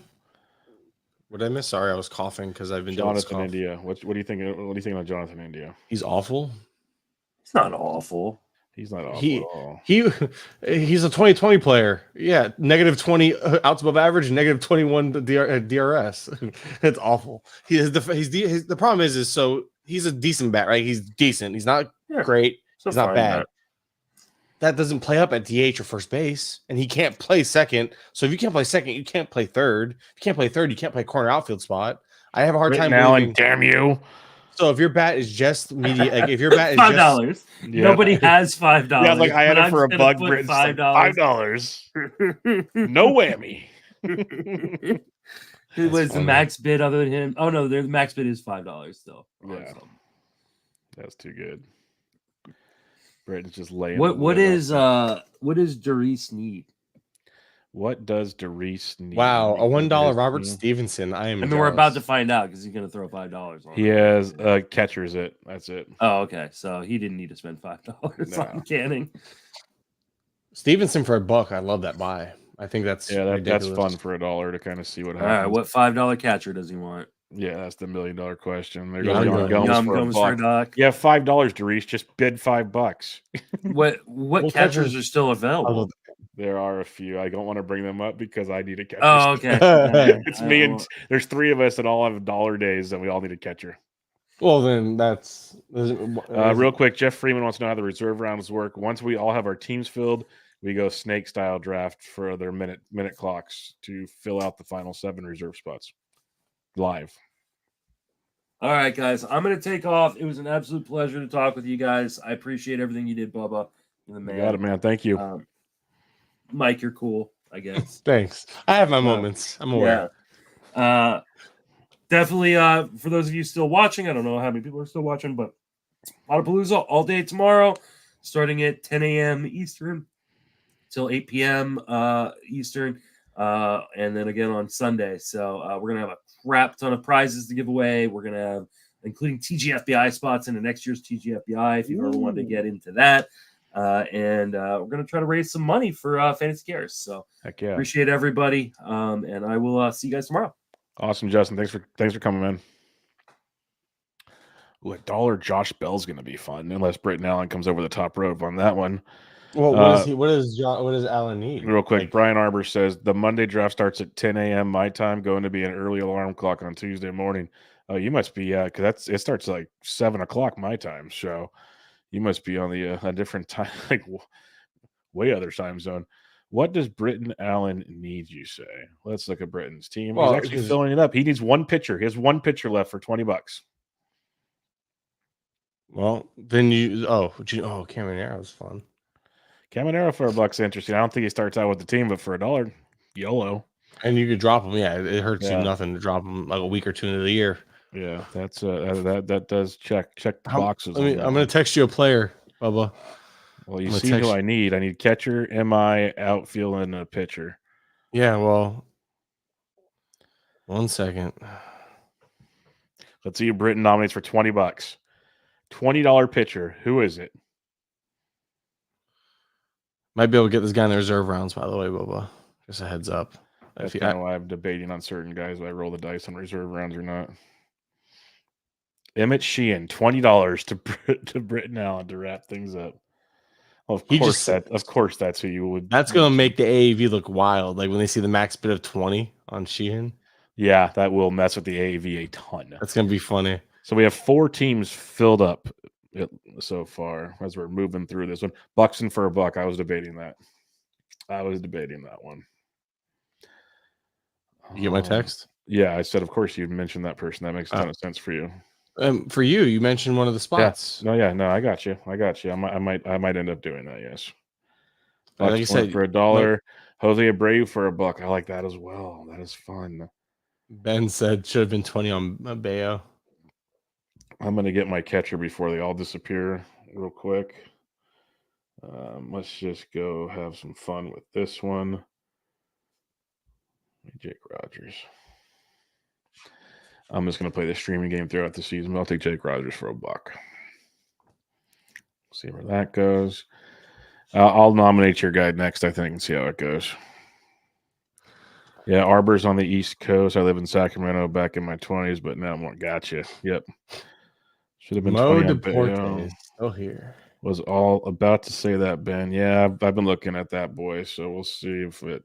I doubt I get him, but we'll see. LeMahieu for $1. Everyone knows my thoughts on that. Big fan. Yeah, Smith still needs 10 people. $1 a pop. We are on full bore dollar days right now. but it should go pretty fast. Just a matter of clocking down the time, the 10 seconds, because no one else is fighting anybody in this stuff. Kikuchi for $1. That's good. So what is Grether? Grether? What do they need? Grether needs a third baseman.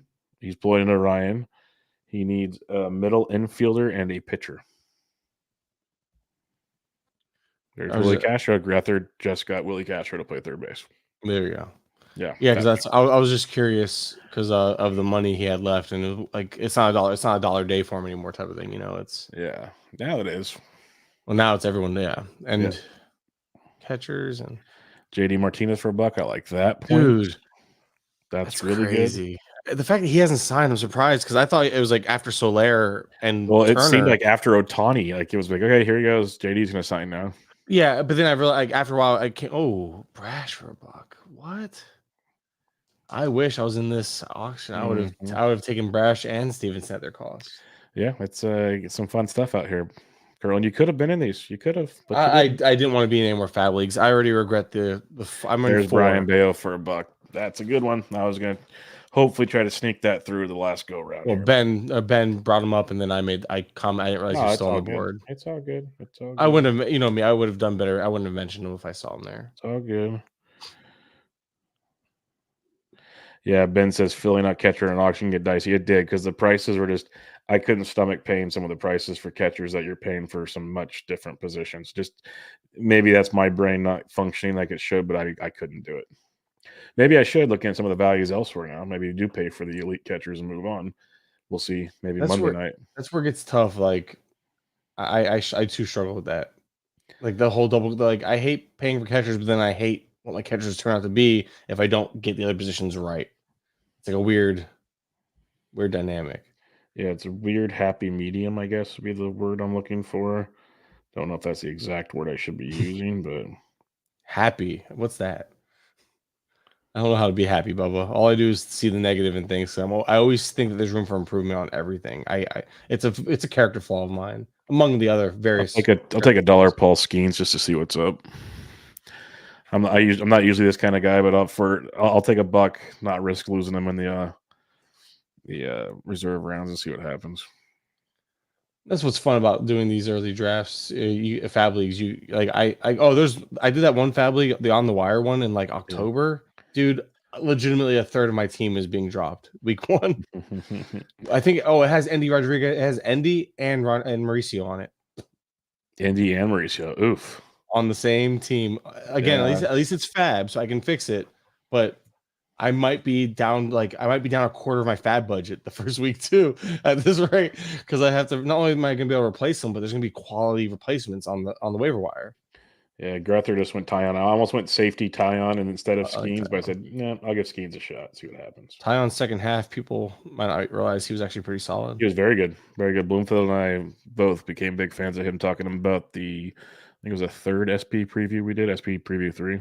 I think I've listened to all. I don't know. I'm pretty good at listening to your guys' pod. I like your guys' No, pod. We were very happy with the way he finished in a 15. That's kind of just floor is very, very nice. I've been landing on him a lot in DCs as my SP6. If not him, it's been him.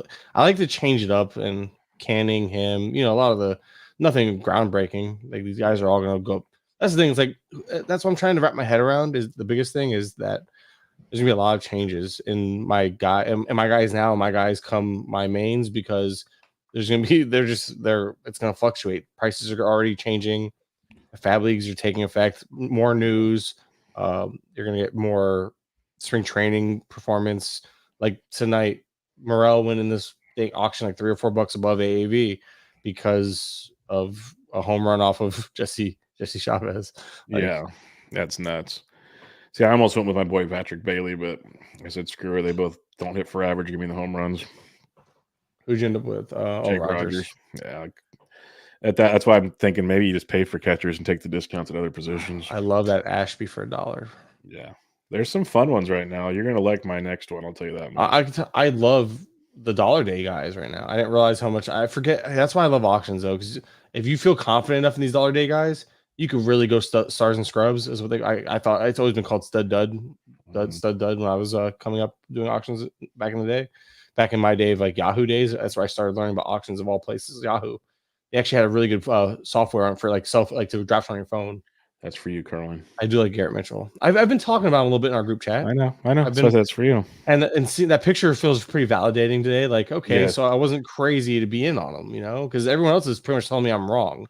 Like projections had him for like 82 games. I'm like, that feels worst case scenario. Like if he doesn't continue where he left off, but I don't know. The tea leaves to me were always he would be the guy until he's not type of thing. And maybe he sucks. $1. I love that.